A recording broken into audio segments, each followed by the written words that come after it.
Warheart by Terry Goodkind. Read by Andy Pyle. Chapter 39. In the torchlight, Richard lightly touched the grace carved into the door. Magda Cirrus had left a ring with the grace on it in the shielded hallways beyond. The ring was meant to remind him what he was fighting for. He didn't really need the reminder. He was pretty clear on what he was fighting for. These are the quarters for the gifted, charged with watching over the barrier, he told the others. Samantha and her mother, Irena, lived here. Rather ironic, Kahlan said, that the gifted here were supposed to be guardians of what the grace represented, and all the while Irena was working to destroy it. And her daughter took up that cause, Nikki said. Seems that is often the case with people who rule, Richard said as he pushed open the door. Even those who rule a place as small as this. They work to destroy what it is they're there to protect. Not all of them, Lord Rawl? Not you, Cassius said. He briefly smiled back over his shoulder at her. Maybe because I never wanted to rule. I just want to live my life in peace.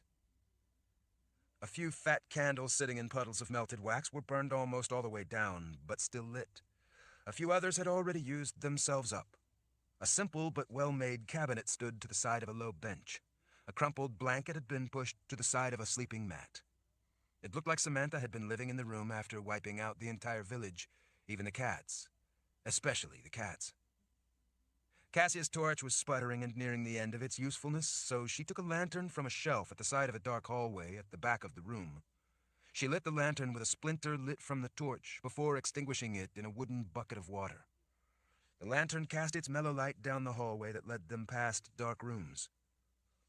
Vale thrust her torch ahead of her into each room to check what or who might be inside. Nothing, she said as she pulled back out of the last one. They look like extra bedrooms. Farther down the hallway, they passed a recess cut into the wall that Richard remembered. 3 plank shelves in the niche held a few simple clay statues. One of the figures was a shepherd standing beside several sheep. Another statue was another shepherd among a small flock, his hand shielding his eyes as he apparently gazed into the distance. It seemed like a typical country theme. Shepherds were supposed to watch over their flock and watch for danger. On the lower shelves were a few books and some folded linens. Nikki took a quick look at the books before tossing them back on the shelves. Nothing that helps us.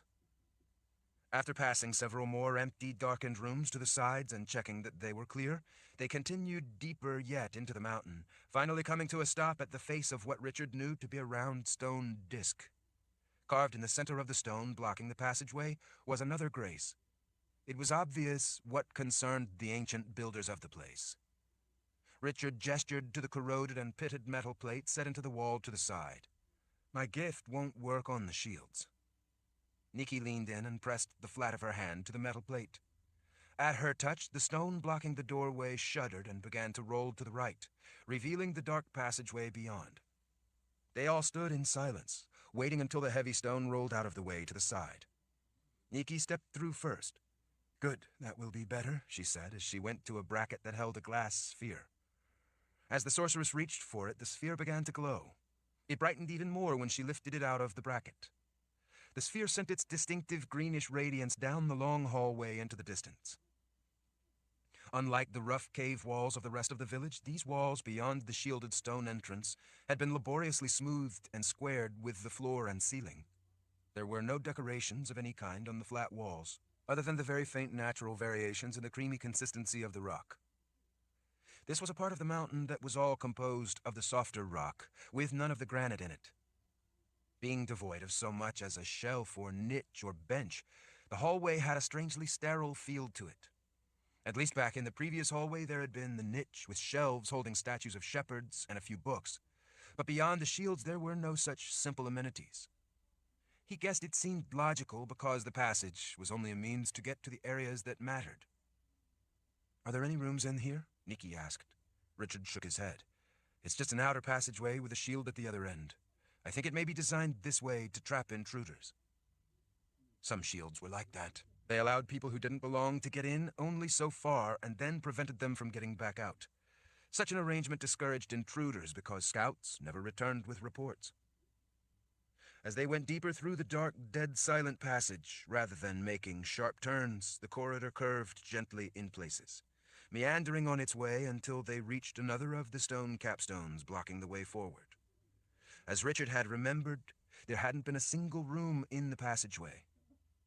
Nikki saw the metal plate for the shield, and without delay pressed the flat of her hand to it. As she did so, the light sphere she was holding brightened. Richard suspected that was an indication that the shields sensed that she was not an intruder, but rather someone who was allowed inside. The second shield stone was much bigger and heavier. The mountain itself rumbled as the enormous round stone disc rolled to the right into a slot cut into the rock. The corridor beyond was wider, and its walls were more precisely smoothed than squared, as if to indicate its elevated level of importance. The stone of the walls had also been laboriously polished. Kahlan touched her fingers to the creamy surface, amazed at the work that had been put into smoothing and polishing the walls deep in the mountain. "Why would they go to this much trouble?" Kahlan asked. "I think to stress the importance of what was in here," Richard said. "Putting this much care into it showed all the future generations living in the simple caves that it was an important place, and they needed to heed their responsibilities." "Nice theory," Nikki said. "Too bad it didn't work." Richard conceded the point with a small grunt. Around a tight curve in the passageway, they began encountering symbols carved into the stone of the walls. Carving the symbols, rather than using paint of some sort, ensured that they would endure for many generations. The carved writing was all done in the symbols of the language of creation. The farther they went down the passage, not only did the symbols become more numerous until they covered the entire wall to the left from floor to ceiling, but the symbology also became more complex. "And so, are there any rooms in this hall?" Nikki asked. "No," Richard said. She was clearly making a point that if there was no room with a well for the Sliff, then there was no way for them to get out of the Tomb of Caverns. Nikki scanned the writing as she trailed farther behind Richard and Kahlan. The two moored Sith moved along the opposite side of the hall, gazing silently at the wall of writing. The farther they all went, the brighter the corridor became. Natural light flooded in through a small round hole carved in the wall. The light coming in fell on the opposite wall, lighting the end of the passageway. "This is it," Richard said, pointing toward the opening. "This is the viewing port they used to watch the barrier." Kahlan stretched up on her tiptoes to take a quick glance out the port. "Do you think that when Irena saw the barrier failing, she told Ludwig Dreyer? Maybe he was the one who came up with the scheme for Jit to capture us." "I suspect that it was actually Hanisok's doing," Richard said. "He would have known from the Cerulean scrolls about the barrier failing long before Irena would have seen it. After all, he had long been making preparations for Sulichan's return. I don't see how Jit would have had any knowledge of us. And yet, she used a very specific spell to draw both you and me in. Hanisok would have had the knowledge to direct her how to do such a thing." Kahlan sighed as she finally turned away from the port. "I think you're right." Nikki held the light sphere up to see better as she read some of the writing on the wall. "I agree. Hanisok would have had the motive and the means." Richard nodded. "He has wanted to eliminate the House of Rawl since he was young. He has been plotting it for decades. I suspect he is behind the hedge-maid being there in the swamp and her using an occult spell to draw us in." "All the more reason you need to kill him," Nikki said in a distracted voice, without looking away from the writing on the wall. Richard knew she was right about that. The details no longer mattered. It only mattered that if Hanisok was not stopped, they were all going to be dead. "So," Nikki asked as she finally straightened and looked back at Richard, "where is the well with the Sliff so that we can get out of here?" Richard raked his fingers back through his hair. "I'm afraid that I don't know. We're going to have to find it." "Find it how?" Nikki asked in a very pointed manner. It reminded him of the time long ago when she had been his teacher, trying to teach him to use his gift. They all glanced around the hallway. Other than the writing incised into the wall, the place was featureless. "Lord Rawl, there aren't any other rooms," Cassia said, adding emphasis to Nikki's point without intending it. "There were none on the way in here once we were past the shields." "Maybe the room with the well is down a different tunnel," Vale offered. Richard shook his head. "No. Everything that was done here was done carefully, from the viewing port to the smooth walls to the shielding. They wouldn't have put the well in a place that wasn't safeguarded." Kahlan gestured to the viewing port. "That hole through the side of the mountain isn't very deep, And there is already a hole there, so maybe Nikki could use her gift to break out some of the rock. Then we could get out of the trap of this cave. Go stick your head in and have a look, Richard said. This face of the mountain is a sheer cliff.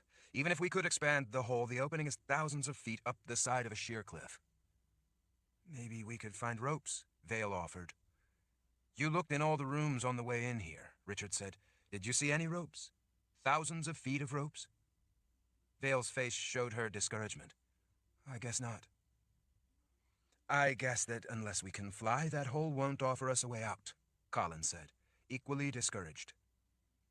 What's more important, Richard said, is that even if we could get out through that hole and somehow climb down, what good would it do us? We're still too far from the People's Palace to make it in time. With this poison in me, I would be dead long before we ever got there. You're right, Kahlan said with a sigh. The only way is the sliff. If there really is a well somewhere in here. Nikki planted a hand on her hip as she looked around in a thoughtful manner. When Samantha showed you this place and told you about their mission to warn others of the barrier, she said that her mother had to go to the keep to warn everyone. She and her husband, on the face of it anyway, set out on that journey. She always talked of it as a long journey on foot. That's the way it was always presented. Richard looked up with sudden comprehension. They thought they had to travel overland to get back there. That means they didn't know about the well with the sliff. They never gave any indication that they had any knowledge of a sliff. Nikki smiled as she flicked a finger toward the wall. Because they couldn't read this writing, so they wouldn't have any reason to suspect there was another way other than an overland journey. Over generations, the people here had lost the ability to understand the language of creation. Richard tapped a thumb against the hilt of his sword. If they lost that knowledge, then they likely would have also lost knowledge of the room with the well, especially if it is hidden and shielded.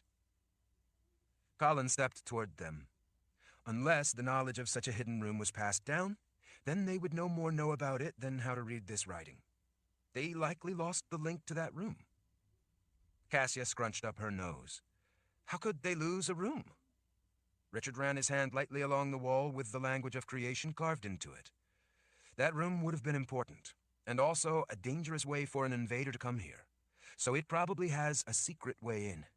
There would be shields or some means of protecting the well that also kept any enemy from getting into the caves. He looked over at the wall. It's probably written here, in all these instructions. But none of the people here knew about any of this? Cassia asked. No, Richard said. Over all that time since the Great War, there were probably missing links in the lineage of the gifted who would have been able to pass on all their knowledge. You know, important, gifted people who died unexpectedly before they could teach younger people the language of creation, or other important information, like how they could quickly get a warning to the keep by using the sliff. Richard gestured to the wall. From what I learned when I was first brought here, the gifted people here had only sketchy information about their duty here, and they knew virtually nothing about this writing. That means the instructions were here all along, but useless to them. If they couldn't read this writing, they wouldn't know about the secret room. You still really think the well is in a secret room? Kahlan asked. Well, it certainly isn't in any room we've looked in, and I think we looked in them all. I'm convinced there is a well here, so it has to be hidden, or shielded, or both. Kahlan sighed as she gazed at all the writing. I hope you're right, Richard. He turned to the sorceress. Nikki, start looking for anything that talks about the keep, or anything that explains the procedure for when the barrier falls. Already looking, she murmured under her breath, as she ran her hand along under the writing while she deciphered it in her head. Richard swept his hand along a section of the wall. You can disregard this part here, he told Nikki. This is Naja Moon's account, and I've already read all of this. There isn't any mention of the well in it. When he looked back, Nikki was squatted down, leaning in, urgently inspecting a line of symbols. What? Do you see something? Nikki tapped the symbols and looked up at him. Maybe. It says here that when the barrier to the Third Kingdom fails, the people here must protect the flock. Well, Richard said, when you get down to it, that was ultimately their purpose here. Nikki looked up at him as he came over to where she was reading. Yes, but look at this symbol here, at the end of that part. I'm not quite sure what it means. Richard squatted down beside her to have a look at where she was pointing. Do you understand it? The sorceress asked. Odd combination, Richard mumbled to himself as he studied the symbol. Cassia, Vale, and Kahlan gathered behind him as he translated it to himself. Richard suddenly stood. Nikki rose up beside him. "Do you know what it says?" Richard looked back the way they had come in. "Yes. It says, 'Let the shepherd guide you.'" "Does that mean something significant?" Kahlan asked. "Yes," Richard said, still staring back up the passageway. "I think I know where the well is." Chapter 40. Everyone followed Richard as he rushed back the way they had come through the dark passageway. Cassia trotted to catch up and stay at his right side, holding the lantern out to light the dark hallway for them once the light from the viewing port had faded into the distance behind them. Kahlan, with Nikki on the other side of her, took long strides to stay close on Richard's left side. The eerie green luminescence from the light sphere played across the smooth walls of the passageway, twisting with every hurried step Nikki took. Vale, still holding a torch, brought up the rear. Since there was no one else in the caves and it wasn't possible for anyone to get in to surprise them, they hadn't closed the shielded stones. After he went past the second of the huge stone discs, Nikki reached past Kahlan and snatched his shirt sleeve to get his attention. "Do you really think the room with the Sliff's well would be outside the shielded area?" "Yes," he said, without explaining. "That doesn't seem likely," she insisted. "It is if that secret room is shielded as well, as I suspect it is." Satisfied that he must be right, or simply not wanting to argue the point for the moment, she didn't answer. When they had almost reached the end of the hallway back into the quarters for the gifted of Stroiza, Richard came to a stop in front of the small niche with the 3 shelves. He gestured to the 2 small statues of shepherds with their flocks. "Let the shepherd guide you," he quoted from the writing on the wall. Without questioning, Nikki reached out and took hold of one of the shepherds. Nothing happened. "There isn't any metal plate for a shield," she said. "The statue doesn't respond, so that can't be the key to the shield." "Try the other one," Kahlan suggested. Nikki reached out and grasped the one shielding his eyes with a hand. They all waited, glancing around for any sign as she kept hold of the statue. The hallways remained silent. There was no sound of a stone rolling out of the way or anything else to indicate there was a shield there. Nikki let go of the statue. Nothing. Richard couldn't believe it. He had been sure that the shepherds were the answer to the words on the wall, instructing them to let the shepherd guide them. He didn't know what else to do. This had been the answer he had been looking for, and now that he found it, it didn't work. "What do we do now?" Kahlan asked. Richard could only stare at the 2 small clay statues. "I'm not sure." "Are you still sure that there is a Sliff in here somewhere?" Cassia asked. Richard looked to her blue eyes for a moment, and then looked back at the statues. Looking into her eyes, he was struck with the realization of how much they all depended on him, in everything both large and small. She was looking to him to be the magic against magic. He reached out and gripped one, then the other of the statues. "That's kind of strange. They're attached to the shelf." "Maybe so they wouldn't accidentally be knocked off and broken," Vale suggested. Richard ran a thumb along his jaw as he stared at the statues, trying to figure out how the shepherd was supposed to guide them. He squinted at the statue of the man shielding his eyes. More than one thing about it seemed odd. "It's sitting at a funny angle on the shelf, don't you think?" he asked, looking at the 4 faces watching him. "And I don't think that it's attached to the shelf so that it can't be knocked off and broken. After all, how would it get knocked off a shelf set back in a niche like this?" "What are you getting at?" Kahlan asked. He looked over his shoulder in the direction the statue was looking with its hand shielding its eyes. He frowned as he glanced over at Kahlan. "Do you see the direction he is looking?" "I'm all turned around in here," she admitted. "I'm not sure." Nikki was staring at the statue. "It's looking to the southwest," she said, half to herself. Richard nodded, toward the Wizard's Keep. He and Nikki shared a look of understanding. The other thing he thought odd about the statue was that all the details looked thick. Richard had sculpted statues, and he understood the process quite well. It wasn't that these 2 were poorly made, but rather that the details looked too bulky to his eye. With everyone dead and the cave collapsed and buried, Richard didn't think that breaking the statue was going to be much of a problem. He pulled his knife from its sheath at his belt. Holding it by the blade, he used the handle like a hammer to whack the statue. The clay shattered in an unexpected manner, and a piece fell off.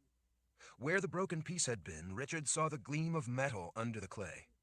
He struck the statue half a dozen times, breaking the clay away to reveal that there was the same metal statue underneath, only properly detailed. The whole thing had been covered with clay slurry to encase it. That was why it looked too bulky to him. Why in the world would they make a statue like that? Kahlan asked as she frowned up at Richard. If I'm right, to hide the sliff.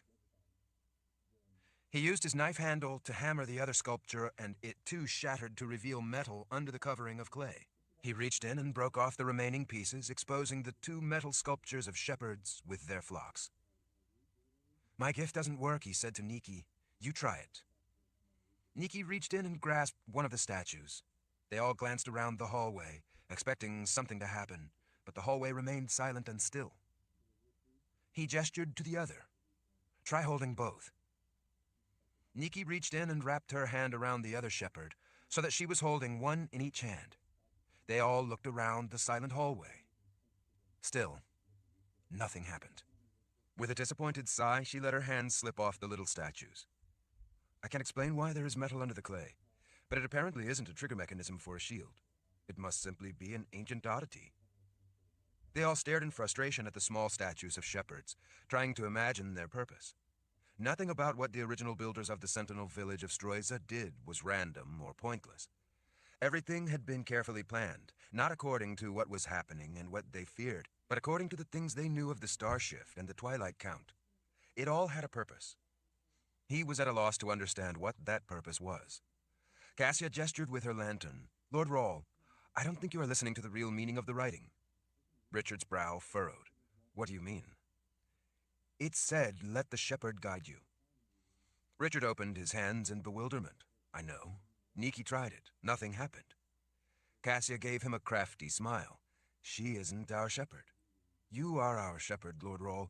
You are the one who guides us. But my gift doesn't work. She tipped her head at him in a meaningful way. Maybe it isn't looking for the gift.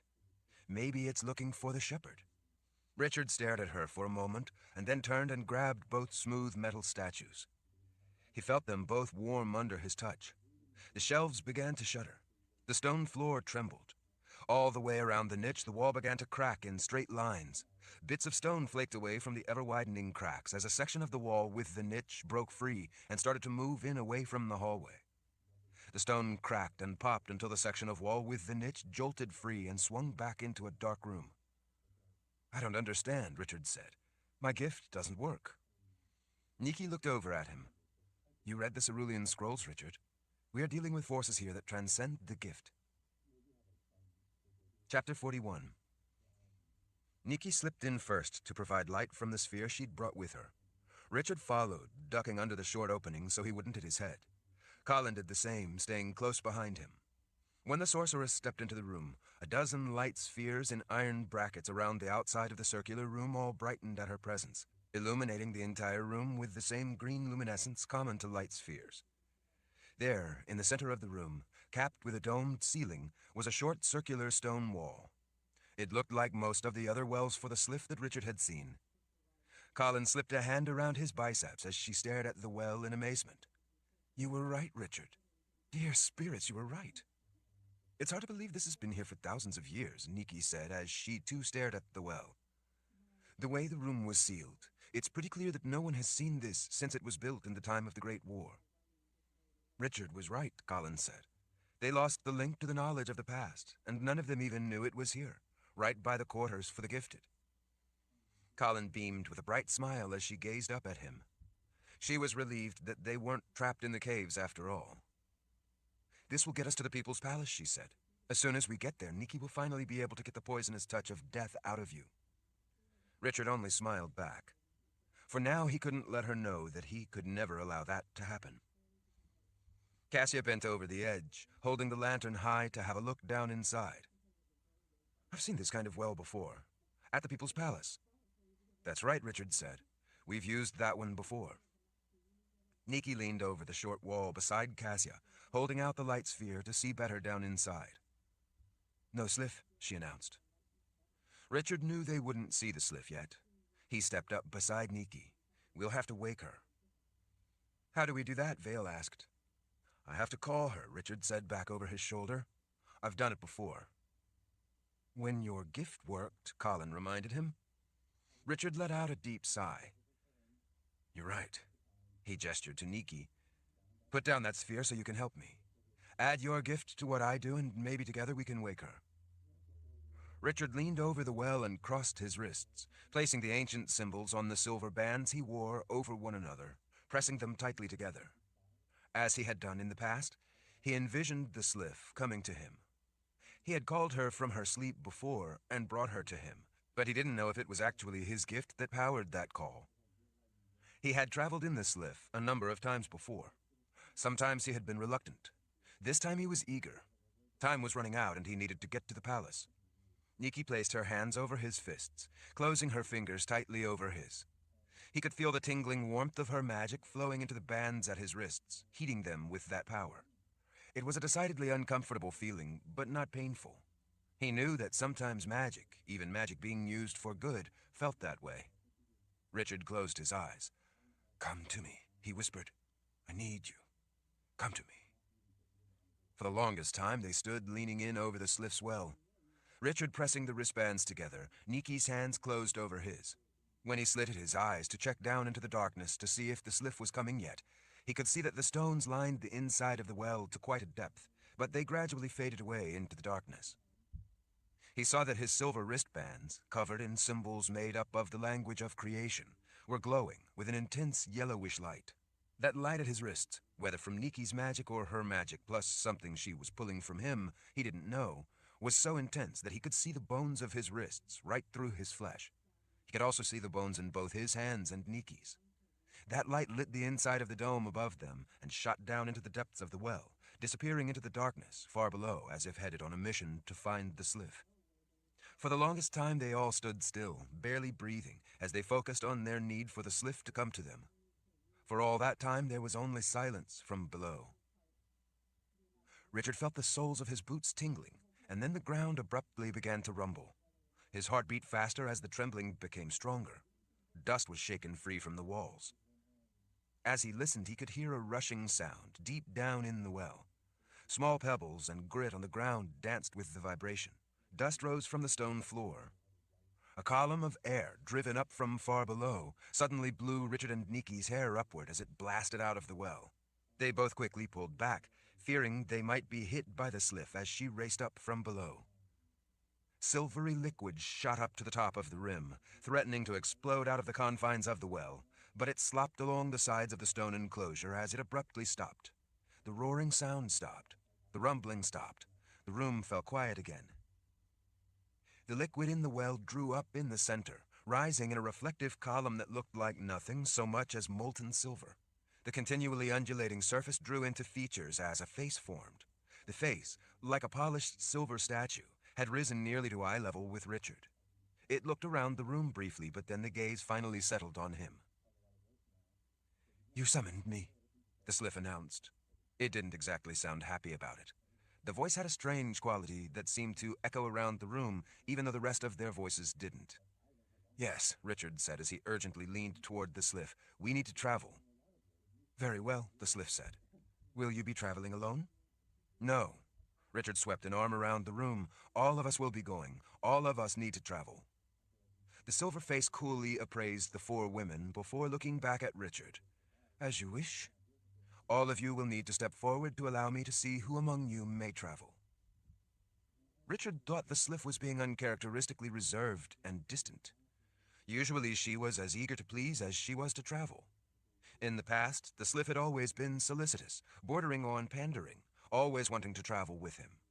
Although he was somewhat confused by the chilly reception, he ignored it as he urged the others to step forward. As they stood close around the well, the Sliff extended a silvery arm, brushing it briefly across the foreheads of Cassia, Vale, Nikki, and Kahlan, touching Richard last. Not ideal, the Sliff announced, but each of you has enough of what is needed. I can take you all if you insist. We're trapped in here, Richard said, his frustration with her strange behavior growing by the moment. His annoyance increasingly crept into his tone.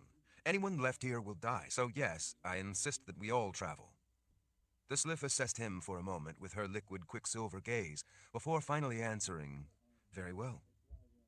Richard lifted his sword a few inches from its scabbard and then let it drop back down. "We have no other way out of here. I need to take my sword with me. Your need for that object is not important to me." He had to put an effort into keeping his temper in check. "I know that in the past, traveling with it was lethal. Is there a way for me to bring it this time? That's what I need to know." The lustrous metallic face studied him a moment before the Sliff again reached out to glide a silvery hand along his brow, then moved it down to touch the sword resting in its scabbard. "This dangerous thing belongs to you," the cool voice said. "Yes, it's my sword. I mean, it is linked to you through magic. It is bonded to you." "Yes, that's right. In addition to that link to this object, you now have death in you. Because of the link to you, it will not harm the others." "What about me?" Richard asked. "Will it harm me?" The silver face showed no emotion. "I told you, you have death in you." It wasn't a question. "Yes, what of it?" "If you did not have death within you, it would kill them once they entered me. That object would bring death to you as well if you brought it with you, except that you already have death in you. Since you already have death in you, it can't bring death into you." "Why not?" Nikki asked, clearly not convinced. The Sliff lifted her brow at the sorceress. "Because you can't be killed twice. He is already dead, at least to a degree and as far as the magic is concerned. He is already crossing the veil, already irretrievably beyond hope of escaping that death taking him, beyond hope of remaining alive. Since death already has him in its grip, it can't take him a second time." "We don't have death in us," Nikki pressed, "so why wouldn't it kill the rest of us?" The silver face looked displeased to have to explain it. "The object is designed to kill. It seeks to bring death to the living. He is living, but he has death in him. So as long as he is in me along with you, the magic within the object is locked on him. It has a purpose designed into it. It cannot go outside that purpose. You might say that because of his condition, the object is fixated on him for now, so you are able to slip through without drawing its lethal magic." "So then I can bring it," Richard said, eager not to have to discuss it. Kahlan was already looking more than a little alarmed, and he didn't want to get her any more upset than she already was. "Yes," the Sliff said, "but you must understand that it will increase the death in you." Kahlan planted her fists on her hips. "What does that mean?" The reflective gaze turned on her. "It means that it will steal some of the life from him, and it will add instead to the power of death within him. It will be doing its job. It will move the placement of the veil within him. It will shift the balance toward death." Kahlan glared. "You mean it will cut the time he has in the world of life so that he will die sooner?" "Yes. Traveling with that object will draw away some of his life and add power to the force of the other side of the veil. Add power to the death he already has in him. But since he is already in the grip of death, it cannot kill him." "By how much time?" Kahlan asked. "How much time will it steal from his life?" "I am no expert, and I can't say for certain, but I am able to tell that it will drain away some of his remaining life force." Kahlan grabbed his sleeve. "Richard, you can't afford to take that risk. You need to leave the sword here." He remembered the Sliff telling him before that when he put her to sleep, she went to be with her spirit. That meant that at least some part of her had been called from the underworld, and that concerned him. The Sliff would have direct knowledge of that line between life and death. He turned to Kahlan. "We don't have a way to get back in here, except through her. I can't come back for it, and I can't leave the sword here." "Yes, you can," she insisted. "Richard, this is about your life." "No, it's about everyone's life." He leaned toward her and lowered his voice. "It's the key to something. Something mentioned in the Cerulean Scrolls." He cocked his head to the side, expecting her to complete that concept without having to say it aloud. Recognition suddenly appeared in her eyes. The sword was the key to the power of Warden. The power of Warden had to do with the Twilight Count, prophecy, and everything else that was happening. The key to that kind of power was far too valuable to abandon. The Sliff would know of the line and the balance between worlds. He had no doubt that she was correct about the cost of taking the sword with him. But it was a cost that really didn't matter. "All right then," he said. turning from Kahlan back to the Sliff. Let's get going. We need to hurry. He put a foot up on the wall. We need to get to the People's Palace. The silvery face frowned. Where? Chapter 42. Richard paused and looked up. The People's Palace, in Dahara. We need to travel to the People's Palace. The Sliff stared without comprehension. I don't know of such a place. I can't travel there. Richard let his foot slip off the wall and back down on the floor. What are you talking about? Of course you can. I've traveled with you to and from the People's Palace in the past. The Sliff shook her head. Little silver droplets fell back into the well to join the rolling quicksilver. I have never seen you before, the Sliff insisted. You have never traveled with me. Richard stared, trying to figure out why she would say such a thing. Of course you have. He swept an arm out as if to indicate the places far away they had gone together. I've traveled with you a number of times. You have pleased me. A frown of displeasure grew on the silver brow. It is not my responsibility to please anyone, even you. If you want to travel, we will travel. But I am not required to please you as well. Now, do you still wish to travel? Richard and Kahlan shared a look. He cleared his throat and started over. We need to travel. We have to get out of here. You are our only way out of here. We must all travel. If you are no longer able to take us to the People's Palace, I told you. I have never been to such a place. I cannot take you there. Richard forced himself to be patient. All right then. Where are you able to take us? The Sliff looked at him as if he had lost his mind. To the place I am supposed to take you. Richard wiped a hand back across the side of his face as he reminded himself to be patient. He dared not anger her and have her vanish. The Sliff, after all, was their only way out of the caves. Where are you supposed to take us? Are you able to name the place? Of course, the Sliff said with cool detachment as the head drew back a bit. The Wizard's Keep. The Keep, he repeated as he stared at her. You can go to the Keep. And where else can you travel? What other places? The frown on her silver brow returned. Other places? There are no other places. There is only here and the Keep. Those are the only two places. You summoned me. I am here to take you from here to the Keep. Before Richard could say anything else, Kahlan put a hand on his arm to get him to be quiet so she could speak. Sliff, are you saying that you were created for the sole purpose of traveling from here to the Keep? The Sliff turned her puzzled look to Kahlan. Of course. Where else would I go? The displeased frown grew again. And why do you call me by that name, Sliff? You mean that's not your name? Kahlan asked. No, my name is Lucy. Richard looked at Kahlan out of the corner of his eye. That explains a lot. Kahlan leaned closer to Richard and lowered her voice. We have to get out of here if we hope to get to the palace. Richard nodded. If she can get us to the Keep, we can take this lift from there to the palace.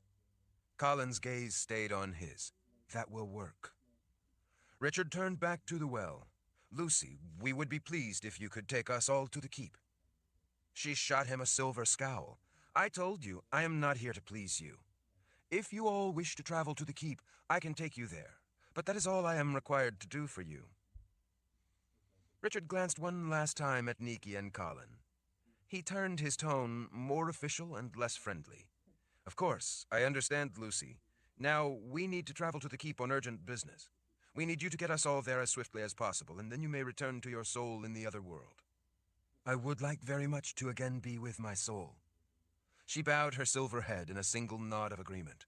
Climb up and I will take you all to the Keep. Thank you, Richard said as he climbed up on the wall. He turned and extended a hand down to Kahlan. Before he could help the others up onto the wall, a silver arm swept out over the side of the well and pulled them all from their feet. He had time only to gasp a last breath before she plunged them down into the silvery liquid. The world abruptly went dark and silent. Breathe, Lucy said to them. Her voice was an urgent, oppressive command in his mind. Richard remembered too late that he had not instructed Cassia and Vale on how traveling in the living quicksilver worked. He hoped they would heed the Sliff's instruction. If they didn't, they would arrive at the Keep dead. More concerned with everything that he had to do than the process of traveling in a sliff, and being familiar enough with how it worked, he ignored his trepidation and drew the liquid silver into his lungs. His grip with his left hand around the hilt of his sword tightened as the sensation of drowning tightened his chest.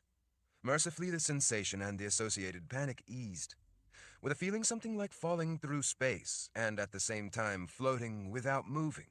The long journey began. Unlike the way it had always felt in the past, this time it was not at all pleasant. It was a rather rough and painful feeling of being dragged rather than carried along effortlessly. His whole body felt as if unseen forces were trying to pull it apart. The silver liquid burned in his lungs. He could feel the magic from the sword burning into his soul. He tried his best to keep his mind on where they were going and what they needed to do, rather than on how unpleasant it was traveling in Lucy. He needed to bring the sword with him, but he could feel the life leaching out of him by the moment as the poison within grew stronger. Chapter 43. Breathe, a stern voice in his head commanded. He couldn't bring himself to obey. He didn't care to obey. Greenish light felt like an apparition, moving to and fro in his mind's vision. Even though his eyes were closed, the light made his eyes hurt, as if someone were gouging their thumbs against his eyeballs. He heard harsh, jarring sounds, but couldn't make them out. He also heard echoing voices as if they were coming to him through a long tube. He didn't know what those voices were saying. He didn't care what they were saying. He didn't care if he ever moved again. He didn't care if he ever breathed again. It seemed like too much of an effort to care about anything. Breathe, the stern voice in his head commanded again. Someone hooked their arms under his. More hands grabbed his shirt and others his belt at the small of his back. People yelled and cursed as they struggled with him. Despite how hard he tried, he couldn't understand the words. He stopped trying and instead let himself sink back down into the numb, silvery haze. The hands all over him tugged harder at his clothes, his arms. They finally hauled him up above the undulating surface. The rolling surface tossed his limp form about, making him feel sick. He began to drift away from the hands. Again, the hands grabbed hold and lifted him as the people pulling him to the edge grunted with the effort. They finally succeeded in flopping him over the top of the wall. His head and arms hung down, the silver liquid running off him. A hand repeatedly slapped him on the back, hard. "Breathe, Richard, breathe." He recognized that it was Niki's voice. She sounded desperate. He wasn't exactly sure why. "Breathe." That time it was Kahlan. She sounded even more desperate. He could hear panicked tears in her voice. That sparked something in him. He didn't want Kahlan to feel desperate. He didn't want her to worry for him, to cry for him. "Breathe," she called out again through gritted teeth. Richard did as she said, and expelled the silver liquid from his lungs. It ran down the side of the stone wall of the well into a puddle on the floor. He saw blood in the silvery liquid collecting on the floor. He thought that maybe there was more blood than silver liquid. With his lungs emptied, he felt the urgent need for air. He gasped a breath. It burned. He held his breath, not wanting to take another. "Breathe, Richard," Kahlan yelled in his ear. "Breathe." He drew another breath for her. It was difficult. It was painful, but he did it. His throat made a hoarse noise as he pulled in another breath. More blood ran in strings into the puddle under him. He ached all over. His head felt like it was being crushed. He recognized that the sick feeling and the pain were from the poison of death in him. It had grown stronger. He could feel that he was running out of time. Cassia, Vale, and Niki gripped his arms and belt to pull him the rest of the way out of the well. He couldn't help. As his legs came over the wall, they laid him on the ground. They were panting with the effort. Richard lay on the ground for a time, each breath shallow and painful. He coughed up more blood. He could feel it running over the side of his face. He didn't think he could get up. And then he felt a searing jolt of magic explode in his mind as Niki pressed her hands to the sides of his head. It sent such a shot of energy through him that it made his eyes open wide. It brought him crashing back to the world of life. He was suddenly and fully conscious again. He sat up in a rush, panting, wiping the blood from his chin on his shirt sleeve. "Where are we? Are we there? Are we in the keep?" Niki and Kahlan shared a look. What? Richard asked, looking from one to the other.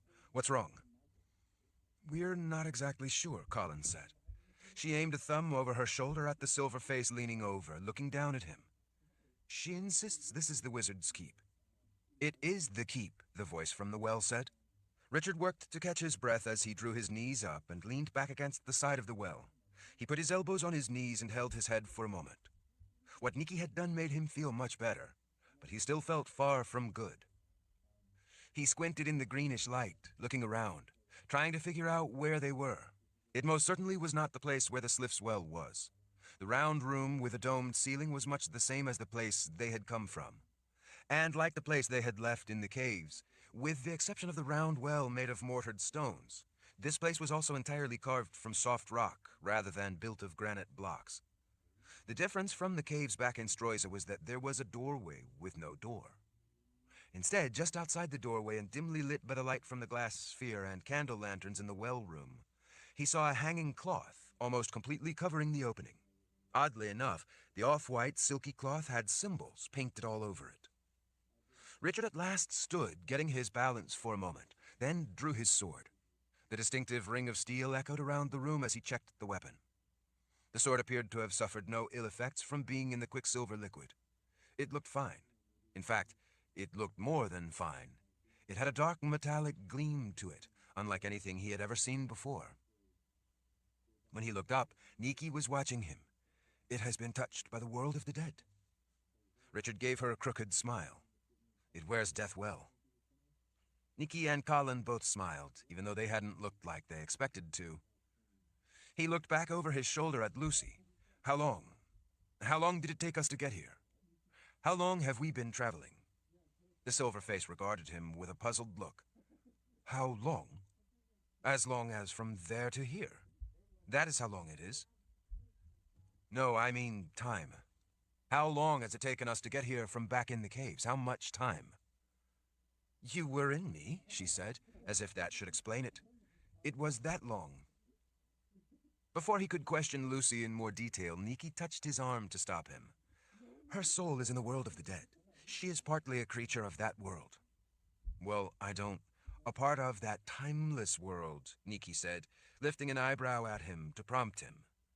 He paused. Oh, I see what you mean. We never traveled this far in the Sliff, Kahlan said.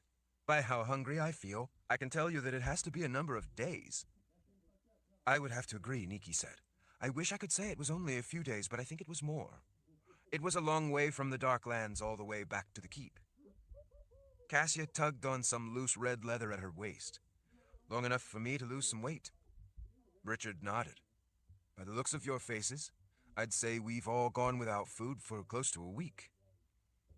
That's about the way my stomach feels, Vale confirmed. If there are any rats down here, I'd happily eat one. Richard looked around at the room he didn't recognize, at the strange cloth hanging just beyond the doorway. So, where in the keep are we exactly? We need to go find the Sliff. As long as we're here, we ought to let Verna and Chase know what's going on. He glanced at Vale, showing her a small smile. And maybe grab a bite to eat? Well, that's a good question. Kahlan glanced toward the doorway with the cloth hanging over it. Lucy says that we're in the keep, but I don't know where in the keep. I've never seen this place. If this really is the keep, Nikki said under her breath so that Lucy wouldn't hear her. It's possible she doesn't really know what she's talking about.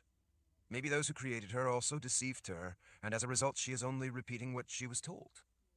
Maybe she is only telling us that this is the keep because someone wants us to believe that. Richard frowned at both of them. I don't understand. Kahlan, you grew up here. If anyone knows the keep, it would be you. One look out there should tell you whether or not it's the keep. You would think, she said, cryptically in a confidential voice. Richard stood up straighter, finally feeling steady on his feet. Let's go have a look then. It shouldn't take long to find out one way or another. He took a step away from the well, then stopped and turned back. The silver face was staring at him. Thank you, Lucy. Is there anything you were supposed to tell us when you brought us here? Any message? Message? No. I was simply to bring travelers to the keep. That is my purpose. He considered all he had learned in the scrolls and how the people in the Great War, like Sulichan, had been using that knowledge as well as prophecy in moves that spanned millennia. He had a thought and rephrased the question. Did you know who you would be bringing here? The silver face twitched in recognition.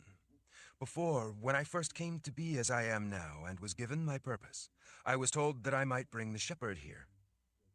Richard glanced at Kahlan before again addressing the restless, undulating quicksilver face. The shepherd. Anything else you were told? Anything at all? No, just that. All right, Richard said as he straightened the baldric on his shoulder and the sword at his hip. I'm the shepherd, I guess, so you've completed your task. You may go back into the long sleep. There should be no reason to return from where you brought us, so we will likely never have need of your services again. But if we do, I will call you. Are you saying that you are the shepherd? Richard nodded. That's right. There is one thing I was supposed to tell the shepherd about this place. And what would that be? I was told to tell you that when you enter the place out there beyond my room, you must be careful. Richard looked toward the doorway and the strange cloth hanging just beyond. Be careful out there. That sounded like good advice. But it seemed strange that they would have wanted to pass that message on, but nothing as to why or what the danger might be. Anything else? Were you told why we were to be careful? No, that was all. I don't know what it means, but that is what I was to tell you. Richard took a deep breath as he glanced again to the doorway. Thank you for your service, Lucy. You may go back to sleep and be with your soul. Rest in peace. That would please me. It would please him as well, but he didn't say so. With that, the reflective silver face melted back down into the churning silver pool, and then the entire liquid mass began to sink with ever-increasing speed. Richard looked over the side and saw one last reflection, and then it was gone. He could see only darkness down in the well. He turned back to the others. That was strange. Not as strange as what is beyond that doorway, Niki said. Well, there was no other way out of the caves of Stroiza except to come here. It's not like we had any choice. None of them could argue. Chapter 44. Rather than asking Niki to explain, Richard started for the doorway to have a look for himself. Niki brought a light sphere, while the two moored Sith had lanterns taken from pegs in the far wall, where another half-dozen lanterns still hung, covered in a layer of dust so thick it made them look like they were carved from dirt. Richard came to a stop when he saw the small symbol in the language of creation carved into the stone over the doorway. He turned and looked back at the four women. That says Sanctuary of Souls. Yes, Niki tilted her head toward the hanging. And it fits with all of this. The thin, silk-like material hung dead still over the outside of the doorway. Niki held the light sphere closer so he could see all of the symbols in the language of creation covering the sheer material of the cloth. The symbols appeared backward because they had been painted onto the other side with a brush and ink. Even with the symbols being backward, he could make out the meaning of a number of the more familiar symbols. He puzzled at others, though, trying to think if he had ever seen them before. While he recognized some of the compositional elements, he couldn't make sense of what they meant when combined. In the language of creation, the sub-elements worked together to construct the primary expression. So the meaning of those sub-elements was, to an extent, dependent on how all the parts of the symbol worked together. While he thought some of the symbols looked somehow familiar, he couldn't recall where he had seen them. I don't recognize some of these symbols. He gestured to several of the more complex emblems, like this grouping here. You probably wouldn't, the sorceress said. These are ward spells. Richard frowned back at her. Ward spells. What are they warding? Niki's blue eyes turned up to look at him. The dead. How do you know? Niki admonished him with a look. I was a sister of the dark. These are things I recognize. They are dangerous spells and only used for the most dangerous of places. Richard couldn't help thinking about the words Sanctuary of Souls above the door. And they are meant to ward the dead? In this case, yes. They are designed to stop the dead or any minions of the world of the dead. They act something like shields, but shields, like those rolling stones back in the caves in Stroiza, often have to be constructed. For that reason, shields are often difficult to create. Because these kinds of wards can even be painted on a piece of cloth, they are considerably easier to put up. Richard felt the thin cloth between his fingers and thumb. Then why aren't wards like this used more often? Why bother with building shields when you can simply paint a few of the appropriate ward spells? Nikki gave him a look as if he had asked a stupid question. Pretty hard to steal a giant rolling stone. Don't you think that for people without the ability to create them on their own, this kind of ward would be much easier to steal and use for their own purpose? I suppose so, Richard admitted as he studied the flimsy hanging cloth. So these particular wards are specifically meant to stop spirits? Yes. In this case, there is no doubt that they are meant to repel the dead from this doorway. Since they are facing anything coming from out there, they are obviously meant to keep spirits of the dead out of the room with Lucy's well. So then there are ghosts beyond this doorway? Cassia asked. Nikki drew her lower lip through her teeth as she studied the spell forms on the cloth. That would be my guess. I do know that spirits of the dead can't cross such wards. These keep them on the other side. They could serve no other purpose. Such dangerous spell forms would not be here unless it was absolutely necessary. You mean they act something like the Scrin? Kahlan asked, repelling spirits from the veil to keep them from crossing through and keep them in the underworld? Nikki smiled. That's a very good way to put it, Mother Confessor. Kahlan looked back at the cloth hanging. It's beginning to make sense why what is out beyond is called the Sanctuary of Souls. Yes, Nikki agreed. In a way, while it keeps them from crossing, it also creates a sanctuary for them where they feel safe. The underworld with the Scrin is like that too. It keeps them on that side, but it also creates a sanctuary for spirits where they won't be disturbed. Richard frowned as he studied the symbols. I just realized where I've seen some of these symbols before. Really, Nikki asked. I can't think of anywhere you would have seen such wards before. He turned away from the doorway to look at the sorceress. I remember seeing some of these same ward spells on the enormous gates leading out of the Third Kingdom. Kahlan rubbed her arms. That barrier to the Third Kingdom was put there an awfully long time ago, Richard. It was back in the Great War. Are you saying that you think these were put here by the same people who built that barrier? And possibly for the same reason? Do you really think these have been here that long? Richard considered his answer a moment. I don't have a way to know for sure, but that would be my guess. I suspect this has something to do with that war and what the people back then were doing to stop Sulichan. If that's true, then we're the first people to enter the Sanctuary of Souls since back in that time. That's an unsettling thought, Nikki said. Kahlan gave them both an impatient look. Regardless, what matters now is that we need to get to the Sliff, if this really is the keep. Like it or not, this is the only way out, so let's get going. Despite what Nikki had done for him to give him strength, the dull ache of the poison was wearing on him. He knew Kahlan was right. Richard pulled the cloth aside just enough to peer out into the hallway. It was dark, lit only by the light from the lanterns and the sphere Nikki had taken from a bracket on the wall. At the farthest reaches of where that light penetrated, he thought he saw movement. He stared, trying to see it again or see what it was, but nothing moved when he looked where he thought he'd seen the movement. He wondered if it could be his imagination. He wished he could believe it was. Kahlan clasped his arm, gently pulling him back briefly. Lucy said that she was supposed to tell you to be careful out there. While it's important to remember that, sometimes it's more dangerous to do nothing. We're running out of time. You're running out of time.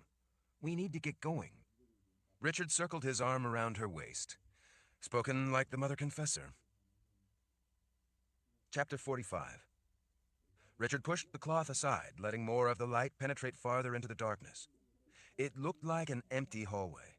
He slipped past the cloth and stepped out into the desolate corridor. The hall appeared to have been carved from the soft stone of the mountain, rather than built up of granite blocks the way he had always seen before down in the foundation area under the keep. The walls, ceiling, and floor of the hallway had been cut square and flat, rather than simply being hollowed out like most of the passageways in Stroyza. It seemed a lot of trouble to go to for what looked to be a useless, empty hallway that merely led to the room with Lucy's well. It also made no sense to him why this cold, empty place would be a sanctuary for souls. The rest of them followed Richard out into the corridor. Nikki let the cloth fall back down across the doorway.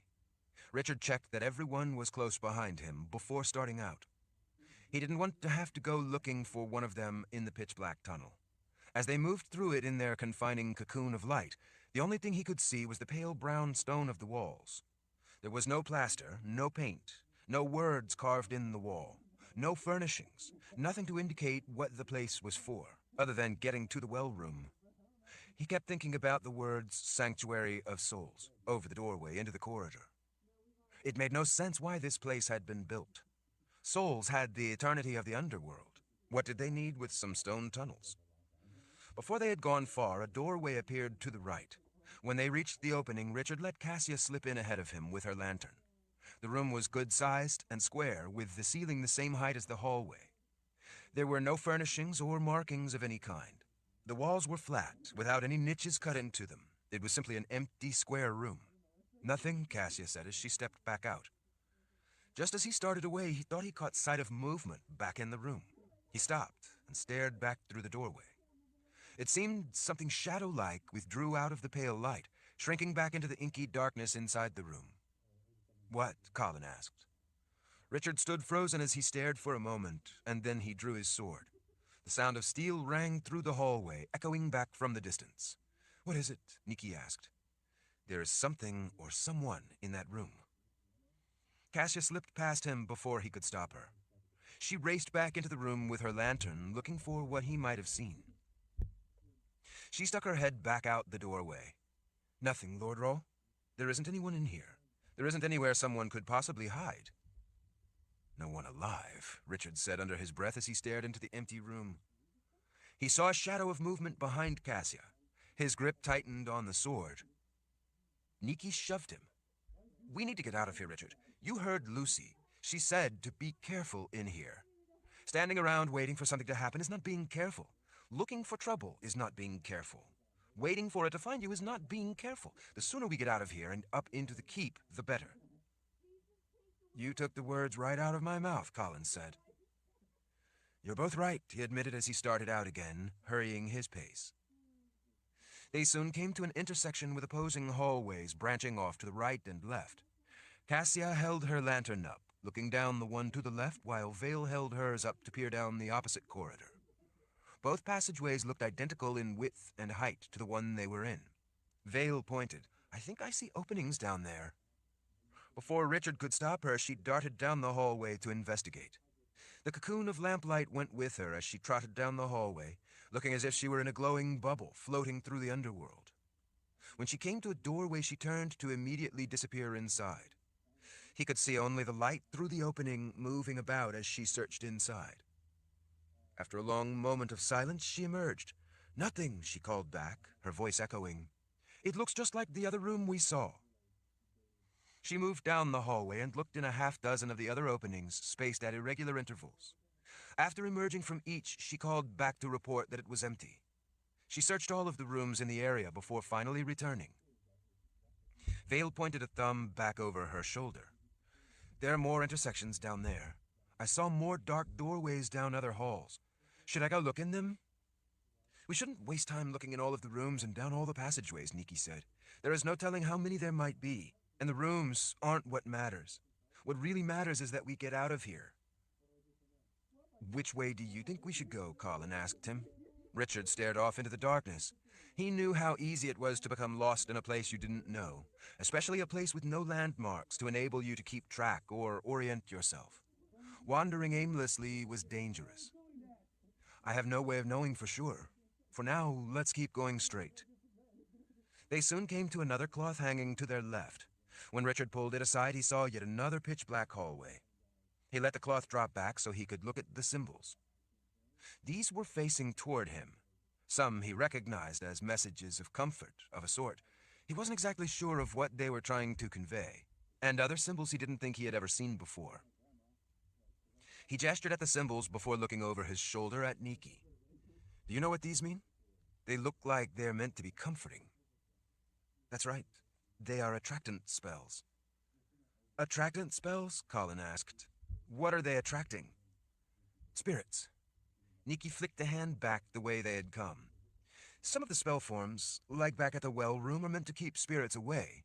These are the opposite. They are meant to attract spirits. Richard imagined they must be something like fishing nets. What he couldn't figure out was why these were placed in the underground rooms to attract spirits, and others meant to keep them out. As they moved on into the darkness, the hallway made an abrupt right turn just before a cloth hanging across their way ahead. But when he pulled it aside, there was only a wall. Since the hallway didn't continue on straight, they had to take the turn. They encountered more rooms, the doorways of many covered with the strange hanging cloth. Some were the silky material, while others were heavier material, something like burlap. The rooms they came across, some with empty openings, were just as bare as all the others they had investigated. In each room, Richard had the feeling that there was someone in there, in the darkness, watching him. He kept his sword out. He wasn't sure it would be of any use against spirits, but it made him feel better to have it in his hand than in its scabbard. Moving through the darkness, they abruptly came upon a heavy burlap cloth blocking the hallway. Going around it, he realized that it was only one of 4 cloths, forming a square, several with passages behind them. One hanging covered in symbols had a blank wall behind it rather than a corridor. They tried to continue on a straight course, but soon that became impossible as they found themselves in a complex network of passageways, turning repeatedly and branching in every direction. To the sides, a few of the inky black tunnels didn't have hangings covering their opening, while others did.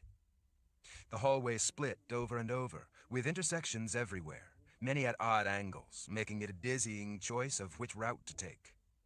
In the darkness inside the mountain, there was no way to get his bearings. It was as if the angles and corners were intended to disguise direction. Behind some hangings, the corridor simply stopped in a dead end, forcing them to backtrack. Although some rooms had the cloth curtains over them, he didn't see a single door on any of them.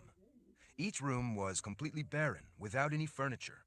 None of them looked to have ever been inhabited, nor did they seem to have any purpose. In some places, they encountered layers of coarsely woven raw linen hanging motionless directly across the passageway. It was unnerving to abruptly encounter the walls of cloth with symbols suspended in the darkness, seemingly for no reason. The hangings contributed to the confusion of the place, helping to turn it into an incomprehensible maze. If the place had a purpose, Richard couldn't figure it out.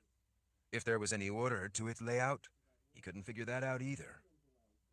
The underground hallways were dead quiet in a way that made them all jumpy.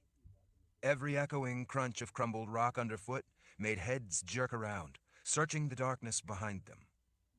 When he heard a soft sound from behind, Richard spun around, sword in hand, anger rising. There was no mistaking the fact that they hadn't made the sound. "What is it?" Kahlan whispered. "We're being followed." They all stared back into the darkness. "Followed by who?" Kahlan asked in a whisper. "If I had to hazard a guess, I would say we are being followed by spirits." "Spirits?" She stared into the dark, empty hallway behind them. "I don't see anything." "Nonetheless, they're down here," he told her. "I don't know why, but this place is haunted with spirits. Lots of spirits. I can feel them everywhere down here." Colin's grip tightened on his left arm. "You can't know that for sure." Nikki gestured to one of the cloth panels hanging over a doorway to the side. "All of these symbols are meant for the dead. They have no purpose except for the dead. The place is called the Sanctuary of Souls, so it only seems logical that there would be spirits here." Cassia's eyes widened. "Are you sure? Why would spirits be here instead of in the underworld where they belong?" Nikki glanced at the moored Sith but didn't answer. The place smelled dusty and dry. Richard lifted his nose a little, trying to smell anything that didn't belong. "Do any of you smell anything?" "Just dust and stone," Kahlan said. "What do you think you smell?" Nikki asked. Richard finally shook his head. "Nothing. That's why I'm a bit puzzled. I was wondering if we could smell a trace of sulfur." Kahlan glanced around. "You think this place is an opening to the underworld?" "It's the Sanctuary of Souls," he said. "Souls belong in the underworld, don't they?" Nikki looked skeptical. "Why would someone build an underground maze open to the underworld? I don't think that explains what this place is doing here. It has some other purpose." "Like what?" Richard asked her. Nikki finally shook her head. "I don't know. The underworld is infinite. What would it need with some empty rooms and hallways?" She drew some of her long blonde hair back over her shoulder as she looked around. Whatever the purpose of this place, it's not tied to the underworld. The symbols tell me that much. There is obviously some intent with this place. Richard wasn't really listening to Nikki as he stared back into the darkness. Something else had his attention. Wait here, all of you. Kahlan snatched his sleeve before he could leave. Where do you think you're going? I want to go back a ways and have a look at something. I want all of you to wait here. Vale held out her lantern. Take this, at least. Richard turned it down with a hand signal. I need to go have a look. All of you stay here. I'll only be a few minutes. As soon as he started back, he could begin to feel them. The farther he went back into the darkness, the more they closed in around him. As he felt the spirits crowding all around, he could begin to hear their whispers. He looked back over his shoulder and saw the 4 women in the distance, huddled together in the light of the 2 lanterns and 1 light sphere. They looked tiny and insignificant. Für Grisse Ostrauka. He turned at the whispered words. As soon as he did, he heard the same thing from another side, and then another. Before long, the whispered words, Für Grisse Ostrauka, seemed to melt together into a hushed moan from the dead all around him. What is it you want? Richard asked into the darkness. Help us, a soft voice in the darkness answered. Another added the same call. Soon more joined in. He looked all around but couldn't see them, and yet he could. He saw amorphous forms and sorrowful, filmy faces out of the corner of his eye, but when he looked toward them, they weren't there. He realized that there were thousands of them, maybe tens of thousands. As he saw the forms gathering, he knew there were more than that. The available amount of room had no bearing on their numbers. They didn't need space so much as a place. They spilled out of rooms and hallways to the sides, coming to see the stranger in their midst. Richard turned and hurried back to the others. What is it? Kahlan asked, seeing the concern on his face. We need to get out of here. We need to get out right now. Chapter 46. I'm all for that, Cassia said. Me too, Vale agreed. How are we supposed to know the way out? Kahlan asked. Richard looked around, trying to decide which way to go. He gestured with his sword down at the floor. Look, those are our footprints. He pointed again with his sword. See there, out ahead. The dust covering the floor out there is undisturbed. No one has been in these hallways before us for probably thousands of years. But these footprints are ours. We've been in this hallway before. Kahlan looked up from the dusty footprints. We are lost and going in circles. When Richard looked up into the distance, it was then that he saw it, up high on the wall at an intersection with a corridor to the right. There were no footprints in that dust out ahead, so he knew that they hadn't been down in that area yet. He pointed it out with his sword. Look there, up on the wall just before that corridor to the side. See it? Carved into the soft stone were 4 horizontal, uniformly wavy lines stacked atop one another, with a heavier upright line at the end. What is it? Vale asked. It's the symbol for a shepherd. It's meant for me. They marked the way for us. Look for that symbol at every intersection. Without delay, they all hurried down the passageway with the shepherd symbol above it. As they went down the hallway, and at every intersection, they all scanned the walls, looking around for the mark of the shepherd. When they didn't see one at an intersection, they kept going in the same direction and ignored the hallways to the sides. They passed a number of rooms, but didn't bother to search them. As they rushed past doorways and the light shined in, Richard could see that the rooms were empty. Except, perhaps, they were not empty of souls. Cassia pointed up with her hand, holding the lantern. Lord Raw, look. There is one of the shepherd symbols. Good for you, he said as he put a hand to their backs and ushered the others into the side passageway with the symbol. You're learning the language of creation. As they rushed down the passageways, the sound of their footsteps echoed back to them from the distance. The whole way Richard could feel eyes on him. They were everywhere. He could hear them whisper, Für Grisse Ostrauka, as if telling others who was coming. The joined whispers seemed to fill the hallways as it was spoken thousands of times. Do you hear them? Richard finally asked. Do any of you hear them? Nikki frowned at him. Hear what? I don't hear anything but our footsteps, Kahlan said. That's all I hear, Cassia added. Richard let out an irritated sigh. He wished he weren't the only one hearing them. It made him feel as if he were crazy. Kahlan glanced back into the darkness. "What do you hear?" Richard didn't see any point in alarming them any more than they already were. "I don't know. It kind of sounds like whispering." "Whispering?" Nikki too looked back over her shoulder. "Can you make out what they are saying?" "I'm not sure," he lied. "Let's just keep moving." "Maybe it's the echo of our footsteps against the stone," Cassia suggested. "Maybe."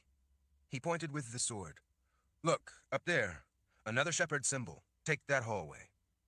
They followed the corridor with the symbol and then raced past yet more intersections with hanging cloth covered with symbols meant for the dead, and past empty rooms that were packed with lonely, filmy faces, watching him go by. Richard noticed that some of the symbols painted on the hanging textiles were warnings to stay out. Yet more were the words he had learned to recognize. Some were welcoming motifs offering peace, while yet others were simple geometric patterns, the purpose of which was a mystery to him. Another one of the shepherd symbols then led them into a long corridor without any rooms or intersections. They came to a halt at the far end when they reached a cloth hung across the hallway. Long faded colors had been painted in vertical geometric designs infused with wards. Looking behind the textile, Richard saw an arched opening. Such an opening was different from anything they had so far encountered. They all followed Richard around the hanging cloth into a passageway that made the little hairs on the back of his neck stiffen. The long corridor was noticeably different from any that had come before. It was wider than the others, with carefully carved straight walls and a precisely flat ceiling. It was also completely deserted and silent in a way that was oppressive. They finally reached a dark opening at the end of the corridor. Beyond it, they discovered tunnels that were not so carefully carved out of the soft stone. The edges between walls and ceiling were irregularly rounded, rather than squared. It was as if the broad corridor they emerged from had been a special place for the dead, and these new passageways were common areas used by the living. The separation was marked by the tingle of magic that set his fine hairs on end. For the first time, they encountered rooms with heavy wooden doors. Vale grabbed his arm. "Lord Rahl, look." Richard was stunned when she held the light into the room, and he saw that it was lined with shelves from floor to ceiling. The shelves held hundreds of books. Nikki slipped past the two of them to go have a look for herself. She set her light sphere on a shelf and pulled a few books down, inspecting them briefly before replacing them. The more books she looked at, the more her search quickened. She finally turned back to him. "These books are all rare and valuable. Some are profoundly dangerous books of magic that would be kept away from public areas." Richard turned to Kahlan. "Do you recognize this place? Are we in the keep?" Kahlan shook her head with a look of disappointment. "I've never seen this place before in my life." "Let's keep going," he said. The passageway, so small they had to walk in single file, was lined with rooms. Some were small and empty, with simple openings roughly hewn out of the rock. Some were more elaborate, with metal doors hung on rollers. Those looked to be workrooms of some sort. There were more libraries and rooms with tables, as if for taking meals. Many of the rooms had workbenches, stools, shelves, and a variety of tools. Other rooms had books left lying open on tables, as if people had once been studying them and for some reason not returned. One of the larger rooms had a crude kind of forge. A block and tackle for lifting heavy objects hung from an overhead beam. They soon arrived at stairs carved into the stone and had to head upward through the caverns. As soon as they reached the higher level, they came across niches carved back into the rock. All of the carved-out spaces held bodies wrapped in shrouds. Like everything else, they were all covered in layer upon layer of dust. The twisting cavern forced them ever upward in a series of crudely cut stairs, into continually higher warrens of the dead. "Did you know the keep had catacombs like this?" he asked Kahlan as they passed hundreds of hollowed-out spaces, holding countless bodies. Kahlan looked from side to side in wonder. "No. If this is the keep, I never knew about this place." "Catacombs were sometimes abandoned for various reasons," Nikki said. "Some would simply get full and people would move on to a new site." "But people would still want to visit them," Kahlan said.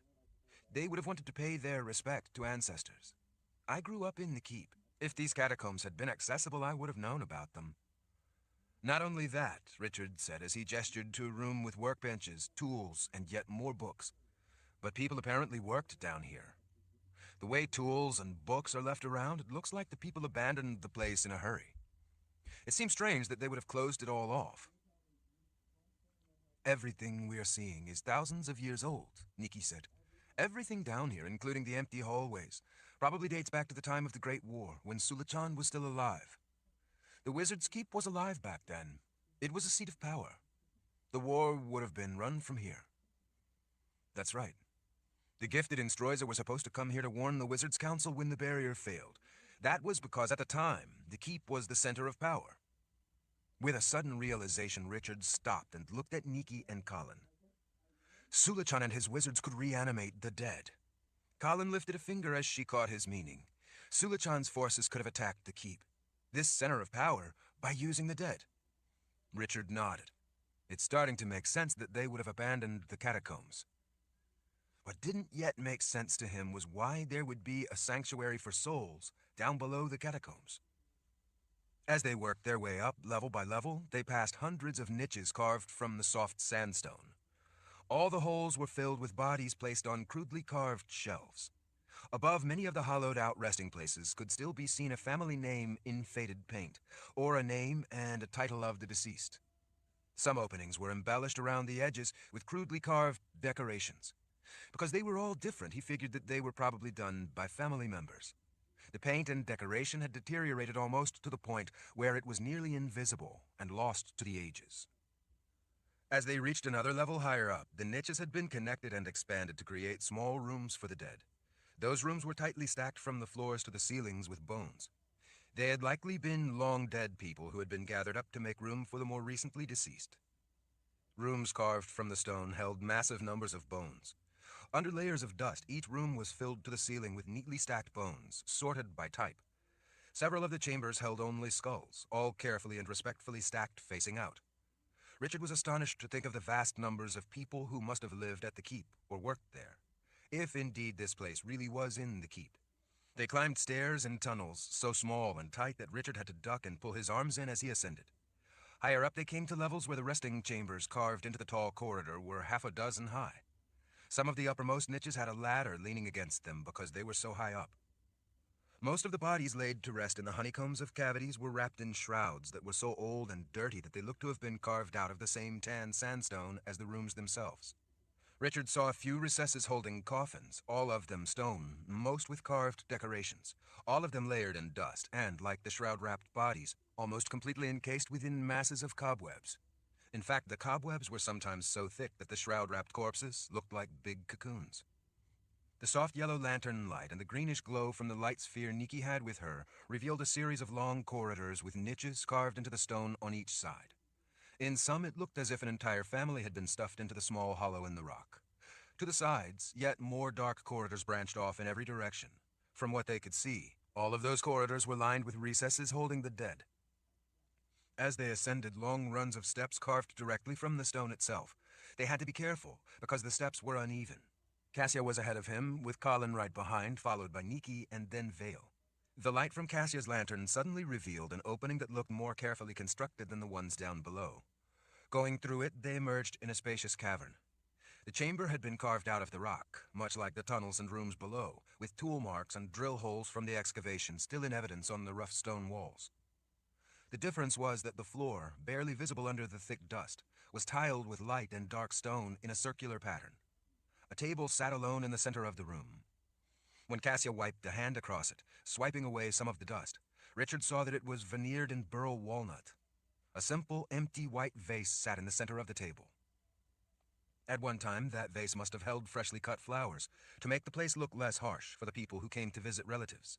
At one time, it must have been a reverent room welcoming visitors. At intervals around the room, there were openings cut into the stone, each leading off into darkness. None of the 9 cave-like passageways were trimmed or decorated, except for symbols in the language of creation carved into the stone above each opening. It looked like this had been a central hub, where visitors then went down the appropriate passageway to where their ancestors were entombed. The passageway they had come out of was the 9th of 9 tunnels. The symbols above it were similar to the rest, naming each tunnel with an innocuous name, such as River of Eternal Rest, or Garden of Lilies, or Peaceful Fields. The tunnel names were apparently meant to help people find loved ones. The one they had come from was named Hall of Souls. It reminded him of the name Sanctuary of Souls he had seen at the other end, back in the room with the well. From the room with the 9 tunnels, a staircase of marble stairs and polished marble balustrade, under a thick layer of dust, started up what was little more than a crude shaft cut through the rock. The meticulously constructed stairs and balustrades were a stark contrast to the roughly cut walls. The staircase was also wide enough that Richard and Kahlan could at last walk side by side, a luxury after the narrow corridors and tunneling stairs. Each run of stairs ended at a square landing, from which the next flight ascended, going ever upward in an exhausting spiral. There were no rooms, just landings and more stairs to climb. At least they were well made rather than the roughly hewn steps that were difficult to negotiate. Still, they were all getting exhausted. Their energy was waning and they all needed food. Panting with the effort of the long climb, they arrived at a landing where the marble handrail ended on each side in an ornately spiraled newel post. Before them stood a wall of stone, blocking their way out. "It looks like a capstone," Richard said. "They must have used this to seal the catacombs off. It would be too big and heavy for even Sulichan's awakened dead to have moved." "Then how are we supposed to open it?" Vale asked. "Look," Cassia shouted as she held her lantern out. 2 small statues sat to the side, back in a niche. They were the exact same little statues of shepherds that had been back in the hallway in the Gifted's quarters in Stroyza. Those statues, untouched since the time of the Great Barrier, had opened the doorway into the well room. Cassia leaned in and with a big breath blew the dust off the statues. She waved her hand in front of her face and coughed at the cloud of dust it raised. She made a face as she waved her hand a moment, then leaned, eyes closed, and blew at the statues again. Under the dust, Richard saw the glint of metal begin to emerge. He leaned in himself and blew at the statues, clearing off the layers of dust. Under the dust, both statues looked to be made of the same dull silver metal as the ones back in Stroyza. "What are you waiting for?" Kahlan asked as she turned her face away and waved at the cloud of dust. "Do what you did before. Go on and see if it will get us out of here." Nikki frowned as she leaned toward what Richard believed was the capstone. "Do you hear that?" "No, what?" Kahlan frowned as she stopped waving her hand and cocked her head. "Wait, I do hear it.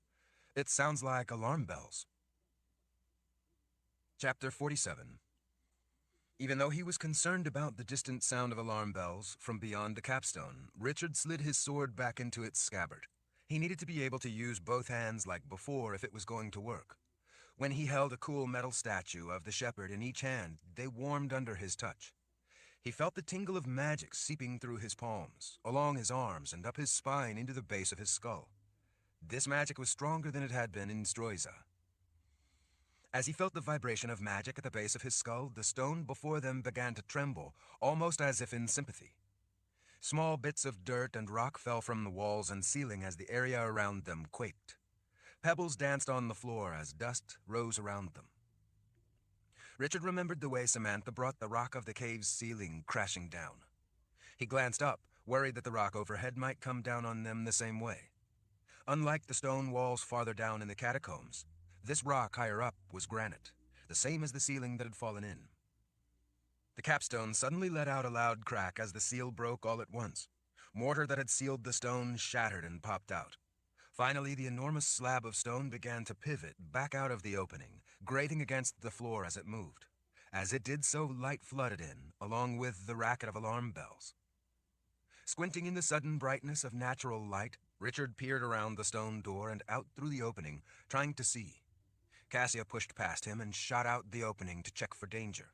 When she didn't call out a warning, Kahlan took Richard's hand and ducked under the short opening along with him. They found themselves in a sheltered entryway for the catacombs. Fluted limestone columns lined either side of the recessed alcove.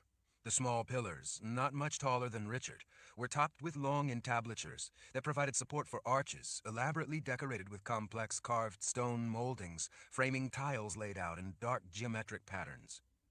Benches to each side had been intricately embellished to match the forbidding architectural details of the rest of the entry.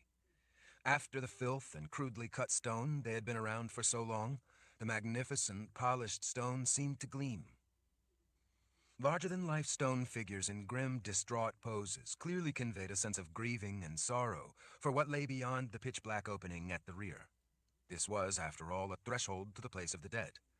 The brooding figures surrounding the doorway were apparently meant to prepare visitors, letting them know that they would find the catacombs devoid of any joy. Colin rushed past Richard to step out of the hidden alcove, looking all around as she stepped into the light. Dear spirits, I know this place. She turned back in a rush. We're in the keep. Richard stepped out of the shadowed entry to the catacombs to stand beside Colin, looking up at the vast, narrow chamber rising up like an enormous split inside the mountain the wizard's keep had been built into. Tightly fit, fine-grained granite blocks lined the soaring walls. The chamber was perhaps half a dozen stories high, yet hardly any wider than the public corridors up in the keep proper. Cassia and Vale stood shielding them from a small group of people crowding around, staring at them as if they were seeing some of the corpses from below come back to life. Covered in dust as they were, they probably looked the part. "Richard?" a deep voice asked.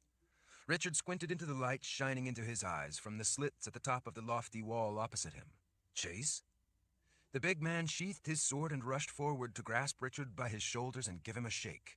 "Richard! Praise be to the good spirits! Where have you come from?" A woman in a simple blue dress pushed through the small crowd of people, including some sisters he recognized. "Richard, it is you! And Colin!" She grinned with unexpected joy. "And Sister Niki, you're here as well." Niki bowed her head, ignoring the slight of the titles she no longer used. "Sister Verna, or should I say prelate, I must admit I'm very happy to see your beautiful smiling face." Verna laughed as she rushed forward, her wavy brown hair bouncing, to hug Colin as if she were a long-lost sister. Chase's daughter, Rachel, leaned out from behind him. "Richard!" She ran up and threw her arms around his waist. She seemed to have nearly grown into a woman since the last time he had seen her. Her arms and legs were considerably longer. Her beautiful blonde hair had also grown and was now almost as long as Niki's. Verna separated from Colin, holding her at arm's length as if not willing to let her go for fear she wouldn't be real. "How in the world did you all come to be in there?" As happy as he was to see these people he knew, Richard had bigger problems on his mind. He knew that time was dangerously short, and they were far from finished with their journey. He could feel how much stronger the poison inside him had grown. Death was trying to pull him back to that dark world before he could do anything about it. "It's a long story," he said, hoping to avoid being drawn into a lengthy explanation. "A story we really don't have time for, I'm afraid," Colin added as she glanced at Richard when she recognized his reserved tone. Verna peered suspiciously at him for a moment and then stepped close to press her fingers to the sides of his temples. She jerked her hands back as she let out a little cry of dismay, as if the touch had burned her fingers. "Dear spirits," she whispered, her eyes widening. You... "We know," Colin said. "Like I mentioned before, it's a long story, and as you can tell, Richard is in trouble." Chase made a face as he hooked his thumb on his belt. "When is Richard not in trouble?" Niki's face contorted in agreement. "Isn't that the truth?" Richard waved a hand for patience and turned to two small metal statues of shepherds that he had spotted set back in a recess of the alcove. When he grasped them, he immediately felt them grow warm under his touch. As he held the statues, the enormous capstone slowly swung closed. Once it had again sealed the catacombs, the alarm bells throughout the surrounding corridors finally went silent. Chase scratched his head as he peered about. "Well, that would explain the alarms, if not what you were doing in there." Richard ignored the implied question as he cast a stern look at both Chase and Verna. "Don't let anyone go in there. Don't even let anyone try to get in there." "How would they get in?" Verna asked. "As far as I knew, that wasn't even a cavern. We always thought it was simply a small place to sit on a bench and have a rest." "It's a little more than that," he said. "Keep people away from it." A scowl settled comfortably on her face. "How long has that passageway been sealed off?" Richard glanced back at the stone briefly. "Since the Great War, near to 3,000 years ago." Her scowl hardened. "What's in there?" "The dead," Niki told her. Verna straightened a little. "And the spirits of the dead, I believe," Richard added. Verna's jaw dropped. "Then what were all of you doing in there?" "Traveling," Richard said without explaining. "Do you have anything to eat?" Cassia asked into the empty silence. "We are all pretty hungry. I couldn't find a rat down there to save my life." Verna stared for a moment at the impassive Mord Sith, then half-turned, holding out a hand. "Well, yes, of course. We will prepare a meal to celebrate." "We don't have time for that sort of thing," Colin said. "If we could get a quick bite to eat, maybe something we could take with us, that would be best. We need to get to the Sliff." Richard recognized that she was focused on getting him back to the People's Palace and the containment field so that Nikki could remove the poison of death from him. He had to get to the palace, but for other reasons. Verna shared a worried look with Chase. The Sliv. She leaned to the side, peering suspiciously behind Vale. Is Zed with you? She caught the look on Richard's face. What's wrong? Verna, I don't have the slightest idea where I could even begin to tell you everything that has happened and all that is wrong. But one thing you do need to know is that Zed... Her eyes widened. He's dead? Richard pressed his lips tight and nodded. And everyone else is going to die if we don't get to the People's Palace, Kahlan interrupted. Richard will be the first to die, but he will soon be followed by the rest of us. You felt the poison in him. You know how serious it is. For now, you need to trust us. We will have to fill you in later. Of course. But I thought you brought peace to the world. The war was ended. What could have happened? Verna frowned with concern as she looked from Kahlan to Richard. Can you at least tell me what this is all about? We might know something that would help. Richard started moving down the enormous, dimly lit chamber. Do you know who Emperor Sulachan is? Verna hurried to keep up with them. She touched her fingertips to her forehead, looking down as she tried to think. Sulachan. Her scowl returned as her head came up. If I'm not mistaken, wasn't he the Emperor back during the Great War? He's been dead for, what, nearly 3,000 years or so? Richard brought him back to life, Nikki said. Verna was struck speechless. Like I told you, Richard said, it's a very long story, and right now there are more important things we need to worry about. Like what? Verna asked, not willing to let it go. Well, the important thing you need to know is that I have to stop Sulachan or he is going to destroy the Veil and with it the world of life. Verna huffed in disapproval. Richard, ever since I first met you, you have somehow been tied up in trouble with the Veil. You have also been tangled in prophecy from the very first. Prophecy told us of your birth long before you were even conceived. Because of prophecy, Prelate Anne was there when you were first born, helping to protect you. You were a child of prophecy. Now I know why, he said without explaining, as he marched along at the head of the small crowd of people. Chapter 48. Richard saw sisters he knew among the small crowd, accompanying them, along with a number of people he didn't know. They were probably people from down in the city of Eidendrill, brought up to the keep to help with bringing the place back to life. There used to be a lot of people from down in Eidendrill working at the keep. Richard wasn't keen on the idea of people he didn't know hearing anything about what was going on. They might be trustworthy, but he didn't know them. Even if they were, they could overhear something and start rumors or even a panic down in the city. Verna and Chase had no idea of the trouble they were all in, so they would have no reason to be careful of who was around. For all they knew, the world was at peace. In the distance, yet more people made their way through the room as they went about their errands and work. The enormous room was so long and poorly lit that he couldn't make out the faces of those people at the far end. Richard cast a sidelong glance at Chase, then deliberately looked at the people following along. Chase got the message. He turned back to everyone. Why don't you all let everyone know that there is no problem, and then check that all the alarms are reset? Verna and I can see to this.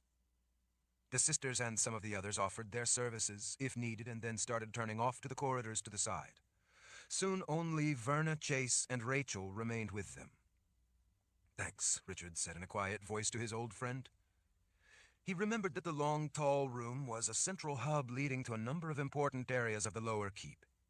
Besides providing daylight, the slits along the top of one of the walls helped the chamber serve as a ventilation chimney, drawing air through the lower keep and providing fresh air. He could see small birds sitting on those high sills. Now the slits were letting a little daylight flood into the chamber along with fresh mountain air. To the right, stone stairs built against the wall led to a narrow balcony high up on the wall. Widely spaced openings dotted the wall at irregular intervals along the balcony. Some of them had doors, while most were simply open into passageways to different areas and levels of the keep. It felt rather disorienting after the places they had been, and especially after being in the Darklands for so long, to find himself back in the keep. It was all a bit bewildering to be so suddenly back in civilization. He had thought that perhaps he would never see it again. The wizard's keep reminded him of Zed, and brought back the pain of missing his grandfather. He would have liked to allow himself to feel safe and relaxed, to finally be back at the keep, with Kahlan very near to Eidendrill and the Confessor's Palace, where she had grown up. But there could be no safety anywhere in the world of life as long as Sulichan was still a fugitive from the world of the dead. It was additionally frustrating not knowing how many days they had been traveling from Stroiza. Even if he saw the moon, he wouldn't know for sure how much time had passed in the journey to the keep. The Darklands were heavily overcast all the time, so he couldn't ever see the moon phase. So much had happened, to say nothing of having been in the timeless, changeless underworld, that he wasn't sure how much time had passed since Hanisark and Sulichan had taken their army of half-people through the barrier to the Third Kingdom and headed to the southwest toward the People's Palace. Richard had simply lost track of the days. The one thing he knew for sure was that the People's Palace was in great danger. He knew why Hanisark wanted to get to the People's Palace. He wanted to rule the Daharan Empire as Lord Ark. While the plan had been profoundly complex, his goal was actually pretty simple. He wanted to usurp the House of Rahl and rule in its place. But Sulichan was generously obliging him, even though he had larger plans of his own. The men were using one another for their own ends, and each needed the other. But it seemed to Richard that Sulichan was not one to be led so easily, like a bull with a ring through his nose. From what Richard could tell, Sulichan was just as eager as Hanisark to capture the People's Palace. He wondered if it could have something to do with Regula. Regula was an underworld power that was alien to the world of life. It was powering prophecy in the world of life. It was choking off life with prophecy. In a way, it was like the touch of death Richard had in him. That touch was leeching the life out of him. Regula, for millennia, had been leeching life out of the world of life. Regula, in a way, was a bridge through the veil, an open conduit between worlds. Sulichan needed that conduit, more than anything else. That was why he was intent on taking the palace. He was simply using Hanisark for his goals, much the same as Hanisark was using the Spirit King. Kahlan took the prelate's arm. "Verna, it would be very much appreciated if you could see to it that we were brought something simple to eat. Could you do that? We have 2 Mord Sith with us who are about to boil me alive and eat me if we don't feed them." That made Verna's frown melt a bit. She glanced at the 2 steely-eyed Mord Sith watching her as they marched along behind Kahlan. Richard needed to eat something to help keep up his strength, and he knew that Kahlan and Nikki had to be starving. They all needed food. "Yes, of course." She immediately broke away to rush over to some men loading firewood out of a room not far away. They straightened beside their carts and nodded at her instructions before hurrying off into one of the corridors to the side. Chase, taking long strides, stepped up closer beside them. "Richard, what can I do to help? What do you need?" Richard thought about it a moment. "I wish I knew." "Well," the big man asked, "where are you headed?" "We need to get to the People's Palace in a hurry. The Sliff is the fastest way." "What's the hurry?" Richard glanced over at his lifelong friend. "In the Great War, Emperor Sulichan used occult power." "Occult power?" Verna interrupted as she returned to their side, the scowl back in her expression. "What's that? What are you talking about?" Richard let out a long sigh. The Sliff wasn't far, and there would be no time to explain everything that had happened, much less everything that was going to happen and why. "There is far too much to be able to fill you in about it all right now," he said, "but I do need to fill in a little and give you some information that you need to know. Sulichan uses occult power. Occult power is in many ways like magic, yet it's different." "Different?" she interrupted. "Different how?" "It's a balance to magic. You might say that occult power is the other side of magic. Think of it as the dark side." "Subtractive magic is the dark side of addictive magic," she insisted. Richard made a face at how complicated it all was, trying to think of how to explain it. "There are layers upon layers of balance," Nikki said when she saw that Richard was having difficulty trying to figure out how best to explain it. "Subtractive is the underworld side of magic. Additive, the living side. They balance each other. But it is still all magic, all part of the same thing. They work together much the way our fingers and thumbs work together. You might think of additive magic as the thumb working in conjunction with the fingers, or subtractive magic." "So then what is occult power?" Rachel asked, fascinated by such exotic matters. "Occult power is like a different phase of magic. Magic and occult power are different things. Each can exert force, much like either hand can do. Nikki locked the fingers of opposite hands together. Each hand is different, and each is powerful, but both hands together are far more powerful than either alone. Richard wasn't sure that Verna understood, so he went on with what mattered. Sulichan was gifted with both areas, as were some of the wizards back in his time. They used both those abilities together, because they're stronger together. Like Nikki explained, to create weapons out of people. Using this occult power, Sulichan could do things that were thought impossible. Like what? Chase asked, now fully caught up in the explanation. He created the Dreamwalkers, for one thing. Emperor Jagang was a descendant of the Dreamwalkers originally created by Sulichan and his wizards. Sulichan then used his ability to create an army of half-people. Chase put the back of a hand to Richard's arm. Half-people? Richard nodded. People without souls. Chase frowned as he scratched his scalp. Why? Because they live an incredibly long time, in much the same way as the sisters did at the Palace of the Prophets. He wanted this army waiting for him when he finally found a way to return from the dead. Verna frowned. I don't see how it's possible to take a person's soul from them. The Creator... Richard waved a hand, not wanting to get caught up in theological arguments. That isn't the point. Like we said, it's a really long and complicated story. What matters for now, what's important and what you need to know is that the half-people that were created went crazy without their souls. Well, I should think so, Verna huffed. And came to lust for them so intently that they began attacking people, tearing them apart with their teeth and eating them alive, believing they could get a person's soul that way and have it for themselves. They hunt people with souls, intent on stealing those souls for themselves. Well, that's just crazy, Verna scoffed as she folded her arms. Tell that to them as you watch them ripping your flesh from your bones with their teeth and eating it, Kahlan said. An account I read from back in that time says that the half-people are death itself, with teeth, coming for the living. They are often called the unholy half-dead, Richard added. That sobered the prelate. If these unholy half-dead people want so badly to eat us for our souls, why haven't we ever seen them, or even heard of them? Now you're getting to what matters, Richard said. Back in the Great War, Sulichan turned these crazed half-people on the New World. The people up here managed to lock them all away behind a barrier in a distant, deserted place in the Darklands. That's what ended the war. The people back then couldn't eliminate the problem because they didn't have the power, but they could at least lock the evil away and end the war for the time being. But now that evil has escaped, Chase guessed. Yes. They've been banished there all this time, waiting for the chance to escape. That barrier finally failed. Once it did, Sulichan was brought back from the world of the dead, and now he and his half-people are flooding across the land. What's more, Kahlan told them.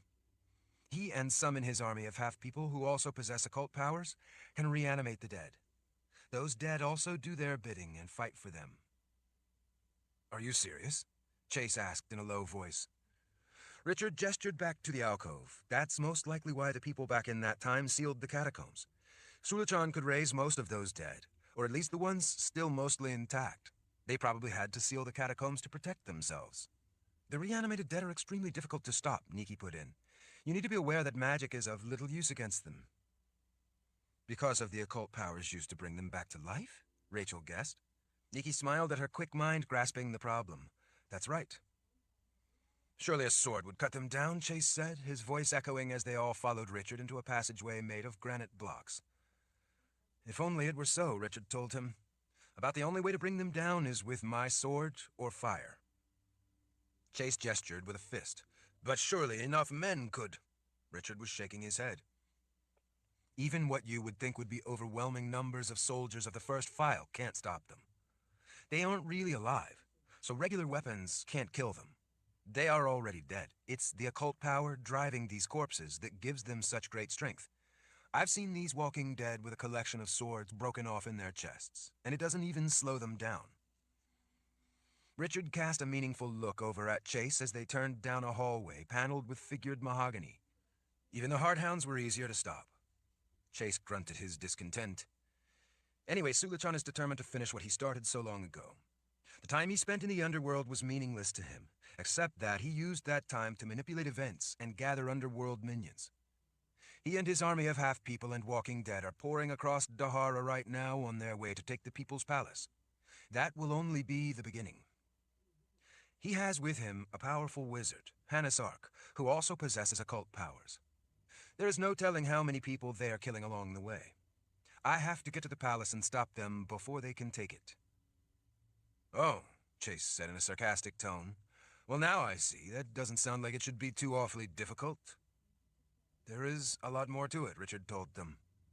Like what? Verna asked. It involves the power of Warden. Richard gestured ahead. The Sliff isn't far. We need to be on our way. Verna spread her arms in frustration. Even if everything you say is true, how can you hope to stop such powerful men that the wizards back in that time, with all their considerable knowledge and power, weren't able to handle? Richard cast her a look and waited until her gaze turned to his. By ending prophecy. Verna harumphed. Out of the rain and into the lake. Ah, Chase said. Well, then that sounds simple enough. I'm glad then that you have it all under control. Despite everything, Richard couldn't help smiling. He brought them all to a stop in a circular area where several hallways branched off. One of them, he remembered, would lead through shields and then directly to the tower room. Richard cleared his throat. Verna, before we go, I have to give you an important message. From Warren. Verna's scowl melted. She blinked. What do you mean, from Warren? Richard looked down at the floor as he stuffed his hands in his back pockets. Warren wants you to know that he loves you, and will love you for all eternity, and that he is at peace. How would you be able to know such a thing? How could you have such a message from him? Verna swallowed, her eyes brimming with tears. Warren is dead. Richard nodded. I was dead too. He flicked a hand uncomfortably. For a while, that was when I saw him. Verna's brow bunched together as she tried to comprehend what he was saying. You were dead? What are you talking about? I had been murdered, Kahlan explained, trying to help him and hurry the explanation along. And while I was dead... While you were dead? Verna asked incredulously. Yes, I was dead. Nikki healed my body here in this world. Then she stopped Richard's heart so that his spirit could cross the veil. He went to the underworld and sent me back to the world of life. We thought we had lost him forever. Verna, a look of horror on her face, rounded on Nikki. You stopped Richard's heart? You killed him? For 500 years, before he was born, it had been known that he is our only hope, and you stopped his heart? What would possess you to do such a thing? Nikki shrugged. He told me to do it. Verna blinked. And so you killed him because he told you to? Knowing that prophecy names him as the pebble in the pond. Knowing that he is our only hope. Nikki looked uncomfortable. Well, yes. He wanted to die, and I knew he would do it by his own hand if I didn't help him. So I stopped his heart. Nikki scratched her temple as her gaze fell away under the scrutiny of the woman, now looking very much the part of the prelate. If you would have been there, you would have understood. Verna faltered, trying unsuccessfully several times to start another question. She finally turned back to Richard. How can you be alive now if you were dead? Well, death isn't what it used to be. He realized how flippant that sounded, even though he hadn't intended it to be. That's part of the problem we're working on. How could you come back to life? She pressed. How is such a thing possible? Richard cleared his throat as his gaze descended to the floor. Kara gave her life as a bridge for me to cross back over and return to my body in the world of life. But she has a life now with Ben, and Ben was killed protecting us from the half-people. Verna blinked at the tears brimming again in her eyes. And when you were dead, you saw Warren? Richard nodded, offering her a small smile. He wanted you to know that he loves you and that he is at peace, so you shouldn't worry for his spirit. Verna looked away as she laid a hand over her heart for a moment. Dear Creator, I don't understand. I don't understand anything anymore.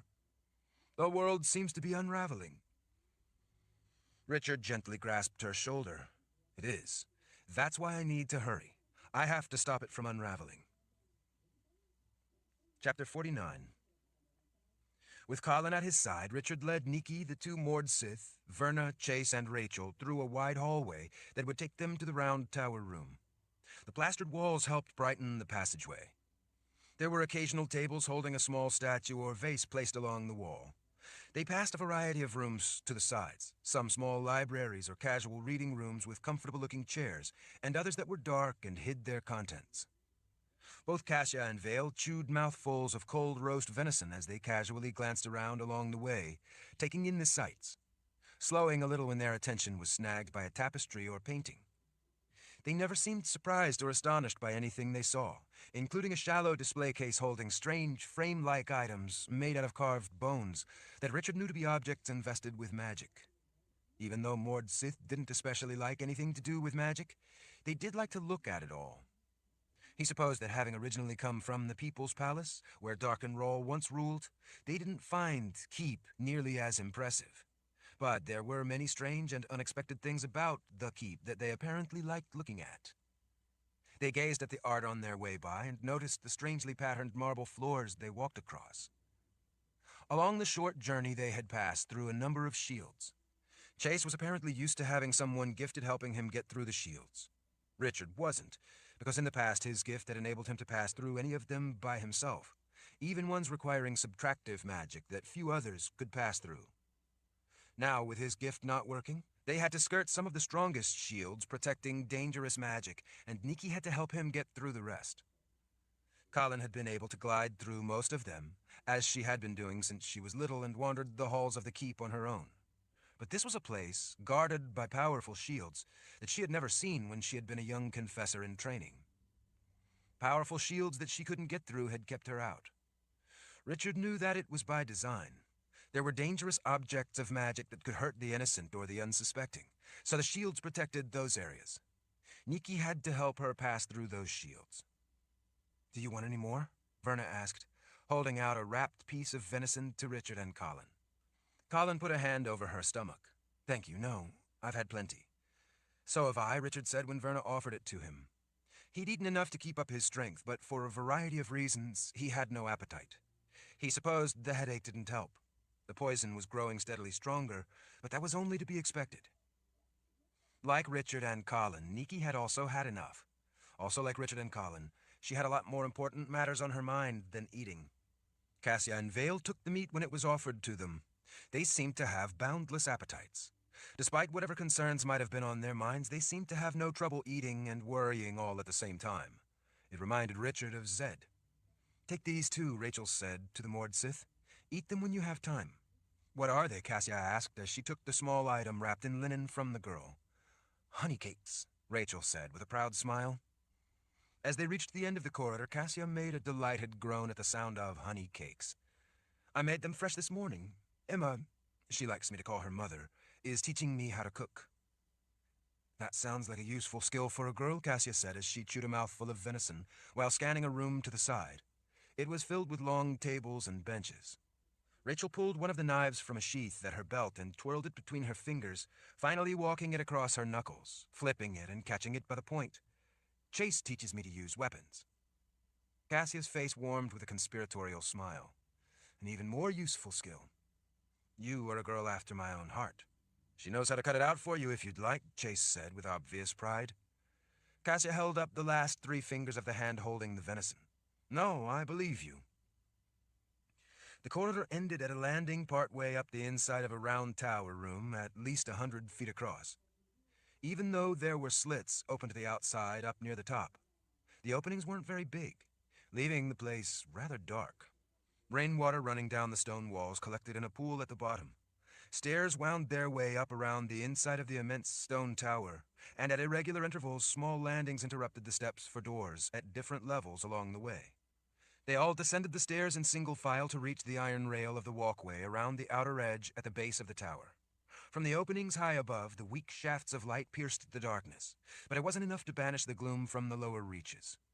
In the center, at the bottom of the tower, lay the pool of black water fed over time by the rain leaking in. Rocks broke the surface of the water here and there. Gripping the railing, Cassia and Vale leaned over to peer down over the edge into the inky waters. The big eye of a salamander resting on one of the rocks swiveled to watch them. Richard's mind was occupied with wondering why there would be a sanctuary for spirits down below the catacombs. He was particularly struck by the cloth hangings covered with wards. He pointed across the tower to the hole broken through the stone wall. letting Cassia and Vale know where they were headed. It was the opening into Kolo's room, as Richard had once called it, because after the wall had been blown open for the first time since the Great War, he had discovered the remains of a wizard who had once stood watch over the Sliff in case an enemy were to try to enter the keep that way. Sometime during that war, the man had been sealed in and eventually died at his post. He had left a number of journals that had been helpful to Richard in understanding some of the things that had happened back in Kolo's time. Unfortunately, the journals had not revealed the true extent of what had been going on. He thought that perhaps Kolo didn't know. It was likely that very few people did. Cassia and Vale swiveled their heads, inspecting the impressive damage as they walked through the broken and partially melted stone of the opening into the large room. Kolo's chair and small table still sat to the back of the round room. Unlike the room with Lucy's well, this room was nearly 60 feet across, and even though it was much larger, it also was capped with a high domed ceiling that was nearly as high as the room was wide. The well itself was nearly 30 feet across, considerably larger than Lucy's. Richard speculated that the Sliff had more volume to her and needed a bigger well because she traveled to so many more places. Maybe Lucy had been created for a singular purpose, whereas the Sliff was at one time in frequent use, taking wizards to a variety of places. As Richard walked toward the waist-high stone well, he was surprised to see the quicksilver face of the Sliff rise above the edge of her surrounding stone wall. The rising liquid bulge formed into glossy, metallic features that reflected the lamplight and the room itself in what seemed like a living mirror. The attractive face was smiling with fluid grace. "Master, it pleases me to see you again." The eerie voice echoed around the room. "Have you come to travel?" "Yes," Richard said, surprised that she was already there and he didn't have to wake her. "But what are you doing here? Why aren't you asleep with your soul?" The face distorted with concern. "I was with my soul and at peace, but then you came into the spirit world. I saw you. We all saw you. We all saw the Dark Ones chasing you. You still had life in you. I could tell that you did not belong there. I was worried for you, so I came here, hoping that you would return to this world and come to me again, so that I might help you." Richard stepped closer. "I'm glad you're here. We do need your help. We need to get to the People's Palace as soon as possible." "I know the place." A smile widened on her face. "Come, we will travel." She drifted closer to him, her voice lowered to an intimate murmur. "You will be pleased." "We came here in Lucy," Kahlan said, her tone not at all intimate. "We traveled in her to get here. Do you know her?" The silver face turned with a cold look back to Richard. "Why did you not come to me? Did she please you more than I do?" Richard shook his head, eager to dispel the notion. He needed this strange creature to get them to the palace. The last thing they needed would be for her to vanish down her well. Richard gently put his fingers on Colin's arm, urging her to take a step back. "No, it's not at all like that," he told the Sliff. "We were trapped in Stroiza. Do you know the place?" The Sliff frowned as she considered. "Stroiza," she said, carefully pronouncing the name. "No, I have not heard of the Stroiza place. I cannot travel there." With all the other problems he had to worry about, Richard didn't need to have difficulty with a jealous Sliff. So he tried to dismiss the significance of traveling via Lucy. "We were forced to travel in her to get here to you." The silver frown eased. "You wish to travel with me? Are you sure?" "Yes, I am. We need to travel to the People's Palace. We need to get there quickly. We had to get out of Stroiza and get back here to you so we could travel with you and be pleased. You see? We had to travel in Lucy in order to get back to you." She regarded him coolly. "So that I could please you." "Yes, that's right." He waved an arm, gesturing his displeasure. "It was terrible traveling in Lucy. It did not please me at all. But we had to do it to get here to you." Out of the corner of his eye, he caught a glimpse of Kahlan folding her arms in annoyance. He didn't know why she would be getting jealous of the Sliff, but he could tell by her green-eyed look that she was. The reflective silver face began to distort as the smile returned. "You returned because you would rather travel in me?" He tried to make his voice sound more businesslike. "Yes, exactly. We wanted to come back so we could travel in you." The smile brightened. "You will be pleased, Master. Come, we will travel." Richard lifted his sword part way from its scabbard. When I traveled in Lucy, I brought this with me. She said I could travel in her with it. The Sliff leaned over a little, looking down at the sword he was holding halfway out of the scabbard. I told you before, Master, that object is not compatible with life while it is in me. If you take it, you all will die. Richard waved a hand at the notion. I know, I remember. But things have changed. You remember, you saw me in the world of the dead. Lucy said that because I have death in me now, I could bring it and it wouldn't harm us. This Lucy, she let you take this with you in her? Yes, but she said it was only because I have a sickness in me. She said I'm already dead. You said that you yourself saw me in the world of the dead. She said this couldn't kill me again. The Sliff looked skeptical as she considered for a moment before extending a glossy silver arm. The end of it formed into a hand with graceful fingers. She sensuously cupped the metallic-looking hand to his face, the way a woman might caress a lover. The arm withdrew back into the well as concern settled into her reflective expression. Master, you are dying. Kahlan stepped forward, grasping his arm. Can you help him in any way? Is there anything you could do, since you are partly in that world of death, to help remove the sickness from him and take it back to the world of the dead with you to where it belongs? The Sliff turned a sad look toward Kahlan. No, I am sorry, but I can only travel in this world. Can you at least tell from touching him how much time he has? No, I am sorry. I can only tell that death already has him, and his life force is leaving him. I know that much, Richard said. So, since in a way I'm already dead, the sword can't really kill me, right? The Sliff considered him for a time before speaking. This is a bad business, Master. It is as you say. You could bring it, and you would not die because death already has you. The object is linked to you, focused on the death in you, so it would not harm the others as it ordinarily would. Good, Richard said, sighing with relief. Then it would please me to take it with me. An arm rose from the churning quicksilver pool to hold up a hand forestalling him. Master, it is not that simple. Yes, it is. I did it before. Perhaps because this other did not care what happened to you. The Sliff drifted a little closer. Did this other not tell you what would happen when you traveled with this object? Well, yes, Richard admitted. She said it would take some of my remaining life. And it did, the Sliff confirmed. It took that which you have very little to give. The life is draining away from you as death replaces it. That object is created to bring death. When you traveled, having that object of magic with you took much of your remaining life. It took time from you, giving you over to death much sooner. Richard waved a hand, wanting to get on with it and get to the palace.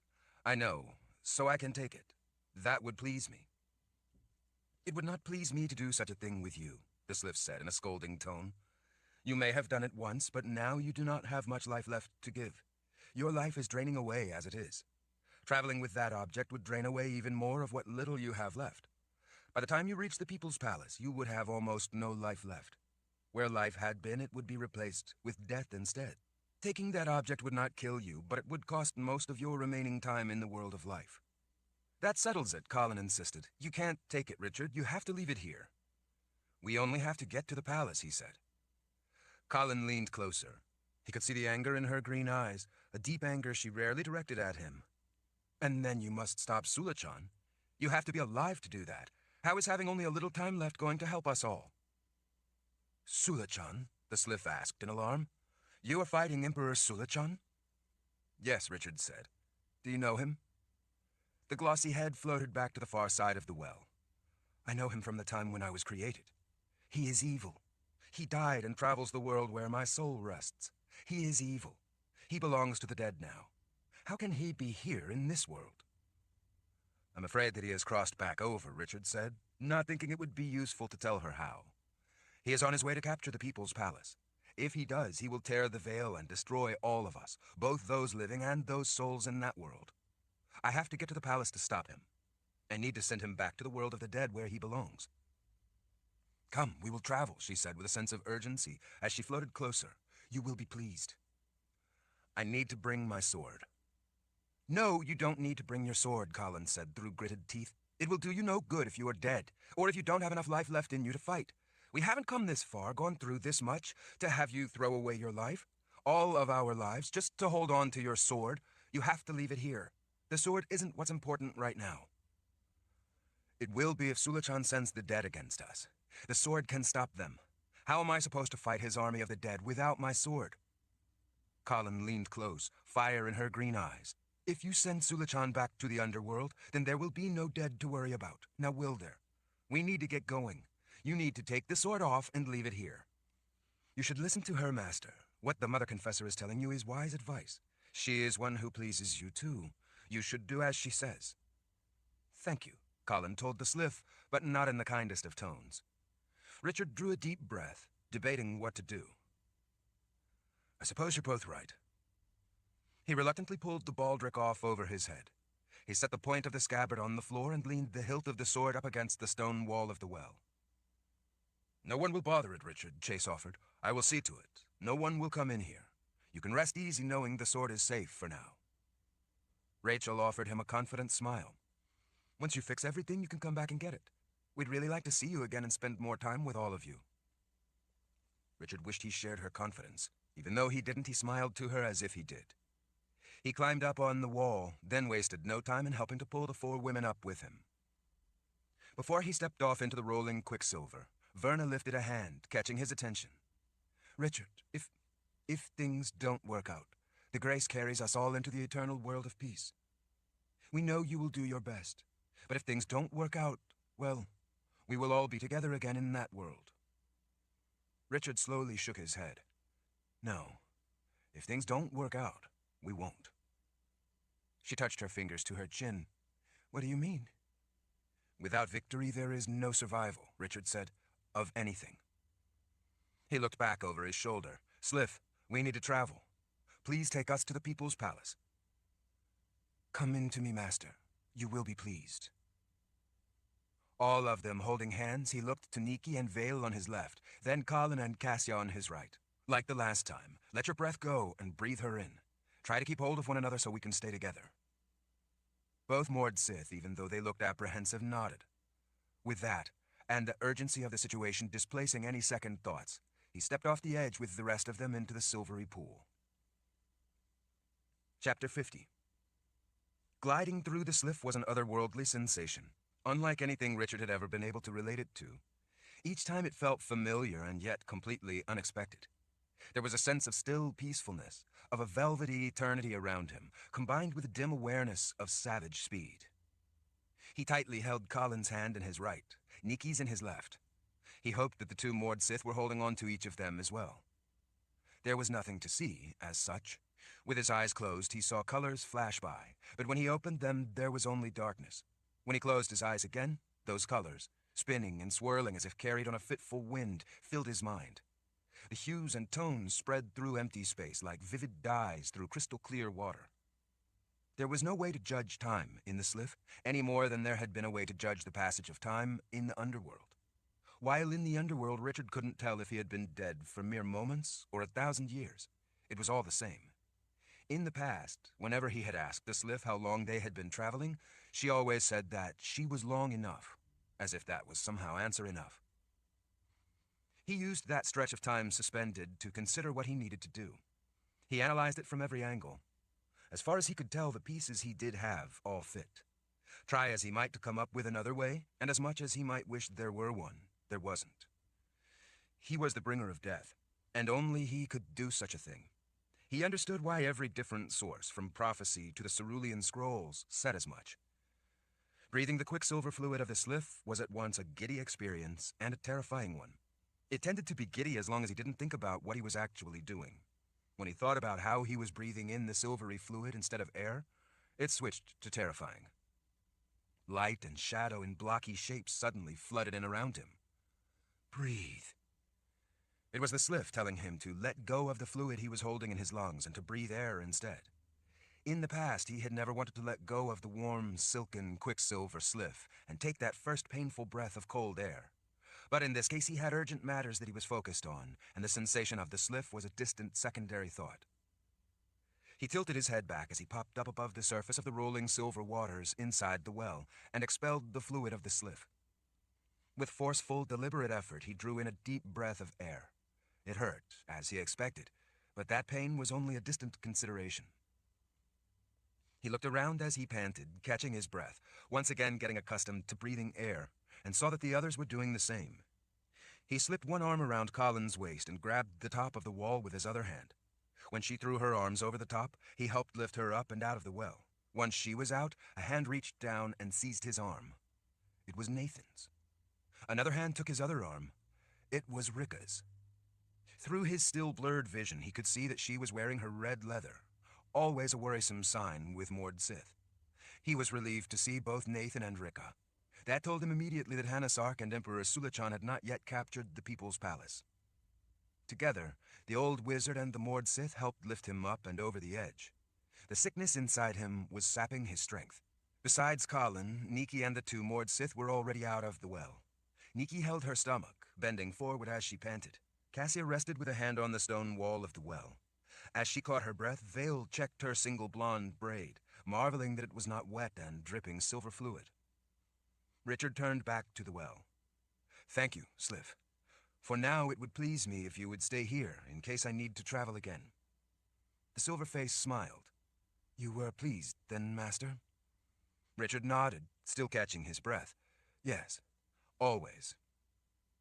Content with the answer, she said she would remain there. Her face melted back down into the choppy little waves of the quicksilver liquid, and the pool gradually stilled until it was a quiet, mirrored surface of silver. "Why would we need her again?" Kahlan asked, suspiciously. "Who knows," Richard told her, leaving it at that, and hoping she didn't ask anything else. Fortunately, she instead turned to the prophet. "Nathan, what are you doing down here?" "I came to greet you, of course," he said, lifting an arm with a grand gesture a king might give an adoring crowd. Nathan's full head of straight white hair hung to his broad shoulders. His hawk-like raw glare hooded his penetrating dark azure eyes. He was clean-shaven and ruggedly handsome, despite being nearly 1,000 years old after having lived for most of his long life in the spell around the Palace of the Prophets that slowed time. Rather than the traditional robes of a wizard, he was wearing high boots, dark trousers, and a ruffled white shirt under an open, dark green vest. He was also wearing a sword sheathed in an elegant scabbard at his hip. A sword was about the last thing a wizard of Nathan's ability needed, but he liked carrying one anyway. Most of his life he had dressed in the traditional simple robes of a wizard, as was required of him at the Palace of the Prophets. Now, free of that place, he liked to dress in his image of an adventurer from many of the books he'd read. Richard had often wondered if, because he had never had a normal childhood, Nathan was living it out now that he was free to do so. Nathan, looking serious, gestured to Richard's hip. "Where is your sword?" Richard flicked a hand back at the well. "I couldn't bring it through the sliff." "Ah," was all Nathan said. The tall, blonde Mord Sith shared a nod with Cassia and Vale before turning her attention back to Richard. "Lord Rawl, if I may ask, where is Kara? Why isn't she protecting you? She should be with you." Richard's breath caught at the name. Before he could answer, Cassia lifted Kara's ajil, worn around her neck, and answered in his place. "She is, in a way. Kara died as all Mord Sith want to die, giving her life for Lord Rawl. I carry her ajil so that she may be with him in spirit, and so that I can always be reminded of her strength." Richard saw only a slight pause in Rika's breathing. "And where have you two been all this time?" she asked, looking between Cassia and Vale. She sounded like a mother unhappy with children who had not shown up for dinner. Richard spoke up for Cassia and Vale. "They and the others with them were captured and forced to serve the man who is coming here to kill us all. The rest of those women, except Vika, are dead. Some of them died defending us." The harsh edges of Rika's expression eased as she looked back at the two Mord Sith. "Glad to have you both back to help protect Lord Rawl and the Mother Confessor." Cassia revealed the slightest of smiles. "From my experience, they require a lot of defending. Lord Rawl especially wouldn't last long, without at least one of us watching over him." Richard turned his attention back to Nathan. "How did you know we were coming? How is it that you were down here waiting for us?" Nathan shrugged his broad shoulders as if it should be stone-cold obvious. "I'm a prophet. Prophecy came to me saying that you would arrive down here, so we've been down here waiting." Richard didn't like the sound of that. He cocked his head. A prophecy. Yes, Nathan said. Oddly enough, I have been having a flood of prophecy lately. Prophecy of every sort. It's quite exciting, actually. I've been visited by more prophecies in recent weeks than I've had my entire life. It's quite extraordinary, if the truth be told. It's trouble, Nikki said, as if reading Richard's thoughts. How so? The prophet asked, not liking being contradicted. How is knowledge trouble? It simply is what it is. Nikki waved away the question and asked one of her own instead. There is an army on its way. Have you seen any sign of it yet? Nathan's demeanor changed. He looked from Nikki to Richard. I think you had better come with me. There is something you need to see. Without waiting or explaining, Nathan turned and headed for the door. Outside the room with the Sliff's well, the broad service corridor was filled with men of the first file. They were all heavily armed and looked in a grim mood. Colonel Zimmer, the big Daharan commander and the highest-ranking man at the palace, rushed forward when he saw everyone emerge from the Sliff's room. He scanned all the faces before leaning to the side, checking back in the room to see if anyone else would be coming out. The colonel tapped a fist to his heart. Lord Roll, welcome back to the palace. I can't tell you how relieved I am to see that you and the Mother Confessor are safe. We have all been terribly worried. It was clear by the look on his face that he meant it. The man cleared his throat. If I might ask, Lord Roll, why didn't you ride back with General Myford and the men who went to see you safely home? We expected to see you safely return to the palace in their care. I told you they would be coming through the Sliff. Nathan folded his arms, clearly feeling smug about the accuracy of his prophecy. Richard was caught off guard. It seemed like all he ever did was tell people about all those who had died. I'm afraid that General Myford, Commander Pfister, and all the men they brought with them lost their lives fighting to protect us. We would not be alive if not for the sacrifice of all those brave men. The colonel's face reflected the shock of the news. Dear spirits. All of them. Richard confirmed it with a solemn nod. There isn't much time, and we have urgent problems that need to be addressed. I'm afraid that I am going to have to ask you to step up and take the place of General Myford. I am appointing you General of the First File. General Zimmer clapped a fist to his chest. I take on the duty, Lord Roll, but with a heavy heart. Richard joggled the man's shoulder. I know. You're the right man for the job, and I know you will make those who came before you proud. Those under your care safe, and those under your sword terrified. Yes, Nathan said. Appointment made. I already told the man that he would soon be promoted to general. As I told you, I have been having a number of prophecies of late. Now, we need to go have a look at the trouble we have. Richard had wondered why the man had shown so little reaction. General Zimmer glanced up at Richard. It's true, he did tell me that not long ago. I thought he meant many years from now. I didn't expect it to be so soon. Nathan waved a hand irritably. Prophecy does not name the day, I told you that. Prophecy only... You said you needed to show us something, Richard said. Nathan paused to scrutinize him for a moment. Yes, this way. He flicked a hand in the direction of the hallway with all the men. Richard saw that the men at the head of all the soldiers had bows nocked with red-fletched arrows. They wore special black gloves for handling the deadly arrows. He turned to Nikki. Do you think those might stop the dead? Nikki's blue eyes turned to the nearest man with the red-fletched arrow nocked in his bow. Possibly. If I might ask, Lord Roll, the new general said as he scratched the hollow of his cheek. What do you mean about stopping the dead? Richard skipped the explanations and went right to the part that mattered most. The man who is coming to lay siege to the palace can reanimate the dead. Once brought back in this way, they are incredibly difficult to bring down. Regular weapons don't work because these corpses are driven by magic mixed with occult powers. Nathan turned and stared off down one of the halls, frowning. A number of the soldiers shared looks at this news. How do we stop them then? General Zimmer asked. Stabbing them doesn't work, since they are already dead. If forced to fight them, do your best to hack off limbs. Fire stops them, so if you can throw pitch on them and set them ablaze, that might work. Nathan and Nikki can lay down wizard's fire, and that certainly works, but the problem is with their numbers. My sword works against them. At least, it would if it was with me.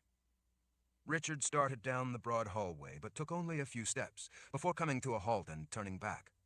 What is that odd smell? It smells like something is burning. Nathan cast a brief glance toward a marble stairwell.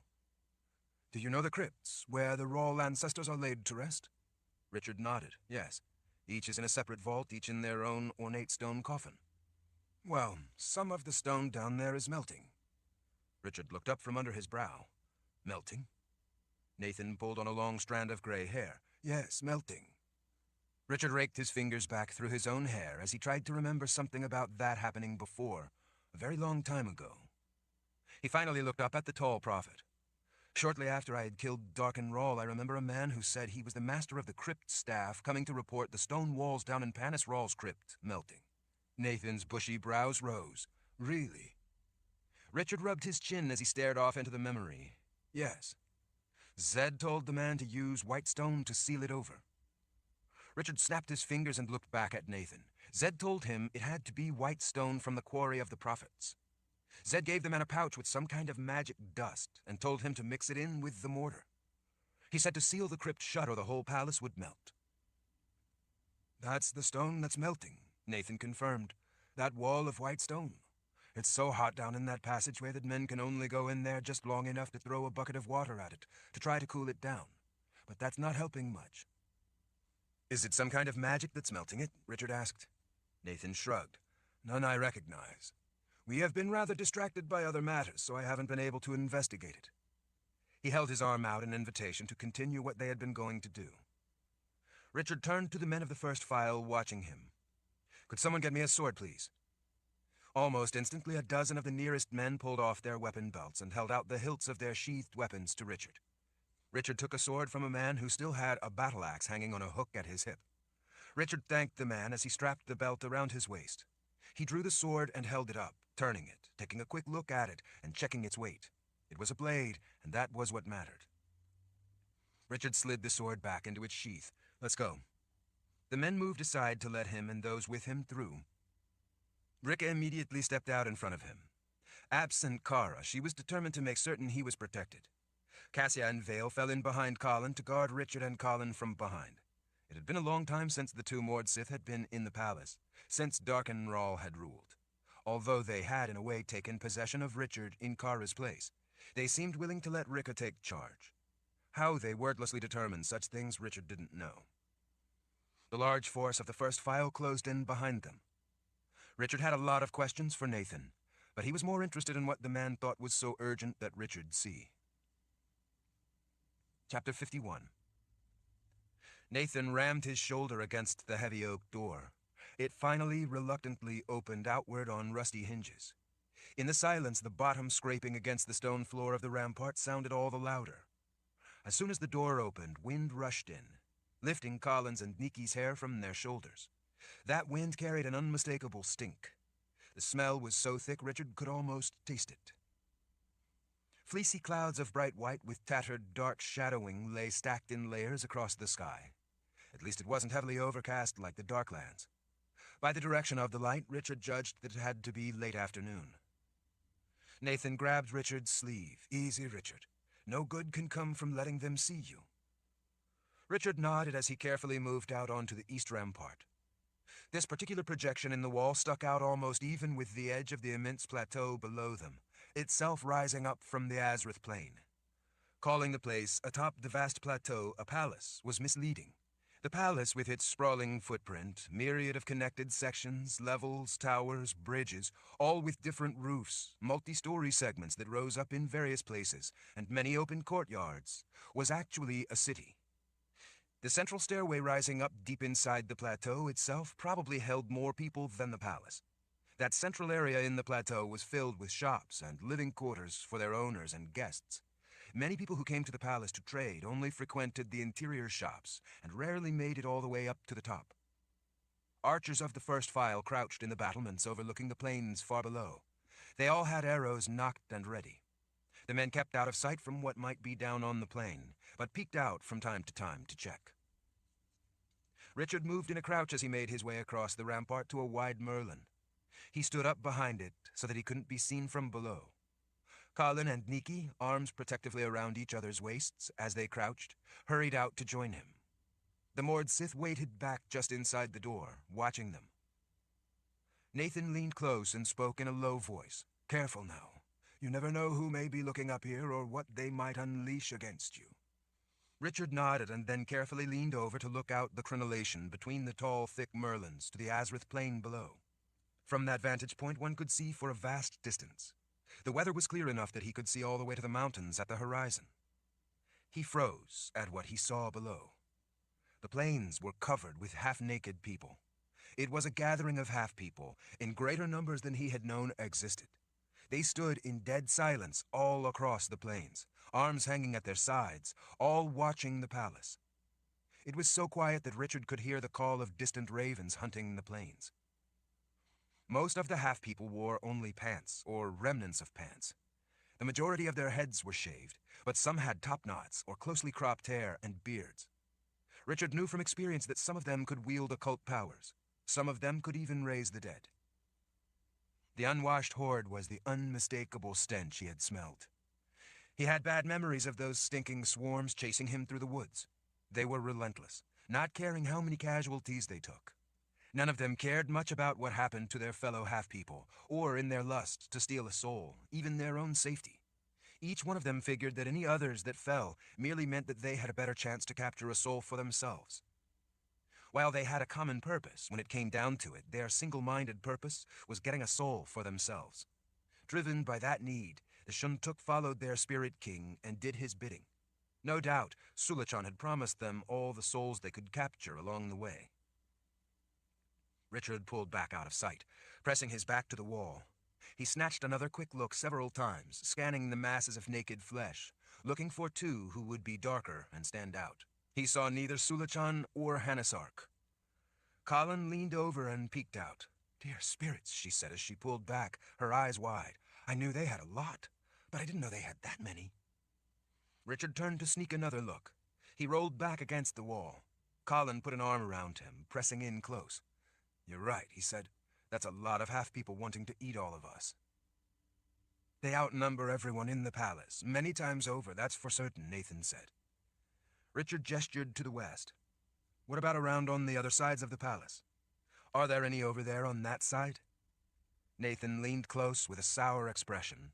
He pointed a finger down and then circled it. "They are all around us. I can't even guess at their numbers. Common sense says that they can't get in here." "But prophecy says otherwise," Richard guessed. Nathan admitted it with a grunt. "How long have they been here?" Richard asked. "A few days," Nathan told him. "Don't tell me," Nikki said. "That was about the time the walls down in the crypts started to melt." Nathan inclined his head toward her. "You even needed to ask?" Nikki's face contorted with displeasure as she considered what they might do. "Fortunately," Nathan said, "the great door down below is closed and the bridge is up. There is no way for them to get in here. I have heard people here say that the People's Palace has survived long sieges before, and it can survive this one." "I don't believe that for a moment," Richard said.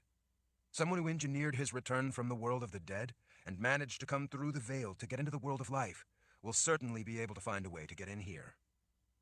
"Well, I don't know how," Nathan insisted. "Neither do I. But have no doubt he will.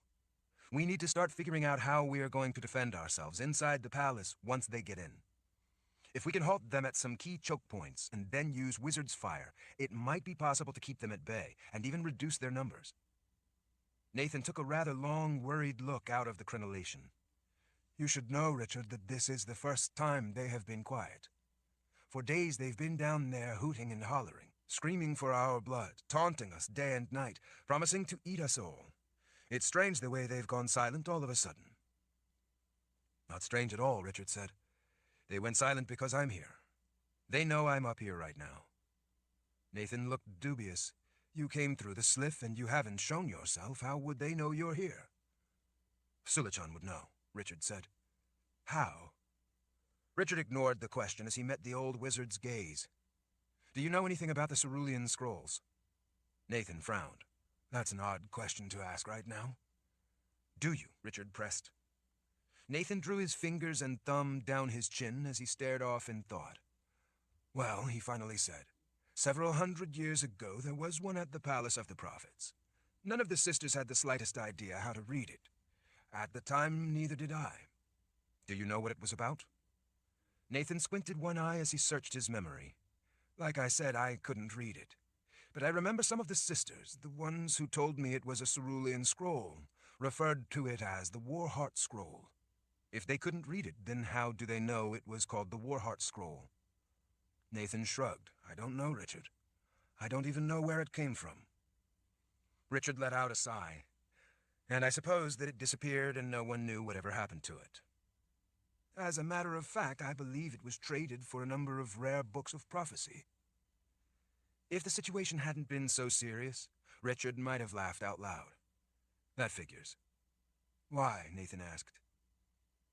I've read the Warheart scroll. I was just wondering if you had seen any others like it, here at the palace. Nathan leaned in with surprise. You found it and you read it? What was it about? It was about me, Richard said as he stretched up, looking over rooftops. He pointed. That's the glass roof of the Garden of Life. Nathan looked back over his shoulder at where Richard had pointed. Yes, what of it? I need to go there, right now. I need to go see Regula. Kahlan came away from the wall, seized his shirt at the shoulder, and pulled him around toward her. We can go see the Omen machine later. Right now, we need to get you to the containment field so that Nikki can get that poison out of you. Besides, Nikki pointed out, to understand the Omen machine and how it works, you would first need to go to the Temple of the Winds to recover the other half of the book, Regula, the half that tells how Regula works. Richard looked back at Nikki. That book hidden away in the Temple of the Winds is a false lead, much like the Book of Counted Shadows was a decoy. It's a fake, meant to protect Regula. I don't even need to see it to tell you it's full of misinformation. Without seeing it? Nikki looked incredulous. How can you possibly say that? Zed taught me that a lot of powerful magic is protected by such misleading information. Such stories send people off track looking for supposedly authentic information. Even if they do find that it's actually a fake, like the Book of Counted Shadows, just meant to mislead people and prevent them from knowing how something really works. Nathan lifted his arms. But how can you know that is the case with this book, Regula? The half we have reveals that the other half, hidden in the Temple of the Winds, fills in the parts we don't understand. How would you know that it doesn't really reveal how Regula works? Richard waited patiently until the old wizard was done. Because I already know how it works. Nathan's arms came down. How could you know such a thing? Because I've read the Warheart scroll. Nathan stammered, looking like he had so many questions he didn't know where to start. We need to go, Richard told everyone before Nathan could put voice to all his questions. I need to get to the Omen machine. Kahlan snatched his sleeve again. No, you don't, Richard. First we go to the containment field. I can see in your eyes how much worse that poison has gotten and how sick you are. I remember what it was like and how it grows. The poison is advancing, and you can't afford to waste any more time. Against all odds, we've finally made it here. Now that we're here, we are going to the containment field and have Nikki heal you before we do anything else. If you're right and Sulichan's forces do get in, we all need you well so that you can fight. You're right, Richard said with a sigh, but Regula is on the way. I just need to stop there first to see that it's safe and nothing has happened to it, and then we will go right to the containment field. All right? Kahlan folded her arms as she peered at him from under her brow for a moment. Finally, her arms came unfolded, and she shook her head as she was overcome with a smile. All right, Richard. We'll stop on our way if it will make you happy. Chapter 52. At the bottom of the wedge-shaped circular stairs, the proximity spheres around the excavated dead-still room beneath the Garden of Life began to glow. The ancient room made of simple stone blocks had been discovered only when its roof collapsed. It was simple and without any decorations, and they had at first thought it was an abandoned storage room of some kind.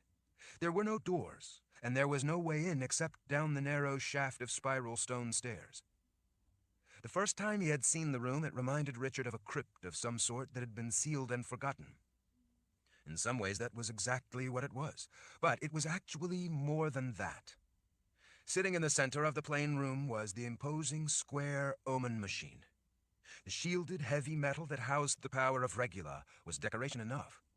Each side of the machine had an emblem in the language of creation, identifying it almost as a ward to keep everyone away. Around the edges of the room in neat stacks against the walls were thousands of blank metal strips that, when fed through the Omen machine, allowed it to give prophecy directly. At one time, the machine must have been used for that purpose. By the supply of blank metal strips, it must have once been in heavy use. Richard wondered how many of the books of prophecy, especially those in the People's Palace, originated with Regula. Even if books of prophecy were not directly transcribed from the machine, and even if prophecy was not given directly by the machine, Regula was the conduit bringing prophecy into the world of life. Even if it was buried and no longer used to give prophecy directly, it was still in the world of life, generating prophecy through the gifted.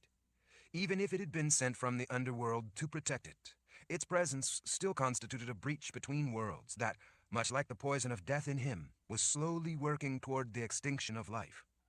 Richard checked the output tray to see if the Omen machine had used any prophecies in his absence. The slot was empty. Richard leaned over, placing both hands on the cool metal of the machine's flat top. At his touch, the ground shook with a hard thud as the machine came to life.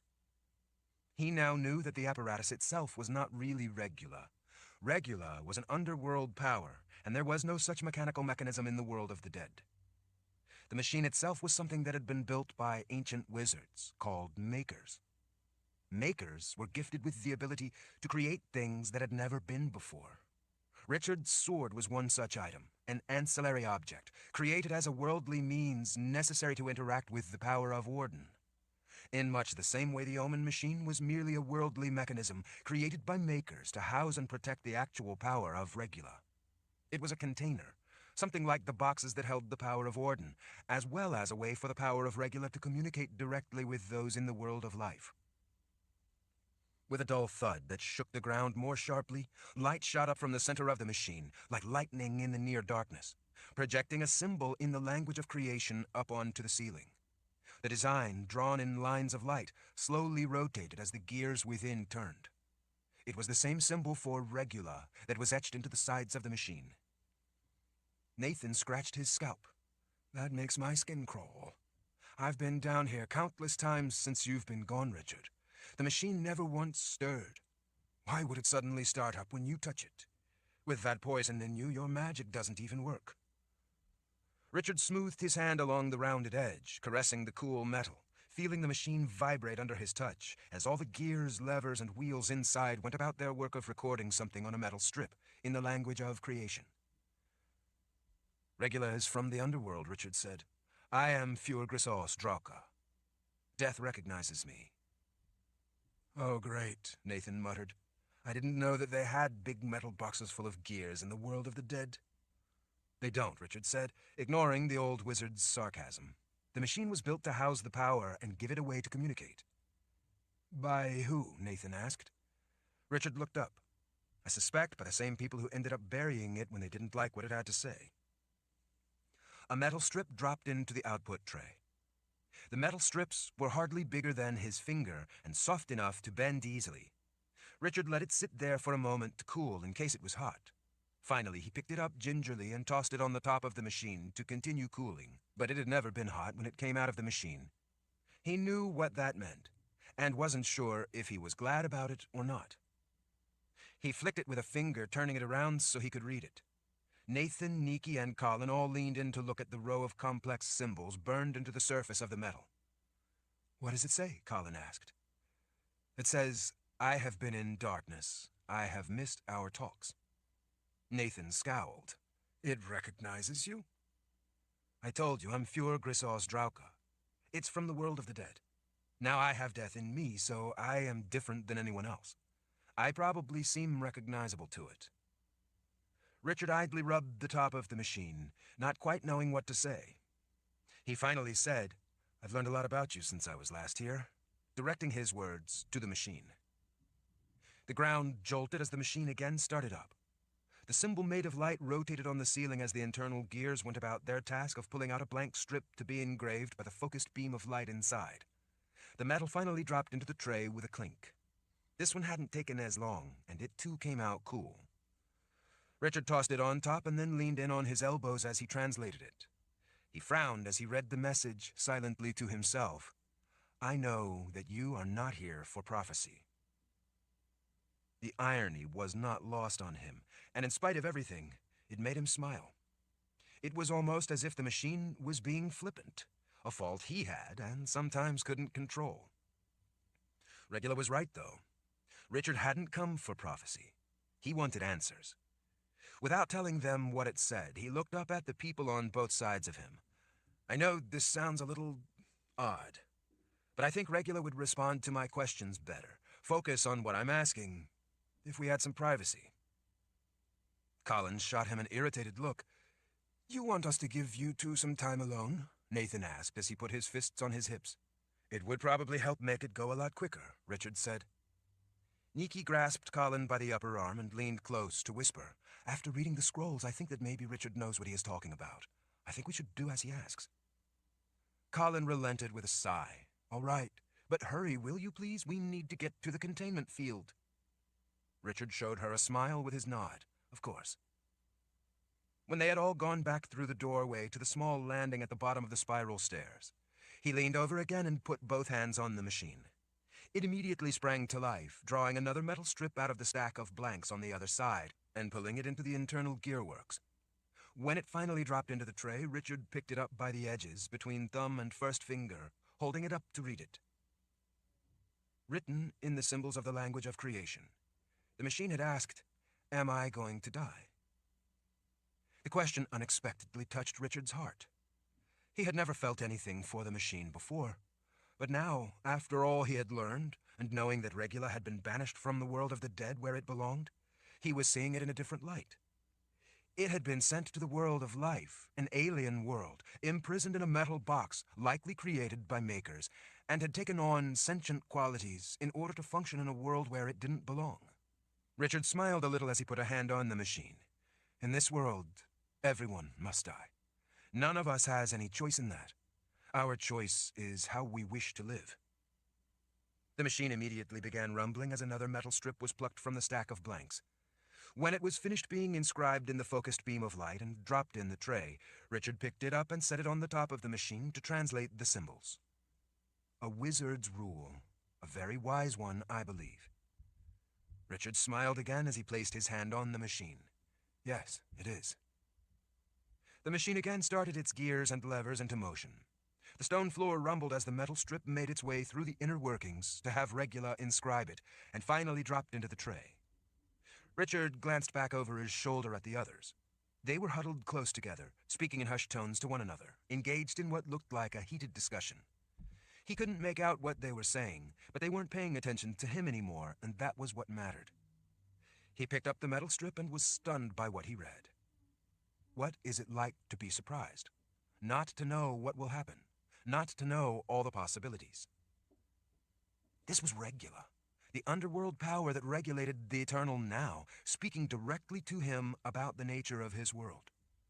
Regula knew everything that would happen, everything that could happen.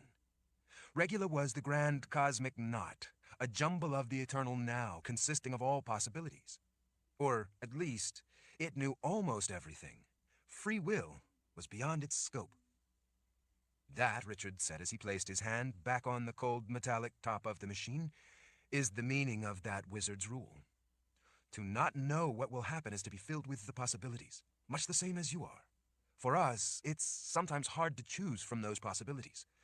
Sometimes we must choose things that are hard and even frightening. Sometimes making those choices is the joyous core of what it means to be alive, to be human.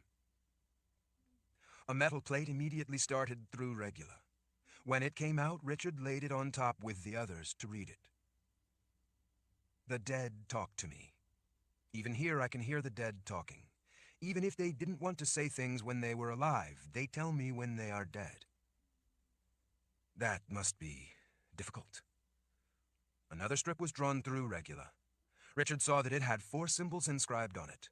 He quickly worked out the translation. This is a cold world.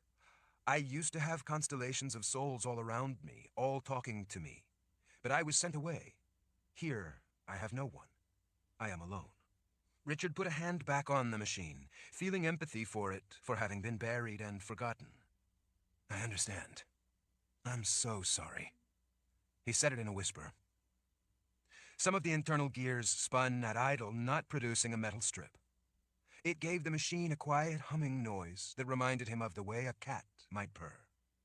Why did they bury you? He asked when Regula had remained silent, its gears spinning softly for a time. He didn't know who had done it, but it was obvious that someone had gone to a great deal of trouble to bury the Regula device and ensure that it was not found. Finally, the gears slowly, almost reluctantly, spun up to speed. Levers clacked into the stops, rods rotated, and steel arms turned as the device began using light to inscribe another message on a metal plate. Richard pulled out the cool metal strip and tossed it on the top, leaning on his forearm as he translated it. Because I knew too much. Richard couldn't help but to chuckle. I guess they didn't know you. You can't help it. You are only behaving according to your nature.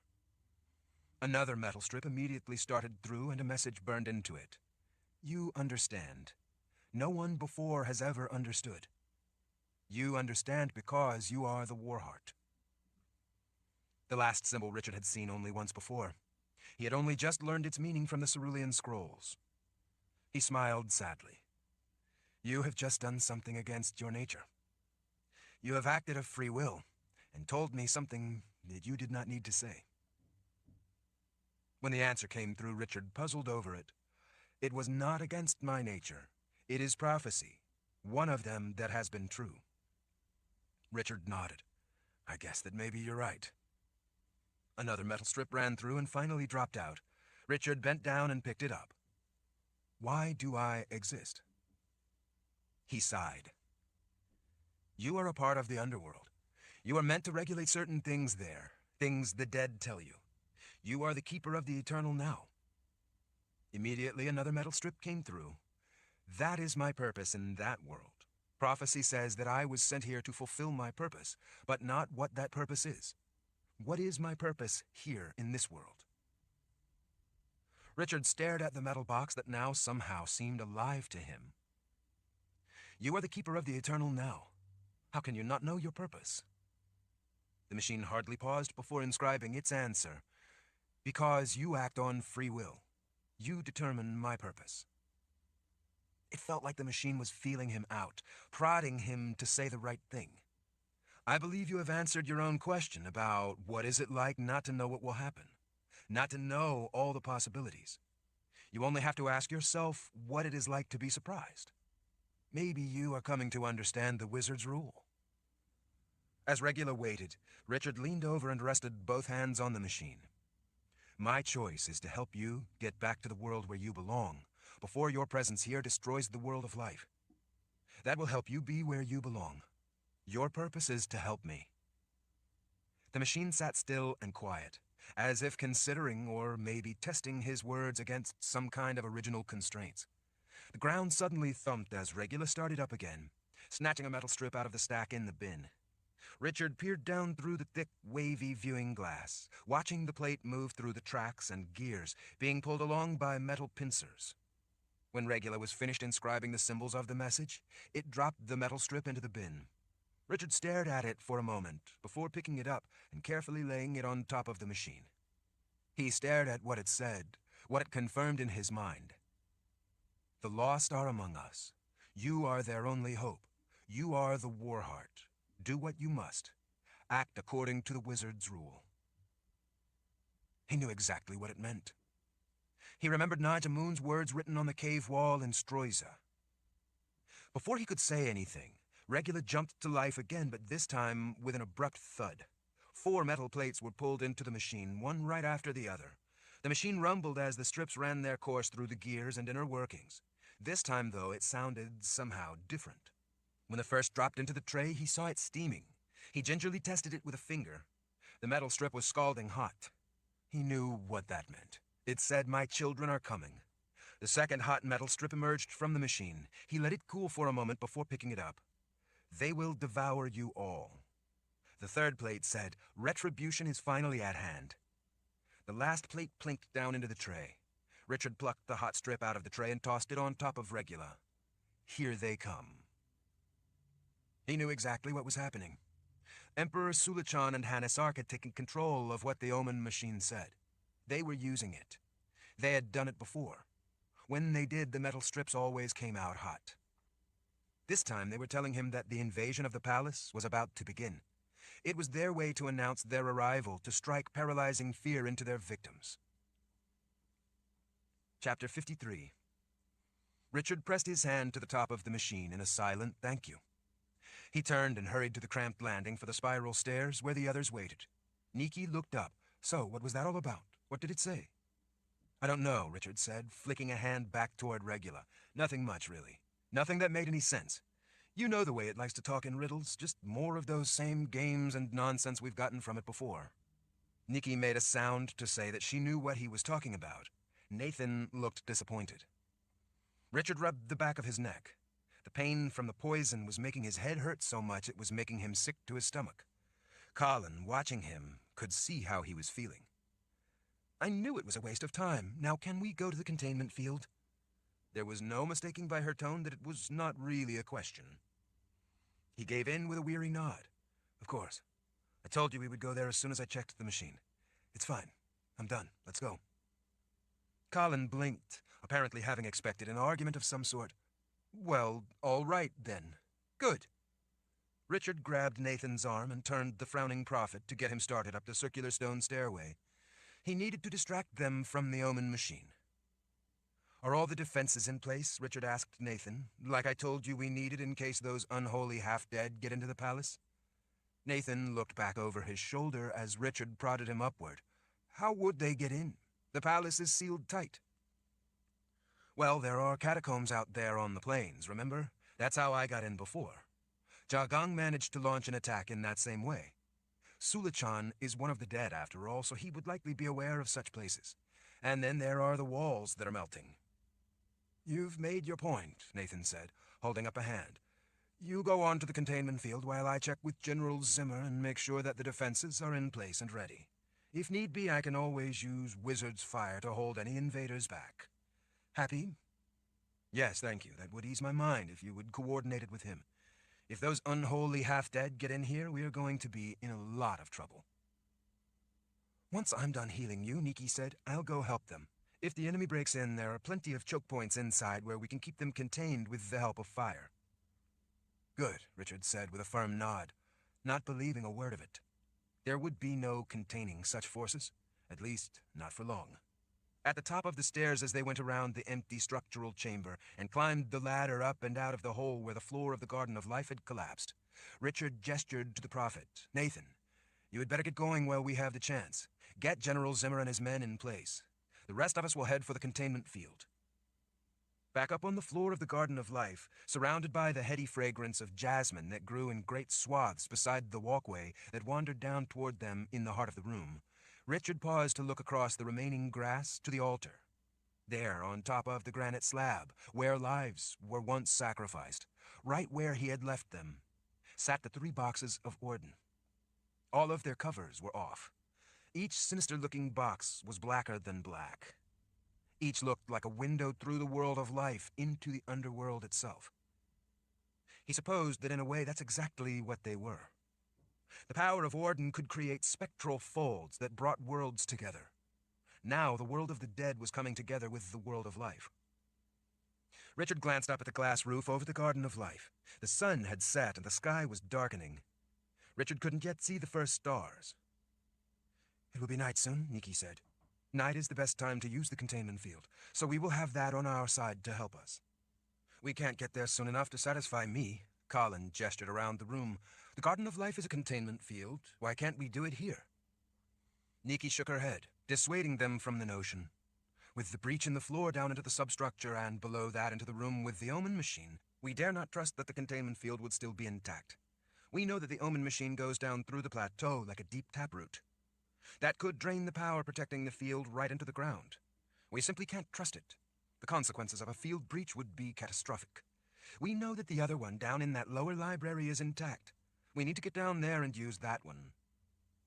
It was a reminder to prompt Richard to stop looking around the Garden of Life and get moving.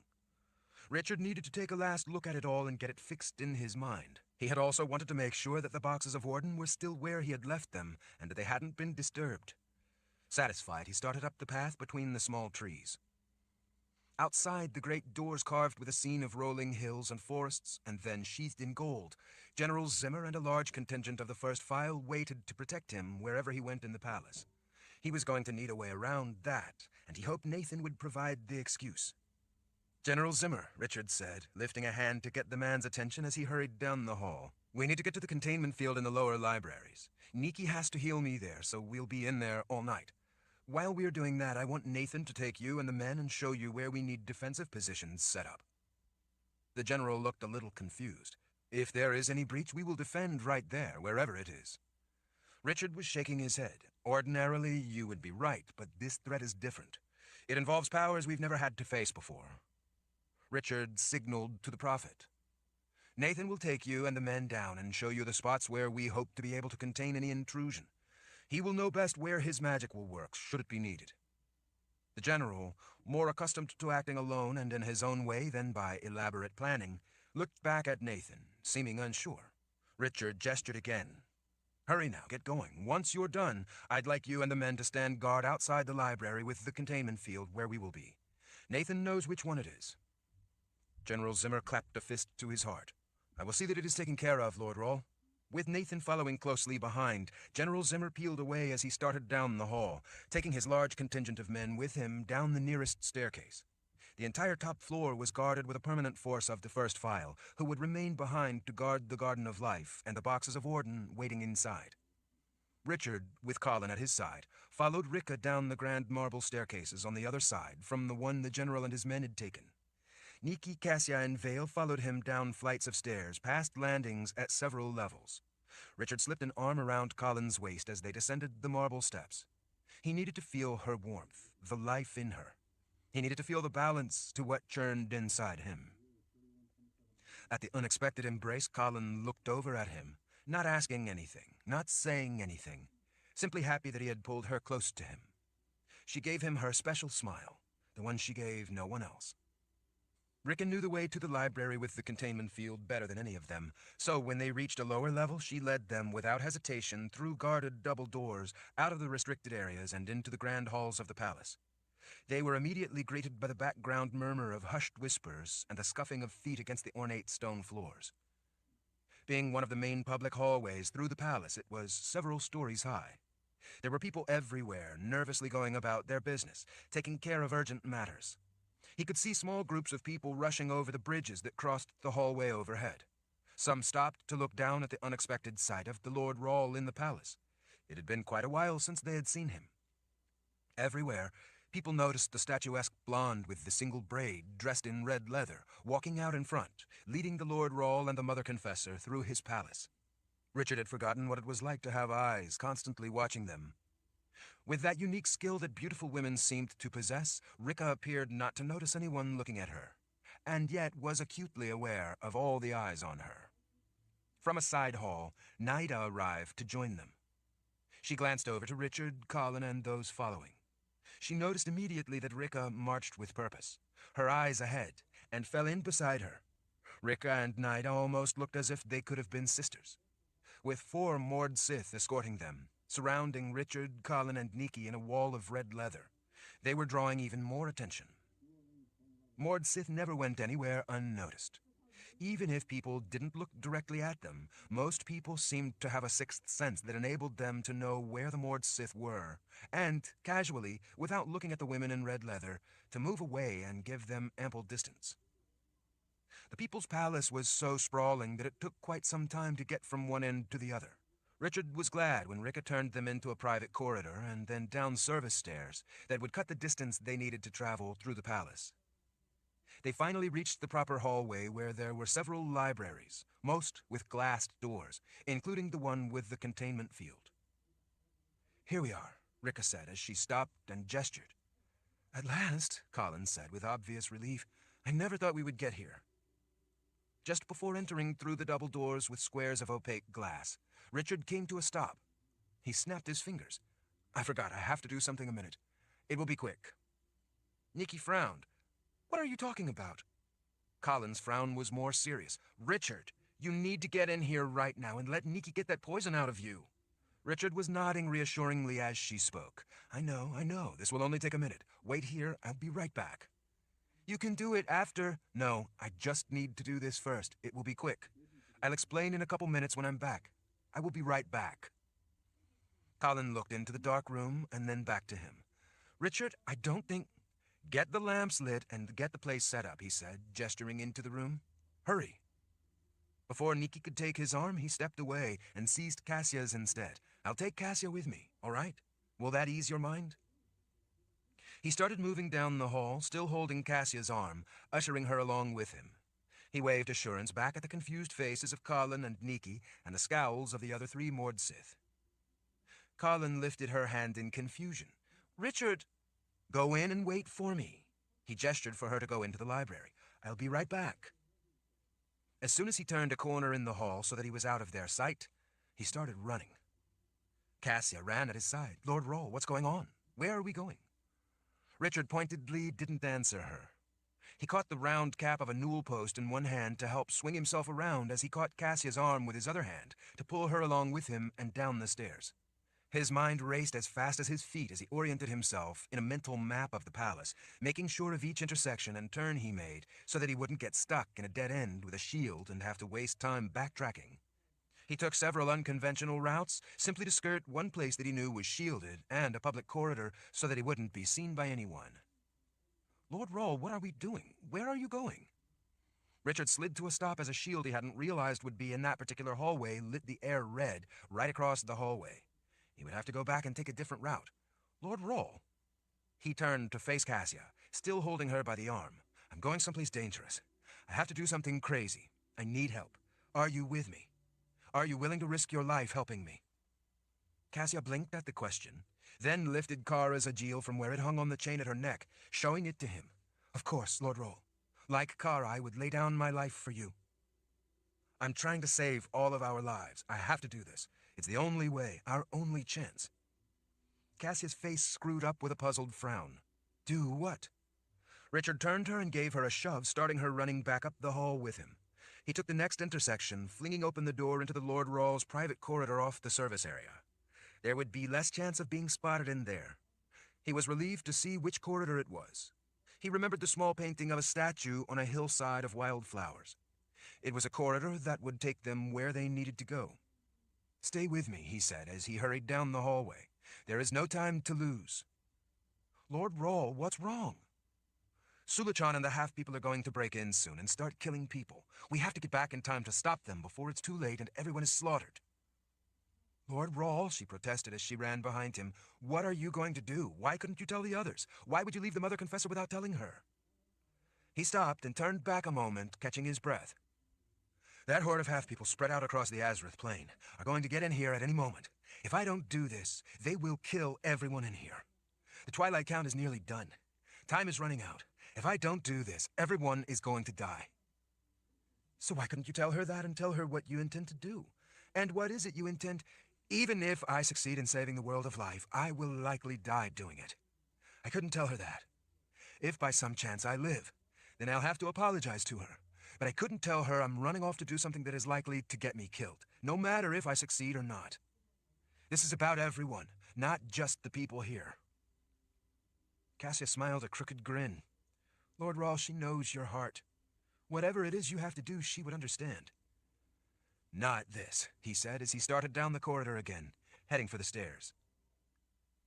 At the bottom of the solemn black marble stairs, he raced along the final corridor that would get him to where he needed to go. "Sliff," he called out as he ran. "Sliff, I need you." He threw open the double doors and stumbled to a stop, Cassia right behind him, both out of breath. The silver face rising above the silver pool in the well smiled pleasantly. "Master, you wish to travel?" Richard swallowed, hands on his knees, catching his breath. He straightened. "Yes, we both need to travel. It's urgent. We need to travel." "Come," the Sliff said, "and we will travel. You will be pleased." Richard hopped up on the stone wall surrounding her well. "You must not tell anyone where we're going," he said, as he helped pull Cassia up beside him. "No matter who asks, you must not let them know where you are taking us." "Master," the Sliff said with a coy smile, "you know I never reveal anything about my clients to anyone." Chapter 54. Kahlan paced down the length of the library, past rows of shelves holding books of prophecy, a thumbnail held tightly between her front teeth as her mind raced. She would look herself, if she knew where to look, but she wouldn't even know where to start. She came to a halt and looked up when General Zimmer rushed into the room. "Did you find him?" He shook his head as he caught his breath. "I'm sorry, Mother Confessor, but no. I have men searching everywhere. No one has seen them." Nikki threw her arms up. "It doesn't make any sense. He's been missing most of the night. He said he was only going to be a few minutes. How could he simply vanish? Vale stepped forward hesitantly. Well, could some of those half-people have snuck in and snatched them? There would at least have been blood from any such attack, Nikki said in a quiet voice. When she heard nothing, the sorceress glanced up from under her brow at the general. The general's face distorted with an uncomfortable expression. All I can tell you is that none of the men has spotted so much as a drop of blood. Have they spotted anything useful? It's an awfully big place, Mother Confessor, the big Daharan said, clearly uneasy that he had no good news. There are 1,000 places to look. Kahlan went back to pacing. He said he was only going to be gone a few minutes. I felt like something wasn't right. I had a feeling. I should have trusted that feeling and not have let him go. She gestured with a hand, angry at herself, blaming herself. It's just that he rushed off so fast. Kahlan pressed her lips tight for a moment. He needs to be healed. He doesn't have much time left before that poison kills him. She was on the verge of panic, remembering what it was like seeing him when he was dead. Her whole world had ended. Now he was near death again from that taint of death within him. Nikki could have removed it, but now he was gone. Nikki, leaning against a heavy table, watched Kahlan pace. This is making me start to wonder why he wanted to stop to check on Regula. What do you mean? Kahlan asked without looking over. Richard is so honest that I never suspected he might be lying. Kahlan paused in her pacing and looked up. You think he was lying? At least not telling us the whole truth. Nikki's arms came unfolded as she stood up away from the table. Do you think he had to stop there to check on the machine, talk to Regula alone, and it didn't tell him anything he could understand? Since when has Richard been so easily stymied? Kahlan, that's not just a mysterious omen machine. That's Regula, the controller of the Eternal Now. It's an underworld force that has been brought to life in this world, banished here because it's so dangerous. Spirits sent it here to hide it from Sulachan in the underworld, but Sulachan found it here in this world. Richard knows all that. Kahlan rubbed her arms against the chill of her fears. What do you think it told him? Nikki let her arms flop down against her sides. Who knows? Regula knows everything that could happen, everything that will happen. She looked up with a sudden thought. We could go ask Regula what it told him. Kahlan shook her head. I don't know how. It only seems to talk to Richard. Besides, Richard wouldn't want to know prophecy from the machine. Wasn't that the point made in the scrolls, that he is the counter to prophecy through free will? He wouldn't ask what was going to happen. For Richard, action is better than reaction. He would act. Then that brings us right back to not knowing where he is. Nikki went to one of the long mahogany tables and rested the fingertips of one hand on the polished top as she stared off in thought.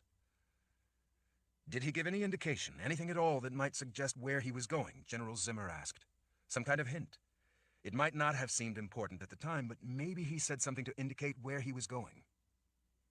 Kahlan looked up at the big Daharan general. She remembered him so well from when they were fighting in the war. In the mornings, when Captain Zimmer returned from a night of hunting with his men, he would bring Kahlan a string of ears from the enemy they had killed that night. Hunt him, Captain, she said, deliberately reminding him of those special missions he was so good at. He smiled at the memory and caught her meaning. The men will keep looking. Don't you worry, if he is in the palace, we will find him. Kahlan nodded as the man left to continue the search. Kahlan looked up suddenly and turned to Nikki. If he is in the palace. What? If they can't find him, maybe it's because he isn't here in the palace. Vale frowned at the notion. Mother Confessor, the entire palace is surrounded by half-people. He couldn't take 3 steps out of here without them seeing him and jumping all over him. There's no way he could leave the palace. Kahlan stood stiffly, considering it. Of course there is. Nikki folded her arms as she stepped closer. You think he may have gone somewhere in the Sliff? It's the only thing that makes sense. Then let's go ask her, Nikki said. Rika, Nida, take us on the shortest route to the room where the Sliff's well is located. Clapping fists to their hearts, they turned and started away, eager to find their Lord Rawl, happy that they now had a real clue as to what happened to Richard and Cassia. We're lucky the Sliff's well room is in this section of the palace, Rika said. It could take hours to get there if it were at some distant part of the palace, Nida agreed. We're not far away from there. That's how he vanished so fast, Kahlan said as she followed the 2 moored Sith, angry at herself for not realizing it sooner. That's why no one has seen him. I know it. Where would he have gone, Nikki asked, and why? It doesn't make any sense. All of our problems are here. Sulachan, Hanisark, and the entire Shuntuk nation are right outside, surrounding the palace. That's what Richard needed to deal with. There is nowhere for him to go that would get him any help. Kahlan couldn't argue with that logic, so she didn't. It had to be that Richard had already left the palace in the Sliff. The more Kahlan thought about it, the more it explained how he had vanished so fast and so completely. She was sure of it, but only the Sliff could confirm it. Her thoughts raced as she tried to figure out why he would have left. He wouldn't abandon us here, Vale said. Lord Rawle would die before he would abandon us. That's what I'm afraid of, Kahlan said under her breath. The Mord Sith led them through the private passageways, keeping them away from the crowded public halls that might have slowed them down.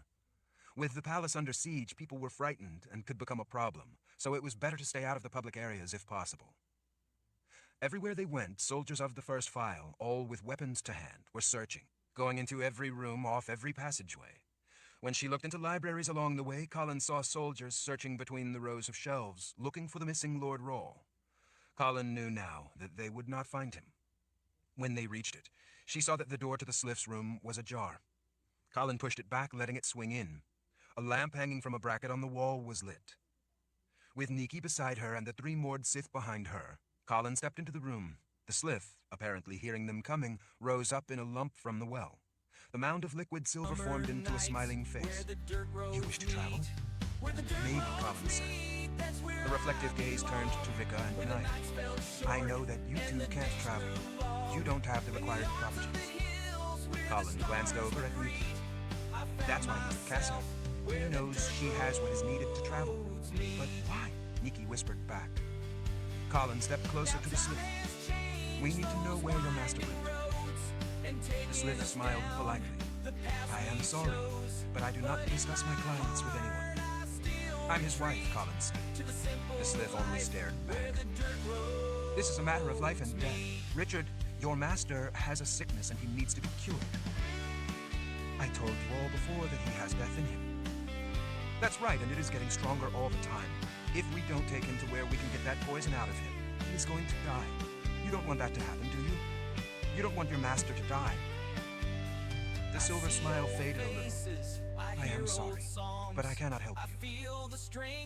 He told you not to tell us, didn't he? Kahlan asked. Do you wish to travel? The Sliff asked in a more formal tone. Kahlan stepped up and rested her hands on the edge of the well. Yes, I do wish to travel. Take me to the place you took Richard and Cassia earlier tonight. You must name a place if you wish to travel. Kahlan stared at the silver face that from only inches away revealed her own face in the distorted reflection. The place where you took Richard. The smile widened on the silver face. Call on me any time if you decide you would like to travel. Please know your destination when you come back.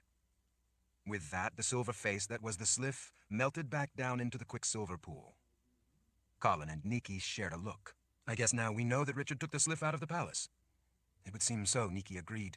But why? A hard thud jolted the room. Everyone looked up as dust fell from the plastered ceiling. That sounded like wizard's fire, Nikki said. Let's go. Kahlan raced for the door. Everyone followed on her heels. Once they were out in the hallway, Rika and Nida closed in to protect Kahlan and Nikki from the front, while Vale protected them from behind. They took several intersections in the plastered halls and then service stairwells that headed back up into the palace. As they cleared the top step up into a broad hallway, half people leaped at them from behind the wall to the left. One of them took Nida from her feet, rolling with her across the floor. Another, mouth opened wide, sprang at Kahlan.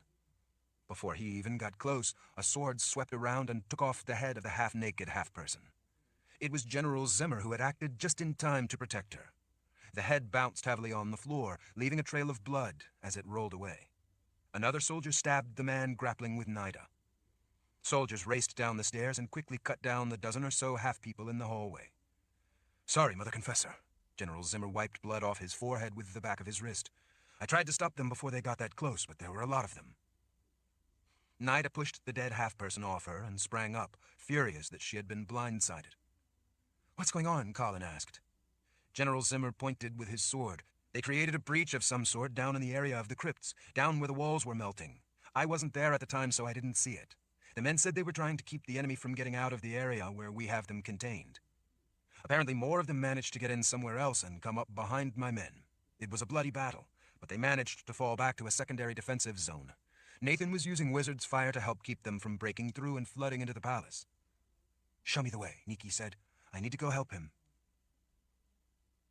Chapter 55.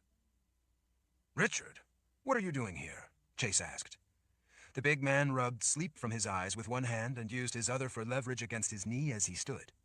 He had apparently been sleeping while sitting against the wall just outside the tower room. Richard slipped the baldric of his sword over his head and strapped the belt around his waist as he headed for the stairs to the hallway he needed on the next level. "I'm in a hurry, Chase." Chase arranged the knives along his belt, then straightened the sword at his hip before checking that the sword strapped over the back of his shoulder was secure. Chase followed quickly after them. "Well, all right, but where are you in a hurry to?" "I need to get back to that place we came out of, back to the catacombs." Chase caught his sleeve, stopping him, and with his other hand pointed down a side hall. "Then this way is quicker." Richard nodded. "Lead the way." He looked over at Cassia as they hurried down the starkly plain stone corridor. "Are you all right?" Cassia tugged down the sleeves of her red leather outfit at the wrists. "I'm fine. I'm just not sure I'm getting any more comfortable traveling in that liquid silver." "What's this about?" Chase asked. "What's going on?" "Long story." Chase frowned over as he pointed Richard down a stairwell. "You seem to be full of a lot of long stories. Is there a short version?" Chase snatched Richard's shirt. "Nope, that way shields a library with books of magic. You need to take this intersection to the right, then take the stairs down a level, then the hall, then back up to get around it." Richard nodded. "The short version is that Emperor Sulichan and Hanasark have an entire nation of those half-people surrounding the People's Palace. They are soon going to get in if they haven't already." "So then what are you doing here?" "I came to get something I left behind."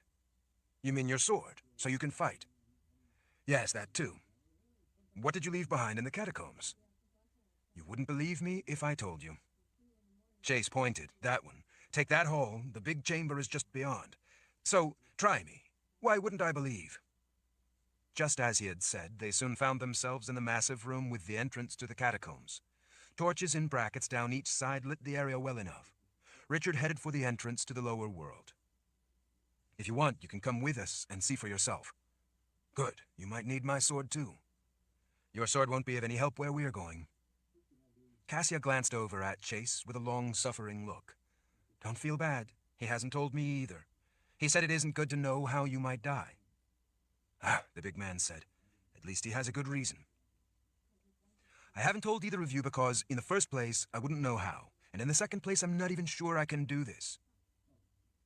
The slits at the top of the chamber revealed that it was night. How deep in the night, Richard wasn't sure, but since Chase had been asleep, it seemed pretty clear that it was the heart of darkness. Richard spotted the alcove set back in shadows and headed for it. Without delay, he pressed his palms to the metal statues, closing his fingers around the shepherds. He felt them warm as before, and as before, the stone groaned as it began to swing open. "Get some torches," Richard said. Chase grabbed one for himself and handed Cassia a lantern. He gave Richard a torch. Richard started in. "There are lots of steps. It goes down really deep into the mountain. The first flights are constructed, but you need to be careful once we get lower because they are carved from the rock and they aren't even." "What's the rush?" Richard turned and looked at Chase. "A lot of people back at the palace are going to be slaughtered by half-people before I can get back. It could even be that everyone there will die. I'm hoping to make it back before that happens. But even if it does, everyone else is going to die after that. I need to try to stop what is going to happen. I think this is the only way. Kahlan's life hangs in the balance. Everyone's life hangs in the balance. I don't know if I will live through what I'm going to do, but I have to save everyone I can. That's the rush." Chase grunted his understanding and followed Richard when he started down, taking 2 steps at a time, half descending stairs, half falling the entire way. They went past landing after landing, racing down. The torches suddenly revealed the chamber with the round table and the various tunnel openings. Richard ducked under the opening and went into the 9th one on the right, plunging down the shaft cut through the stone, down rough-cut stairs, the torches flapping in the wind as they raced ever downward. They began encountering the dead in their carved resting places. Richard paid attention to where he was going, ignoring the hundreds upon hundreds of corpses they hurried past. Chase, though, looked to each side with big eyes. He hadn't known the catacombs were there, beneath the keep all this time. For that matter, generations had lived at the keep without ever being aware of what lay below. The long, winding, descending journey finally brought them to the arched opening into the precisely cut, square, broad passageway. This place is making the hairs at the back of my neck stand on end, Chase said. Me too, Cassia added. I know, Richard said. Come on, this way. At the end of the broad corridor, Richard stopped before the cloth hanging at the end. On the other side, it was painted with wards to keep spirits from crossing. What is this place? Chase asked, looking around at the carefully carved straight walls and precisely cut flat ceiling, and especially the strange piece of cloth hanging across their way ahead. Richard turned back to Chase. It's called the Sanctuary of Souls. You mean there are spirits, ghosts down here? Yes, Richard gestured to the cloth. There are these things, these cloth panels hanging all throughout the maze. Some, like this one, have ancient wards painted on them. Those wards are powerful spell forms that keep the spirits from crossing. It keeps them on the other side. Yet other cloth panels have spell forms meant to draw the spirits to this place. Draw them here? Cassia asked. Why? Back in the caves in Stroy's, Naja left a message about what happened back in the Great War. Who is Naja? Chase asked. Richard waved away the question. A sorceress who lived back in the Great War. Not important right now. But the message she left for us is, you see, the half-people don't have souls. Naja says that when the Emperor and his makers created the half-people, those spirits, once pulled from the victim, were not allowed to go to the spirit world. That was how Sulachan created the half-people. If their souls went to the underworld, then their bodies here would die. Instead, their souls were ripped from them, but not allowed to cross over into the underworld. Cassia ran her hand down Kara's Aegil. What happened to them then? Naja said that those souls are unable to go through the veil into the underworld, so those lost spirits drift back in this direction and end up haunting this plane of existence, not knowing where to go. Some of them have come to me before, seeking my help, but I didn't understand at the time. Cassia pointed. So you think some of them might be in there? This is the Sanctuary of Souls. Look at all the trouble the people back in Naja's time obviously went to in order to create this place. I think that some of the spell forms draw those spirits here, making it safe for them. I think this maze is a place they can haunt, a place where they can gather and feel safe. A temporary home of sorts. Once drawn in, the wards keep them from coming out here. Why? Chase asked. Naja says that not all of them who drift back into the world of life are friendly. The big man frowned. Why not? They'd probably be pretty angry about what was done to them, don't you suppose? Ripped from their body and not allowed to cross over to a place of eternal peace?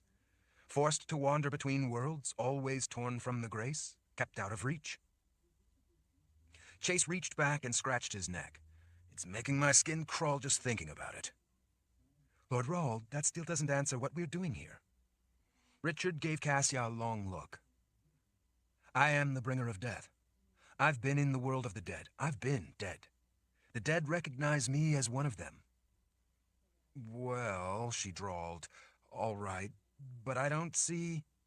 Richard yanked down the cloth and handed it to her. I need you to carry this. Fold the symbols inward. Come on. As they hurried into the warren of passageways, Richard kept track of the shepherd symbols up on the walls so that he wouldn't get lost in the maze. Along the way, he pulled down cloth hangings and draped them over Cassia's outstretched arm. As they went farther into the maze of tunnels, he could sense the presence of the spirits gathering around him in great numbers. He could hear their whispered pleas. When they reached a larger central hallway, he motioned to Chase and Cassia, go back there to the end and wait. With the shadowy forms passing through the torchlight, they didn't need to be told twice. Richard stood at the far end of the hallway, looking down the length of it back toward Chase and Cassia. As he watched, he saw sparkles, like dust caught in sunlight, begin to gather in what looked like rippling sheets.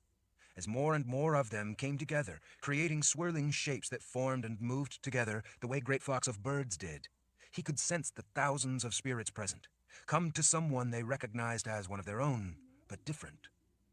As they gathered, their great numbers created sheets of light, like the northern lights Richard had often seen in the night sky. It was a beautiful sight, an underground show of the northern lights, except these lights were made from the specks of souls, all gathering together, all moving with the same purpose, the same longing, the same need. Richard drew his sword. The sound rang through the halls. It sounded pure, almost divine. In the torchlight, he could see that the blade still had the dark metallic gleam to it, taken on from having touched the world of the dead. It looked more sinister than it had ever looked, and rightly so. It now was cloaked in death. He could feel the power of its magic flooding through him, lifting his own soul with the calling of the storm, touching the death he carried within him. Richard held the sword out in both hands, then pointed back up the hallway. "Come home with me," Richard whispered out to the constellation of souls, twisting together before him in great sheets of sparkling light, looking like they were moving on an otherworldly wind. As he held the sword out, the sheets of light began twisting, turning, spiraling in on the sword. The dark, gleaming blade seemed to absorb fold after fold of those sheets of glimmering souls, until at last they had all gone as dark as the blade. Richard slid the sword back in its scabbard. "Let's go." "Where?" Cassia asked. "Back to the Sliff." Chase led the way as they raced back through the halls, then the catacombs with the countless niches filled with the dead, their souls safely in the world of the dead. Up flights of stairs and then up long runs of steps, tunneling ever upward. It seemed like they ran for half the night. Richard felt like he lost parts of that run in a dim haze. The sickness was overwhelming him. It sapped his strength as they ran up flight after flight of steps. It threatened to take his legs from under him. It threatened to take consciousness from him. When he thought he could go on no longer, he thought of Kahlan and everyone else back at the palace, and what they faced. Hanisark and Sulichan were determined to take the palace. They would unleash the unholy half-dead on the living. When they did, everyone there would be slaughtered. But that would be only the beginning of the dying. It would be the beginning of the end for the world of life. With that terrible thought uppermost in his mind, he ignored his pain and kept running. When they reached the top, Richard closed the capstone to the catacombs and then dropped onto the bench, panting, trying to gather his strength, finding it hard even to breathe. "Cassia," he said without looking up. She put a worried hand on his shoulder. "Yes, Lord Rawl." "This is why I brought you. You have to help me make it back. You have to be my strength." Without delay, she put an arm around him and helped lift him to his feet. Chase draped one of Richard's arms over his shoulders to hold him up. "I can help you, Richard. At least until we get back to the Sliff. I can't travel, but I can get you there. I wish I could travel so I could help you, but I can't." "I know," Richard said as they made their way through the immense chamber. "Cassia will help me from there." Richard tried to let Chase take as much of his weight as possible, let his big friend carry the load. Richard's head hung as he gave himself the chance to gather his strength and recover somewhat while Chase helped him. Much of the journey through the keep to the tower room was a blur. Richard faded out of consciousness for a time, allowing himself to turn the task over to Chase. By the time they made it down into the round tower and then the room with the well, Richard had recovered enough to stand on his own. The Sliff was waiting. "You wish to travel, Master? I waited as you asked. We can travel right away." Richard nodded as he climbed up onto the wall, starting to feel better. "Yes, we need to travel. We must hurry."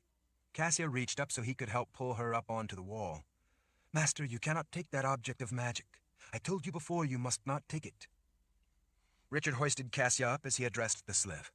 "The last time you told me that because I have death in me, it wouldn't kill me to travel with it.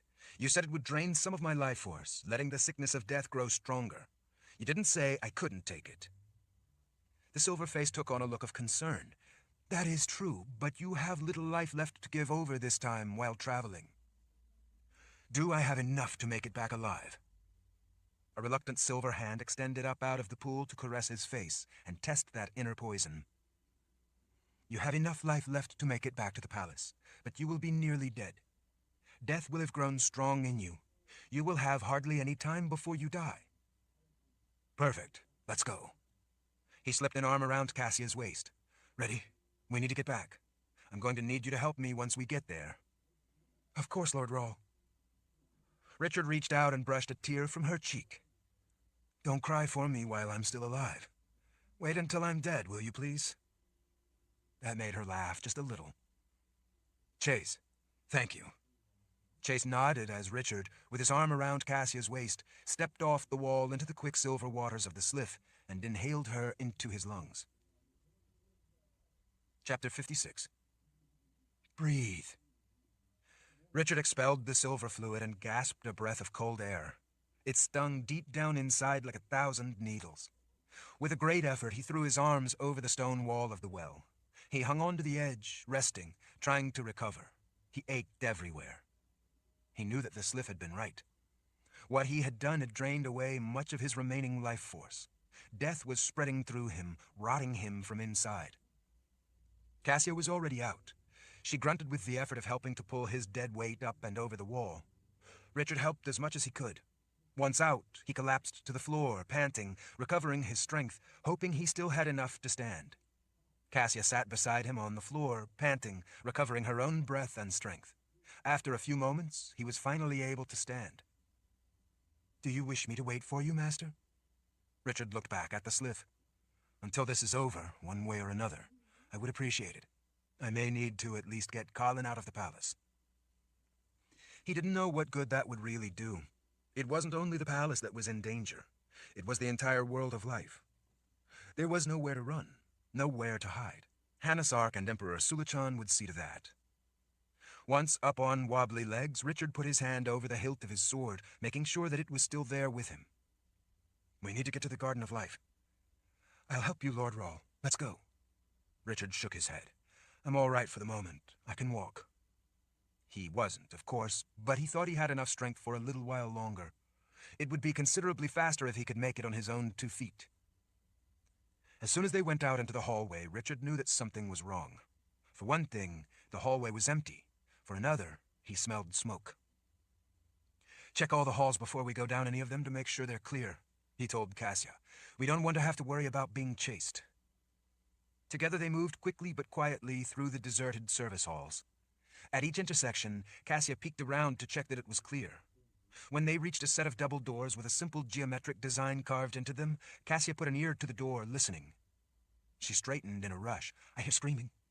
Richard gritted his teeth. "That's what I was afraid of." He pointed to a plastered hallway that led away from the public area. "That way there. Let's go." They continued working their way up back servant stairs and seldom-used corridors, in places backtracking because they heard the sounds of battle. Richard ached to join that battle and drive the enemy back, but he knew that this time that was not the way, and that this time, while he still had a breath of life in him, he had a more important job to do. It took a lot longer than he thought it would to find a way to make it up to the Garden of Life. When he finally reached the top of the stairs to the passageway that encircled the outside of the garden, the guards were shocked to see him. Richard grabbed the nearest man. "What's going on? Give me a report." Other soldiers rushed in, gathering around. "General Zimmer told us to guard the Garden of Life at all costs, to the last man if need be. So far the enemy hasn't made it up this far. We think they got in through the catacombs under the plains outside the plateau. I've heard talk of them getting in through the crypts down in the lower levels, melting their way right through solid stone. Since they breached the perimeter, they have been flooding in the ways I mentioned, and we've heard through a couple of other spots. At least, I think so. The reports we get are confused and sketchy. We've been told that the enemy has those dead with them, the ones you told us about. Nathan and Nikki have been doing their best to help us try to hold them off." "How long?" Richard asked. "How long have they been in the palace?" "Since you disappeared, Lord Rahl." "And how long has that been?" The soldier pinched the bridge of his nose as he tried to think. Richard saw that, like those of the rest of the men, his eyes were bloodshot and red. "I can't recall for sure, Lord Rahl. We've been fighting non-stop day and night. A lot of people have been killed. We push them back, they break through a different way, then we get them contained again. We've had to fight our way in a number of times to rescue trapped men or trapped people. It's been so long since we've had any sleep, I honestly can't think straight." "Several days, then?" Richard asked. "Oh, at least. It's been days since we've been trying to hold them back out of certain areas of the palace, trying to control where they are." "Have Sulichan or Hanasark been seen?" The man nodded. "Oh yes, we've caught sight of them a few times. They seem to be in no hurry. It's like a show for them." Richard looked around at all the men gathered around him. "I'm going to need all of you to clear out of here. Very soon it's not going to be safe up here. I need you to get all of our people away from the Garden of Life. Understand?" "Yes, Lord Rahl. How far away?" Richard shook his head as he sighed. "I'm not sure. Just get everyone back as far away as possible. Also, we need to clear everyone out of the main hallways of the palace." "The main halls? You mean the major routes? The halls that are stories high?" "Yes, we need to clear out of those areas and let the enemy have them. Do it immediately. There's no time to waste." The man clapped a fist to his heart. "Right away, Lord Rahl. I need you to get a message to General Zimmer. When the time is right, I want him to stop holding back the horde of half-people. When the time comes, get out of their way. Defend yourselves. Wall yourselves in rooms and defensive positions, whatever you need to do to try to stay safe, but stop holding them out of the palace. Let them flood through the major public corridors through the palace. They're going to get in anyway. When the time comes, stop fighting a losing battle and wasting lives. Let them have the main halls. Do you hear me?" The man looked confused. "When the time is right?" How are we to know the time is right? Richard wiped a hand back across his face. I can't say for sure, but you will know. The man clapped his fist to his heart. Richard could tell that the man didn't understand, but there was no way for Richard to be any more clear. He didn't even know if he would still be alive when that time came. He could feel what little life he had left slipping away. Do you know where the Mother Confessor is? The soldier nodded. They have a heavily defended section of the palace that has limited access, and they set it up as a safe zone of sorts. Not that any place is really safe, but for now the men are able to hold the enemy off from that area. I need you to get a message to her from me. Yes, Lord Rawle? Tell her I love her. The man nodded his solemn oath. It will be done. Richard pulled the grace ring off his finger and put it in the man's palm. He closed the soldier's fingers around it. Tell her this is the reason. The reason, Lord Rawle? Richard nodded. She will understand. I will personally see to it, Lord Rawle. By the way, do you know if it is day or night? The soldier pointed with a thumb back toward the Garden of Life. I was just in there to check the place. It's the middle of the night. Richard nodded. Thanks.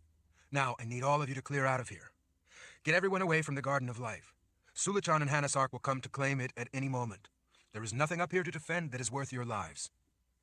Richard watched for a moment as the soldiers raced away. He turned back to Cassia. You're also going to need to get as far away from here as you can, but first I need you to help me. Chapter 57. In the light of a few fat candles, Richard leaned against the Omen machine. He could hardly stand, but he knew that he had to, at least for a little longer. It would be over soon, and then, one way or another, he would not have to stand. Regula was silent. The machine knew that now was not the time for prophecy. Now was the time when free will would hold sway. As he waited in the silence, in the dark hole where so very long ago Regula, a power that belonged in the world of the dead, had been buried, Richard thought instead about Kahlan. He made a conscious decision to use his time, if this was to be his last night of life, to think about what had been the best part of his life. Kahlan. He missed her so much it hurt almost as much as the poison of death gripping him. He pushed his awareness of the pain of the poison away and instead did his best to picture in his mind the first time he had looked into Kahlan's green eyes that day in the Heartland woods and the instant connection he had felt. That seemed like a lifetime ago. He had known the moment he saw her that his life would never be the same again. Thinking back on that first moment when he had looked into the eyes of his soulmate, it made him smile with the sheer vastness of it. She had been more than he could have ever dreamt his life would be. She had been seeking help to find the wizard who could name the Seeker so that he could find the last box of Orden. Now, all three of those boxes sat on the cold metal top of Regula, not far from his right elbow. The power of Orden and the power of Regula together in the world of life. Regula had been sent to the world of life for protection, to keep it away from Sulichan, and now here it was in the very heart of danger. Richard put it from his mind. If these were to be his last moments of life, he wanted them to be worthwhile. He wanted every possible second of them to be spent in happy memories of Kahlan. He didn't want his last moments to be filled with bitterness and regrets. He wanted his last thoughts to be of love, not hate. He smiled as he thought about some of the funny faces she sometimes made at him, the way she sometimes teased him, the way she always made him live up to the best he could be. He thought about the way she believed in him when no one else did. He thought about the way he could be weak with her, and she would give him her strength. He thought about all that he wanted to do for her, to be for her, the way he felt when he kissed her, when he made love to her. Many people lived their entire lives together without being together, without actually sharing their lives the way he and Kahlan had. He smiled in the dark as he thought about it. It was while immersed in those thoughts that he heard a sound from above. Instantly he switched to listening in the silence, until he heard steady, measured footsteps. The ladder creaked when weight was put to it. It could only be Sulichan. Sulichan would recognize the death Richard carried. He would be focused on it the way a mountain lion would be focused on a fawn. The time had come for the Spirit King to collect what he claimed as his. Sulichan would be coming for Richard. There was no doubt of that. Richard waited in silence for the inevitable.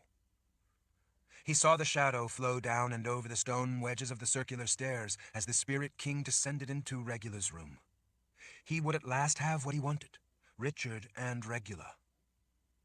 When he reached the small alcove at the bottom, Sulichan stopped, smiling with menace, as he looked in at Richard trapped in the small room with no other way out. In the semi-darkness, the spirit was a glowing, bluish, otherworldly shell over the desiccated corpse that was the long-dead emperor. Having returned from the world of the dead, the spirit, brought back to life by the blood of Fur Grissos Drauka, seemed to be content with the form it had taken. Life really was precious, even for a dead emperor. The glowing eyes were focused intently on Richard. How thoughtful of you to be here waiting for me, rather than me having to chase you down and pull you out of some dark little hidey hole. I'm not the kind to run, Richard said. That is why I knew you would be here, the Spirit King said. I've known about you for a very long time, Warheart. What is it you want with me? The Emperor stepped out of the alcove and into the room toward Richard. Why, to kill you, of course, so that there will no longer be any chance of you interfering as only you could. You see, unlike my friend, he gestured back up the stairwell, Hannes Ark, I don't make the grave mistake of underestimating you. He plots revenge for years. He seeks to make you suffer. I simply eliminate threats. So you, a man who has returned from the dead, are worried about me? Sulichan smiled as he glared with hatred. You are a man who has also returned from the dead, are you not? Well, Richard said with a shrug, it was not nearly the magnitude of the accomplishment you managed. You think not. My Dark Ones were there, waiting for you. They had you. And yet you escaped their talons and managed to get back to the world of life. The Emperor waved a bony finger. No, I do not underestimate you, Richard Rahl. Hannes Ark hates you, but I have great respect for you, much the way one respects a poisonous snake. Oh, sorry. I didn't mean to remind you of the poison that is eating away at you and has almost sucked all the remaining juices of life from you. If you know the poison is going to take me soon, then why bother with me? Seems like a lot of unnecessary effort. The sinister smile returned. Because, like I said, I don't underestimate you. You are dangerous, and the time has come to put you down so the Twilight Count can finish, and everything that has been set into motion can finally reach its inevitable conclusion. I have worked far too long to leave anything to chance by letting you live a single extra moment.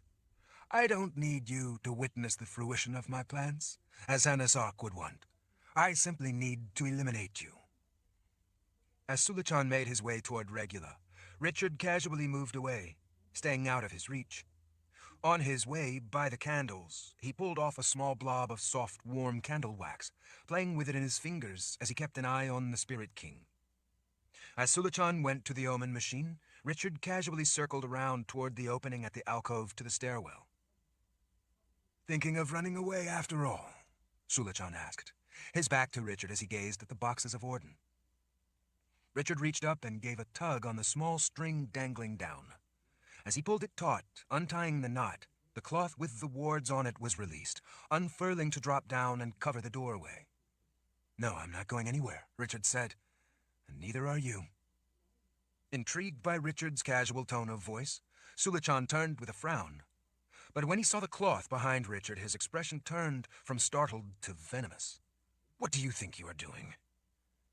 As he played with the soft wax between his finger and thumb, rolling it back and forth, Richard used the same hand to gesture at the cloth panel. I'm sure you recognize the wards. Wards left by those people you were trying to defeat so long ago. Wards specifically created to keep spirits from crossing. Sulichan swept an arm out, at the same time letting out a chuckle.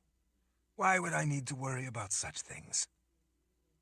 As Sulichan circled around to the cloth panel, Richard did the dance with him, circling around with him, matching him step for step, keeping his distance as he moved back around to the omen machine.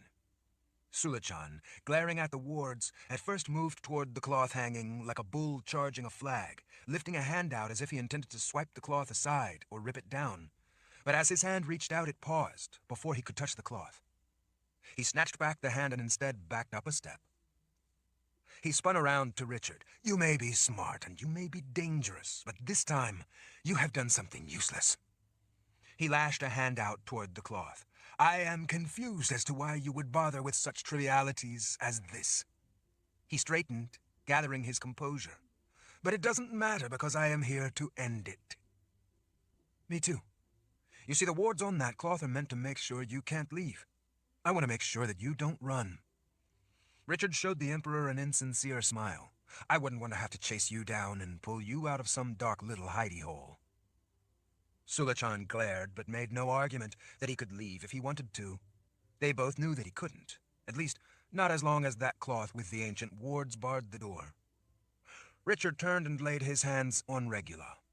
Out of the corner of his eye, he saw Emperor Sulichan lift his own hands to conjure his occult powers. "Time to go home," Richard said with a smile to Regula.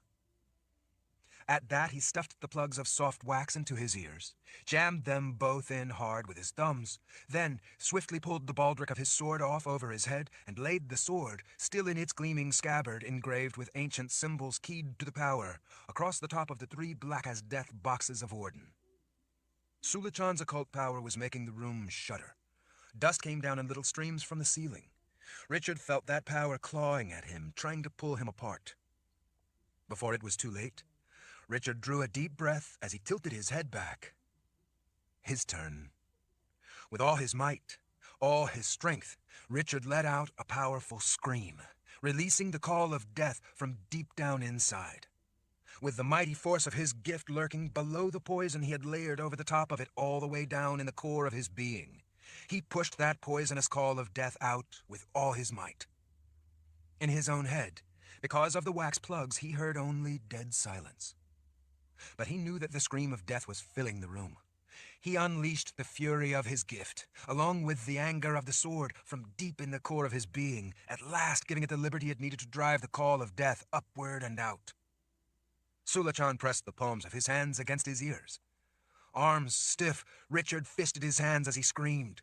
Darkness began swirling around the room, picking up dirt and dust with it. Everything shook. The floor shuddered. The neatly stacked metal strips against the walls toppled, spilling the strips out across the floor. As the speed of the spinning darkness increased, it began lifting up metal strips, sucking them into the vortex. The Omen machine itself began to shudder.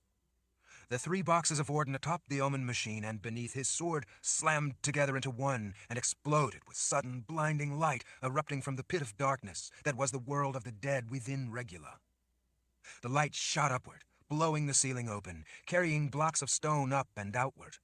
The light from Orden, freed from the regular room, exploded up through the Garden of Life, shattering the glass roof high overhead as it blasted upward into the night sky toward the stars. Glass and debris were thrown clear of the blast of light as night was turned to day. In the rotating maelstrom of darkness swirling around the jet of blinding light from Orden, Regula began breaking apart under the power of the forces that had been unleashed. Metal plates ripped off and swirled around in the spinning storm as if they were bits of paper and debris snatched up in a gale. As Richard continued to scream with all his might, letting death escape from Fuhrer Grissaw Strauka, the machine was torn apart and drawn upward into the spiraling storm of light. The pieces disintegrated into dust as they were drawn upward in the blinding conflagration. In Richard's head, as he used all his strength to power the scream, it was all totally silent. Across the room, Sulichan frantically tried to conjure power to save himself, but as soon as he took his hands off his ears to try to direct his occult powers, the call of death instantly ripped into him. The glow of his spirit crackled and flashed in bright colors for an instant before going as dark as a nightstone.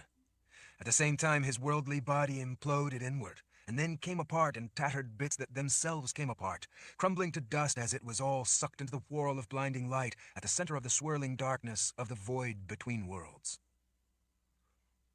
When at last Richard had let his gift expel every last bit of the poison of death from inside him, and it had been sucked up into the light and carried away, Richard could finally stop screaming.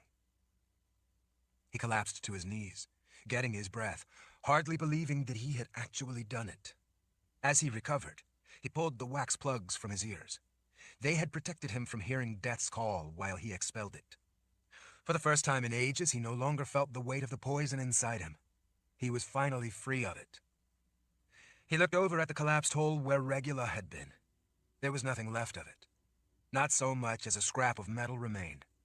Everything that had been a part of it, all the gears, shafts, levers, and all the bits that made it work, were gone. It was as if it had never been there. Everything that had housed the power and given it the ability to communicate was no more. Regula had gone home, and it had taken prophecy with it.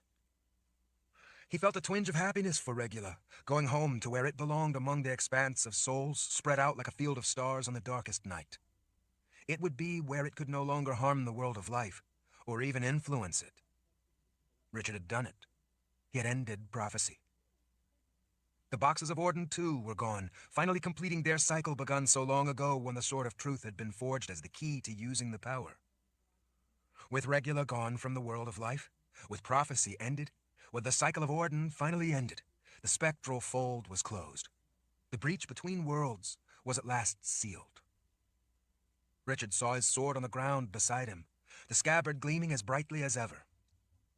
He put the baldric back over his head as he came to his feet, feeling strong again. He brushed himself off and tested his arms for residual pain from the poison, but there was no pain. He felt normal again. He could also again feel that inner sense of his gift.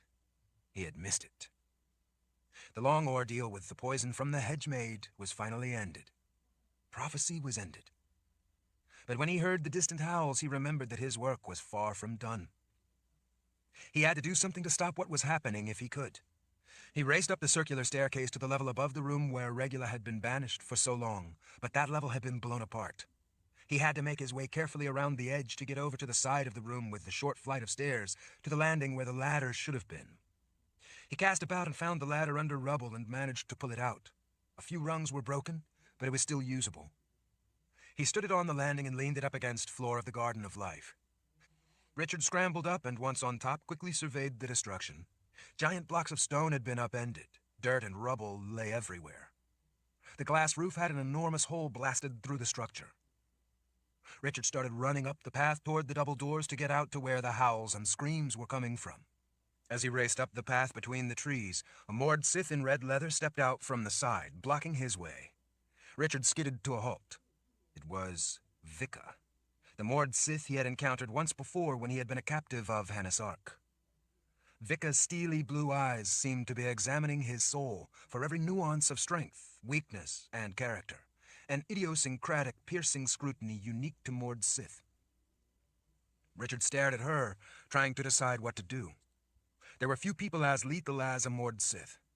Richard knew how easy it was to make a mistake with such women and underestimate what they were capable of. He had learned that lesson the hard way. He knew that using his sword against her would be a mistake. Using his gift against her would be just as big a mistake. She could capture magic used against her. Vika, you remember our talk, he told her in a low, steady voice. It's your life. Have you thought about what choices you want to make for yourself? Behind her, Richard saw movement. From beyond the trees, Hanisark, every inch of his flesh tattooed with symbols in the language of creation, made his way down into the Garden of Life. He was holding Kahlan by her hair, dragging her along behind. He wasn't being gentle about it either. Kahlan clawed at his hands, trying to keep from having her hair pulled out as she was dragged along, stumbling, falling, trying to keep up as he twisted her head one way and then the other. Kahlan's green eyes turned up, and she spotted Richard. Those eyes brimmed with tears of pain and fury. He knew without a doubt that if she could have used her power against Hanisark, she would already have done so. He also saw that she was wearing the grace ring Richard had sent with the soldier. Richard hoped that the blood all down the front of her was not that soldier's blood, killed while delivering Richard's message.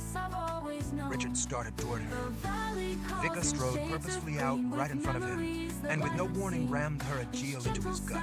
The shock of pain doubled him over. He couldn't draw a breath. She held the Aegil in her fist, pressed hard into him. The pain became beyond endurance. His vision sparkled with spots of light at the end of a dim tunnel. His ears rang. Every nerve in his body was on fire. When she pulled her Aegil back, Richard dropped heavily to his knees, unable to do anything but try to gasp for breath. With her boot, Vika shoved him over. Richard collapsed onto his side, tears of pain streaming down his face. He tried to suck in air, but his throat had closed down so tightly that he couldn't draw a good breath.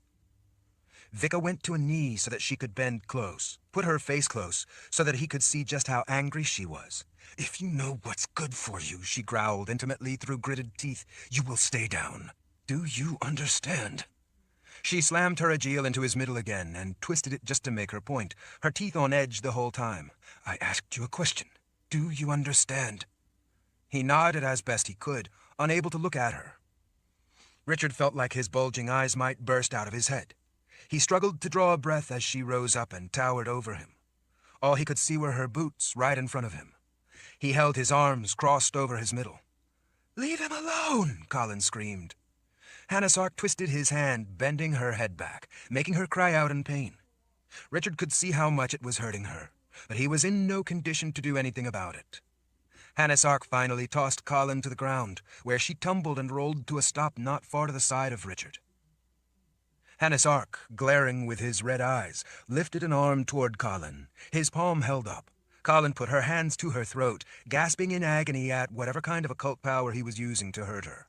Her face went red, then started going blue. Richard was beyond fury, but the pain from Vika's agil still kept him from being able to use his muscles, much less draw a breath. He couldn't properly focus his vision. Hanasark gestured angrily at Vika for her to get out of his way. She bowed her head and withdrew to stand behind him. He took several steps closer, glaring down at Richard the way one would inspect an animal in an iron trap. "You think you have won? You think you have spoiled my plans? Quite the contrary. You have unwittingly helped me by eliminating a very, very dangerous associate who had outlived his usefulness. The fool wanted to destroy the world of life. The world of life will find much more favor with me. I only want to rule it.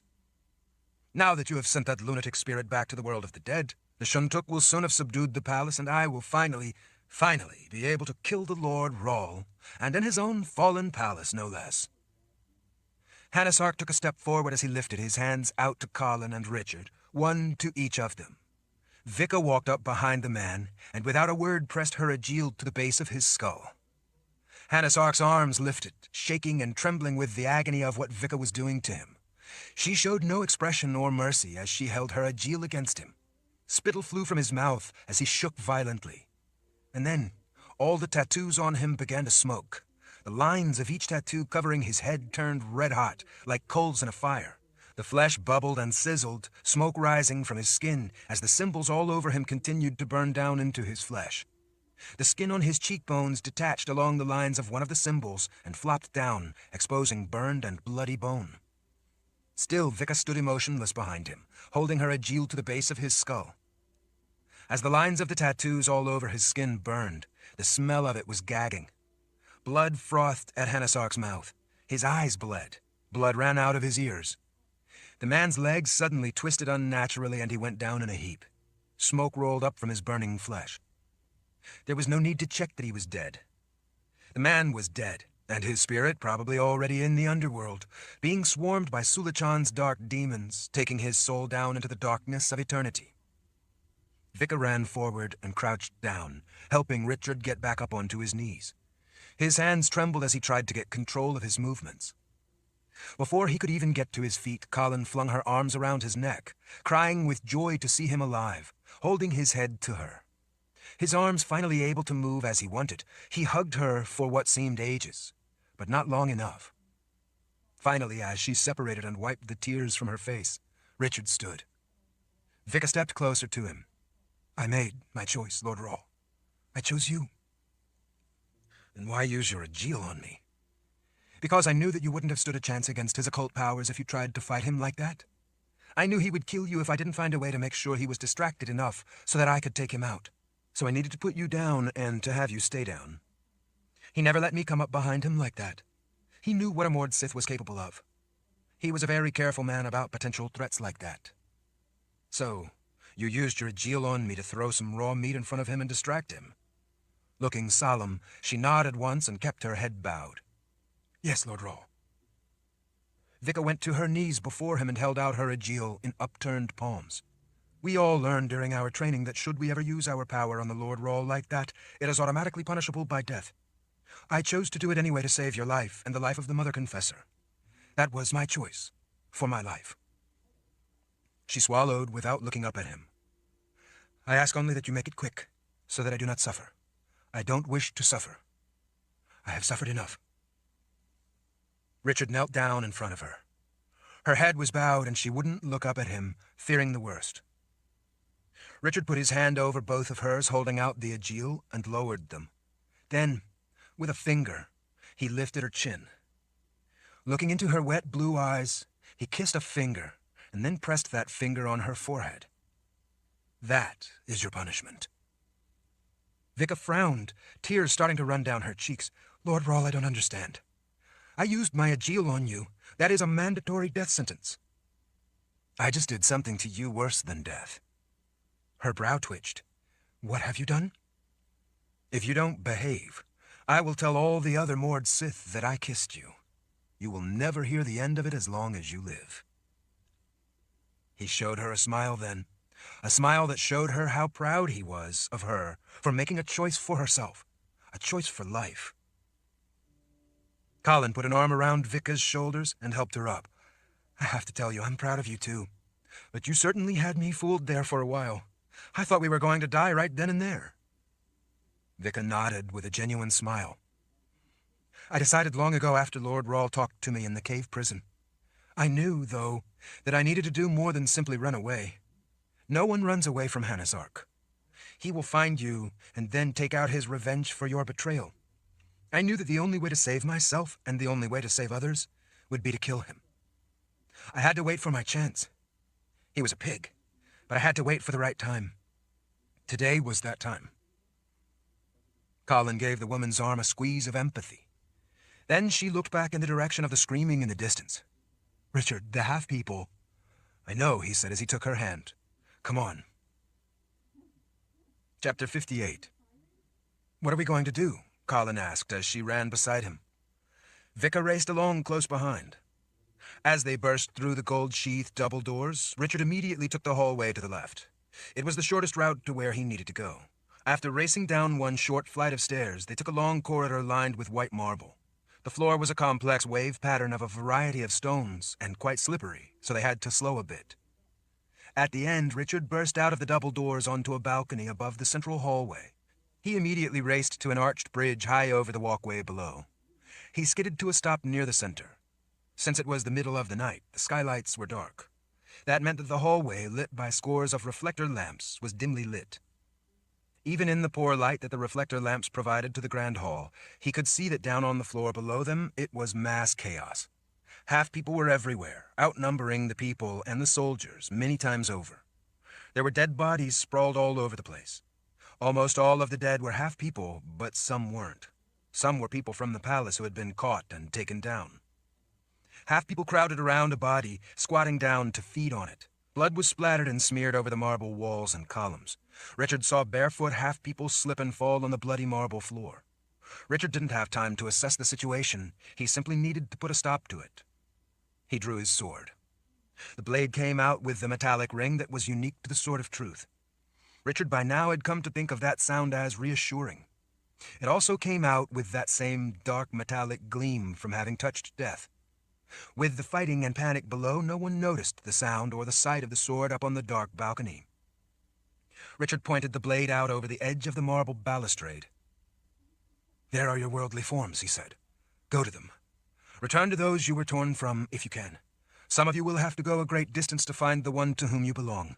If they are gone from life and you find yourself still caught in this world, then come to me and we will help you cross over to eternal peace. In the dim light, a curtain of sparkling light peeled off the sword and unfurled out over the hallway, stretching as it went. The curtain of light wavered the way the strange lights in the night sky to the north did. They moved in long, slow, curling, undulating waves. Countless specks of light, each one a soul, together created a display that had some of the people below slowing down.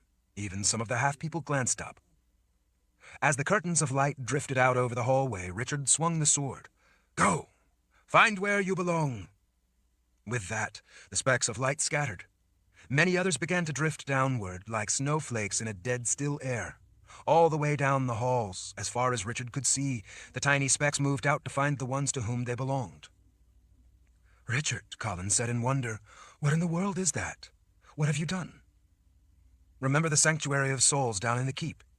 Yes, she said as she watched the strange light. What about it? Well, that place was built back at the time when there were wizards who were makers, like Wizard Merit. Magda's husband? That's right. Sulichan made the half-people by pulling out their souls and not letting them go to the underworld in order to keep the bodies alive. I believe that makers back then made that sanctuary for those lost souls. Those people up there at the keep, even though the half-people were sent to kill them, understood the tragic truth and felt empathy for the lost souls who had not chosen that fate, and had themselves meant no harm. So they made those lost souls a sanctuary. Kahlan held her hand out toward the hall below with the dots of light drifting down. But what is this? Richard shrugged. It's the lost souls, the ones that belonged to the half-people. Kahlan could barely contain her exasperation. What are they doing here? I went there and got them and brought them back. Richard, are you crazy? You could have... Look, he said with a smile. Kahlan turned and looked down. Everywhere half-people were stopping. They quit running, quit chasing people. The ones near soldiers fell to their knees and raised their arms in surrender. The ones feeding stopped and stepped back, wiping the blood from their mouths in disgust. As the half-people quit chasing victims, the screaming died out.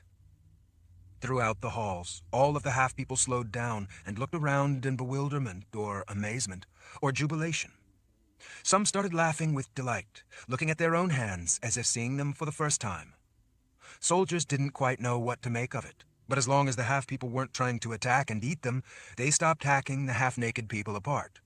Come on, Richard said, let's get down there. I'm worried about the others. The broad stairwell of creamy stone leading down was close, and the descent quick. As they reached the lower halls, soldiers of the first file closed in protectively. Richard still had his sword out. Along with the sword there was always the anger, but he kept it in check. He held the sword out and shook it to check to see if any more sparkles of souls would come out of it. None did, so he slid it back in its scabbard before he reached for the doors that led out into the hallway. When he opened the doors, they were confronted by the quite strange sight of the masses of half-people no longer attacking anyone. Just outside, Cassia ran over to him. Lord Rahl, you were right.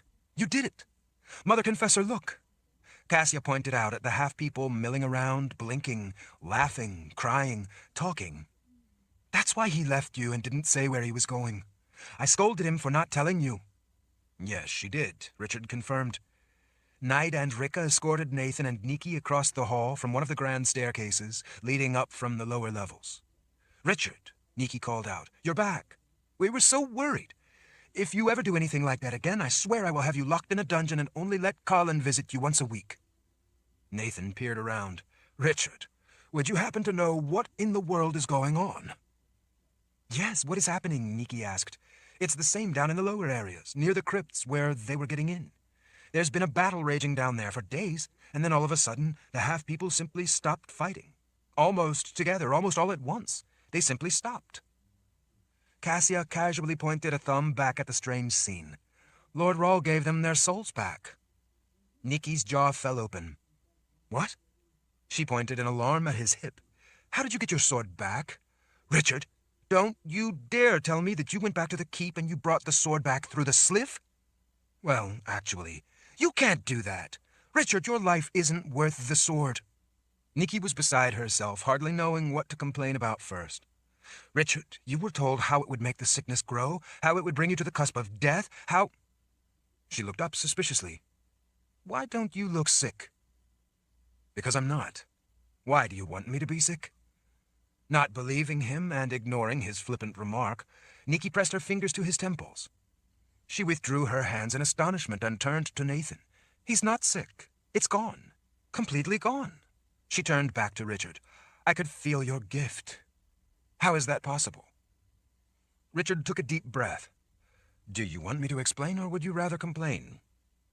Nikki planted her fists on the curve of her hips and gave him a look she had apparently saved from back in the days when she was his teacher, trying to teach him to use his gifted abilities. Kahlan turned her face away to hide her smile. Explain, please, Nikki said with forced patience. I figured out that the only way I was ever going to be able to stop Sulichan was to send him back to the world of the dead. The easiest way to do that, since I couldn't hope to overcome his occult abilities, was to use the poison of death I had in me. So, when I was in the underworld and you and Kahlan brought me back, during that stretch of time in infinity when I had all the time I needed, I decided that rather than leave the sickness of death there in the world of the dead, as I had done with Kahlan, I'd rather have Sulichan in the world of the dead. So, I didn't leave it. I kept it. You lied to us, Nikki fumed. You told us you couldn't leave it there. You lied. It was Kahlan's turn to look astonished. You mean to say that you deliberately kept that poison of death in you? That poison that could easily have killed you? When you know how difficult it would be to remove it in this world? Richard shrugged one shoulder. Sure. It made sense to me. Nikki looked over at Kahlan. It made sense to him. The problem was I feared it wasn't strong enough. Nikki flicked a hand in the air. Not strong enough. Of course. Not strong enough. So, right when I found out we were going to have to face Sulichan at any moment, I went back to the keep and retrieved the sword. Traveling in the sliff with the sword drained away most of my life force and made the poison a lot stronger. That was what I needed to kill Sulichan. Both women stared openly at him. Oh yes, he added. And while I was there, I also collected all the souls that have been lost for the last 3,000 years or so.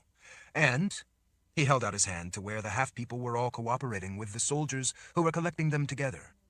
He could see half-people weeping, apologizing, asking forgiveness. Nikki started waggling her finger as she shook her head at the same time. No, no, no! Wait. How did you kill Sulichan with the death that was inside you? I did the same thing the hedgemaid did. I let it out with a scream. Nikki was seething to the point of being momentarily speechless. Kahlan was also being overcome with exasperation. She spoke up before Nikki could put words to her discontent. But the scream would have killed you too, Richard. The sound of it is lethal. That is, in fact, what killed Jit. But it didn't kill us. Kahlan pointed at her ear. No, because you plugged our ears with wads of cloth. And even though it didn't kill us right away, it wasn't good enough, and so it poisoned us. Richard smiled as he clasped his hands. Yes, rather poor choice, but all I had available at the time. This time I knew better. I used wax to plug my ears. Kahlan turned away, shaking her head, muttering about how dangerous and risky that was. No, no, no, Nikki said, finally able to frame her objection. Not so fast. It's not that easy. You can't just scream and have that touch of death come out. It's not that simple. Well, of course not, Richard said. That's why I had to use my gift. Nikki threw up her hand, looking away for a moment. She turned back, leaning toward him. Your gift didn't work. The touch of death blocked it from working. Ah, I see why you're getting confused, Richard said, tilting his head back.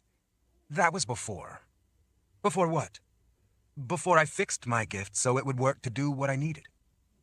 Nathan, Nikki, and Kahlan were all staring openly at him. Nikki calmed her voice. Explain, please, Wizard Rawl, how you fixed your gift, and what you did to make it work the way you wanted. Well, I used to think it was hard, he said, but it's not. Not really. Well, in this world, sure, but not there. There? Nathan swished a finger, looking like he was lost. In the underworld.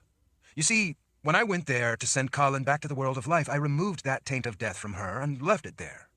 In the underworld, I had all the time I needed. Once I did it while I was there, I saw how easy it is to do if you were in the underworld. It's kind of like when you're in water. It's easier to lift things in water because they seem to weigh less. Your gift? Nikki prompted, steering him back on subject. Well, I knew how to take the poison out while there, so I did that. And then I did a similar thing with my gift. Nathan looked more than a little concerned. What do you mean? Do you mean to say you removed your gift when you were there? Richard scratched his head as he tried to think of how to explain it. Well, do you know how you can tie your boots without having to think about it, or watch? That's kind of what it's like there, in the underworld. Certain things just seem easier for me to do there.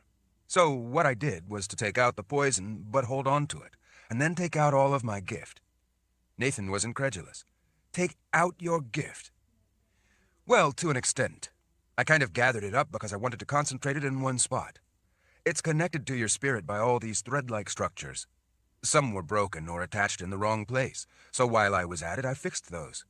Anyway, I took it partially out, gathered it all together, and then placed it in one concentrated place to amplify its power. After that, I put the poison back in, right on top of my gift, and reconnected the threads of the gift that the poison had broken so that my gift would be able to respond when I called on it, and then it could force all the poison out of me in a scream. Nathan lifted a hand as he half turned away. Oh, I see. You're right, that was pretty simple. Richard turned more serious, wanting them to know the important part they didn't know. I ended prophecy. Nathan spun around. What? Nikki held a hand out, touching Nathan's arm to implore him to let her handle it. She knew about the Cerulean Scrolls, and Nathan didn't. Tell us what happened, Richard. Straight answers this time, please. This is nothing to fool around with.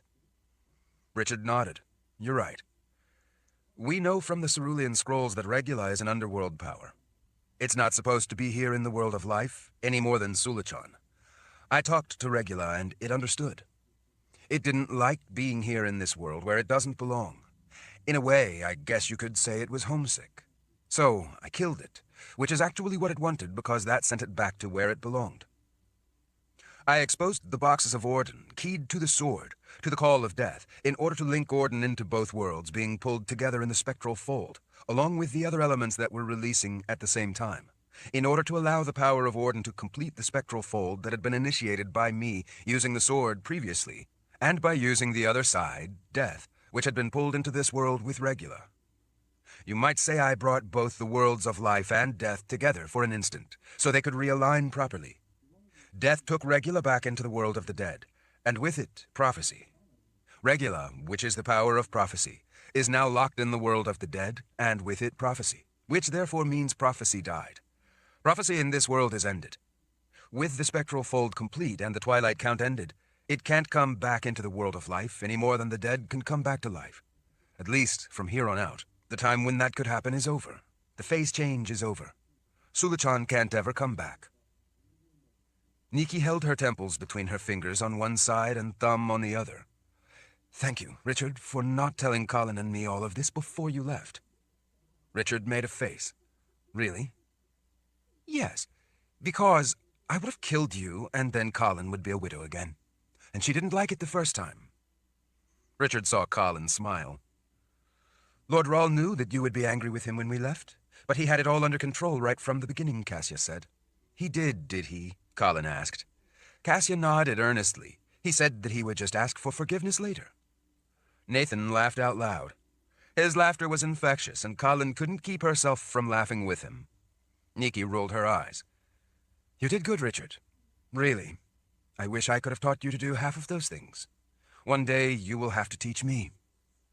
I promise, Richard said with a smile. Richard spotted people moving out of the way for someone running. At first it was hard to see because of all the people crowded into the hall, but then his level of concern rose when he caught a flash of red leather. Soldiers stepped back out of the way for a Mord Sith running at full speed. She didn't even bother looking at all the soldiers. She simply expected them to get out of her way. The Mord Sith raced up and leaped onto Richard, throwing her arms around his neck and her legs around his waist. The impact staggered him back a step.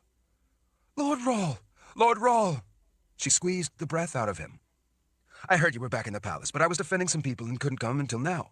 I'm so happy to see you. I'm so happy that you and the Mother Confessor are back. I've missed you something fierce. Richard hugged her and patted her back as he grinned. I've missed you too, Berdine. While her eyes were bright blue, Berdine's wavy hair was brown rather than blonde. She was shorter and curvier than most of the other Mord Sith. She was full of bubbly enthusiasm. Even so, she was no less deadly than any of the other Mord Sith. She still had her legs locked around his waist with her ankles hooked together. Lord Rahl, I've found some books of prophecy that I think you would want to see.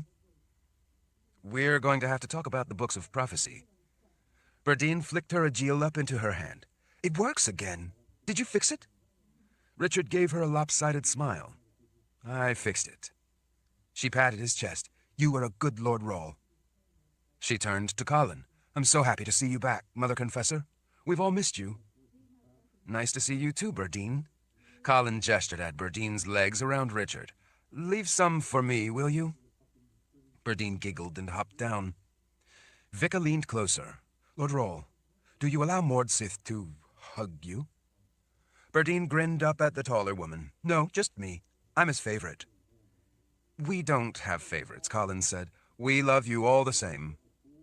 I know, Berdine said with a mischievous grin. He loves us all equally. Except me. He loves me more, because I'm his favorite. You love the Mord Sith? Vika asked Richard, looking truly puzzled. Richard shrugged. What's not to love? He turned when a group of soldiers rushed over to where he and the rest of them were standing. General Zimmer was leading them. Lord Rahl, we have a problem. Richard instantly went on high alert. They were surrounded and outnumbered many times over by half-people. He checked that his sword was free in its scabbard. What's wrong? The general glanced around without looking obvious. Notice how they are all closing in tighter to you over here? I can't really see much past the closer throngs. Well, we've got archers stationed all around you, up high, and they have been watching the way the Shuntuk are all inching closer to you. They are all saying they want to tell you something. And it's not just inside. They all seem to be able to, I don't know, sense you. It's not just here either. Men are reporting from all over the palace that they are gathering near this area of the palace on the lower floors. Outside, the multitudes out there have all closed in and are standing there, as if waiting for something. Well, what do they want? Cassia asked defensively. They all seem to want to say something to Lord Rawle. Richard scanned the throng and the area. He pointed off to the left a little. There is an old devotion square over there. It's got a short wall around it. I can stand up there so I can see better, and they can see me better. Let's see what they have to say. The general frowned. Are you sure? An hour ago they were all trying to eat us. We don't know anything about these people. I do, Richard said, as he started toward the devotion square. I know the spirits of these people. Rika and Nida took up a position on the left, with Cassia and Vale on the right. Berdine led the way. Vika guarded their rear so that Nathan, Niki, General Zimmer, Kahlan, and Richard were pretty securely surrounded by Mord Sith. When he reached the old devotion square, Richard stepped up on the short wall around the pool of water. He realized he couldn't see as well as he had hoped, so he climbed up on top of the dark rock in the center. He stood up straight, looking out over the throng, and rested his left hand on the Sword of Truth. Ordinarily there were a lot of people in the palace, but with the Shuntuk those numbers had swelled considerably. He noticed Shuntuk at all the fountains, washing the whitewash and paint that made them look like skulls off their faces. I am Richard Rawle, he said out over the masses he saw. They all stared in silence. I am told you would like to say something to me. As one, the entire mass of people all went down on their knees and bent forward, putting their foreheads to the floor.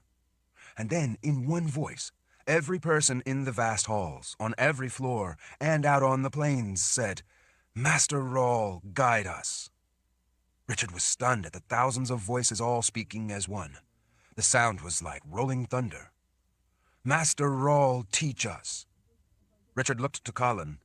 Her eyes brimmed with tears as she looked up at him. Master Rawle, protect us. Niki covered her mouth in awe. In your light we thrive. In unison, the mass of voices all spoke the next lines of the devotion. In your mercy we are sheltered. In your wisdom we are humbled. We live only to serve. Our lives are yours. Richard was too choked up to say anything. One man rose from the floor. The rest stayed bowed down. He was old and frail, painted with the whitewash, although the skeletal face had been mostly wiped away. Lord Rawle, he said in a voice that carried through the entire hall, over the heads of all the people. You are the first, since our souls were torn from us, to help us. Thank you, Lord Rawle, for guiding our spirits back to where they belong, back to us, back to who we are as people. Richard swallowed. He wiped a tear from his cheek and could only nod, fearing to test his voice right then. Chapter 59. Richard stood at the massive stone balustrade at the outer edge of the courtyard, staring out at the night. There was no part of the people's palace that overlooked the courtyard of their bedroom. As high as it was, and the way it projected out over the walls below, it was as if the courtyard were floating above the Azrith plain. The portion where Richard stood at the railing in the center, between reverse-curved railings to each side, was cantilevered even farther out from the palace. With the carefully trimmed juniper trees in large pots along the sides, and the walls of their quarters rising up behind the potted trees, he felt comfortable out in the courtyard. It had something that was rare and precious: seclusion. It was the one place they could be alone. Even Berdine never walked in without knocking. Berdine had been hard at work, culling books of prophecy. Just like the rest of them, she had been astonished to learn that Regula had been entirely responsible for real prophecy being in the world of life. There always had been, and always would be, those who believed they could see into the future. They were either deluded or easily entranced, or thieves looking for a way to pull money from a person's pocket by revealing their own version of the future. The real books of prophecy, the legitimate ones, the ones that had in reality been a result of regula, were being burned. There were those who argued that, even if untrue or false prophecy, they were examples of fine craftsmanship and should be preserved. Others wished to hold on to the superstitious notion that perhaps the prophecies were true, and if the books were destroyed, then ill fortune would befall them. A kind of prophecy double-bind. Nathan, though, had spent close to 1,000 years with many of those books. He knew most of them. His blood ran with the ink of prophecy. He had been a wizard who had received prophecy. He was a wizard who could have the visions brought on by prophecy. Of course, the prophecy had all been leaked out of the world of the dead. Richard remembered the countless problems he and Kahlan had had with prophecy. At Kara's wedding to Ben, people who wanted prophecy, as if it were a commodity, a coin of the realm, had started all sorts of trouble. Many people had died. Still, Richard could understand and sympathize with Nathan's love of those books. He had been locked up in the Palace of the Prophets nearly his entire life, and those books were more than his friends. They were his escape. They took him places beyond the prison walls of the Palace of the Prophets, places he could imagine or read about, but had little hope of ever seeing. Richard suspected that was the source of Nathan's love for dressing as an adventurer, a man of the world. Richard knew, though, that prophecy was an underworld element. It was death itself. It represented the death of free will. It brought about the decay of humanity as people sought prophecy to help them make every decision. All decisions made for them from the world of the dead. Now they were entering an age of free will.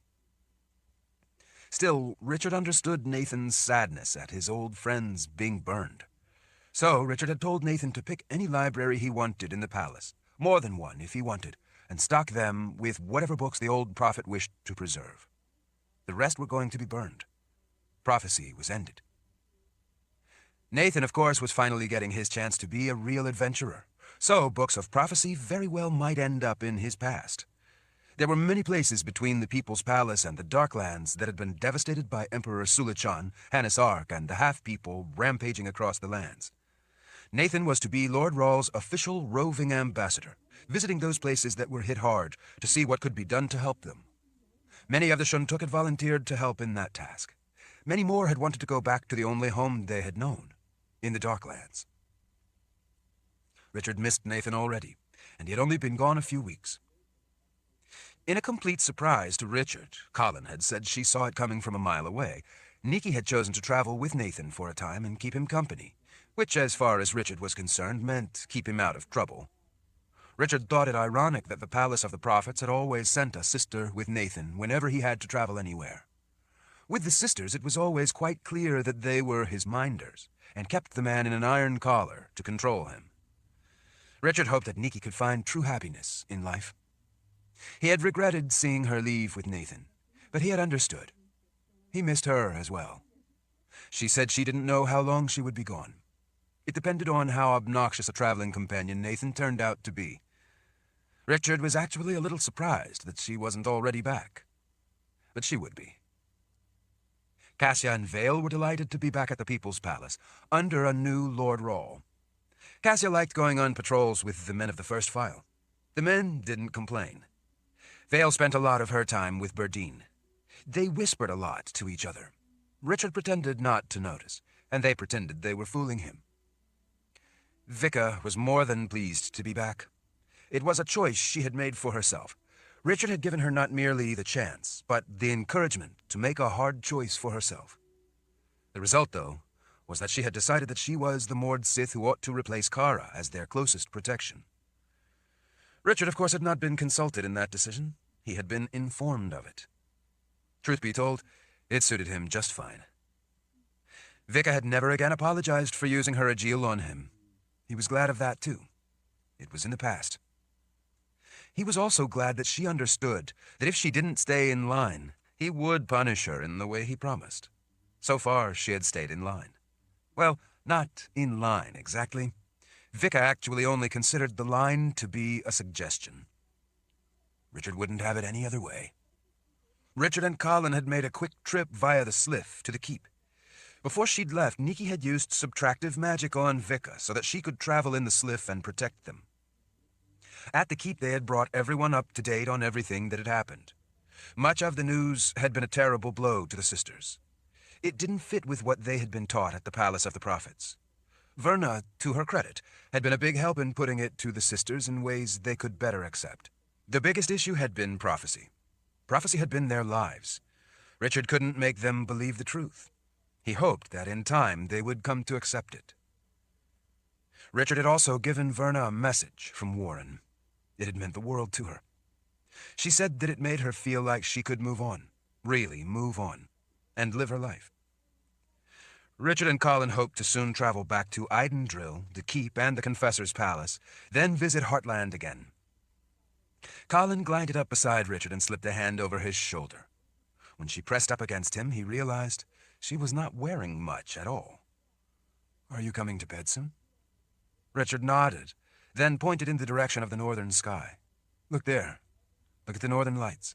They're especially bright tonight." Kahlan watched them for a time. "Do you think they are lost souls? Lost souls gathered together to look for their place?" Richard smiled. "I think we have all the lost souls found and accounted for. Those who no longer have a place in this world have been returned to the grace, and they've found their place in the next." "I suppose," she murmured as she looked at the still, cloudless, moonless sky. Richard glanced back through the open double doors. "The bed does look comfortable." When he looked into the bedroom, he saw the leather cases for the cerulean scrolls all lined up in their neat compartments in the cabinet against the wall. One of the scrolls sat on a stand before all the others. It was the Warheart scroll. The old scribe Moeller had brought them, and at Richard's invitation, had decided to live at the People's Palace. Before he'd left on his adventure, Nathan had healed Moeller's gnarled hands, and to Moeller's astonishment, they were now pain-free. "Richard, something is wrong." He turned back. "What is it? What's wrong?" She pointed up at the sky. "I never really noticed until just now. The stars aren't in the right places." Richard made a face. "Of course they are." Kahlan shook her head, looking seriously concerned. "No, I mean it, Richard. They aren't where they belong. The constellations I know aren't there anymore." She put a hand over her heart. He could see that her breathing had increased, and by the vein in the side of her neck, so had her heart rate. Richard smiled as he reached over and took her hand. He rested his hand holding hers on the balustrade. "It's all right, Kahlan. They are where they belong." "No," she insisted, giving him a worried look. "No, they aren't. They aren't where they belong." He tilted his head toward her a little bit. "They are where they belong now. They aren't the same as before, but this is where they belong now." Her brow twitched. "What are you talking about?" He flicked a finger toward the stars. "The spectral fold has closed. The twilight count has ended with the phase change. The star shift is now complete." Kahlan looked back to the stars and then back to Richard.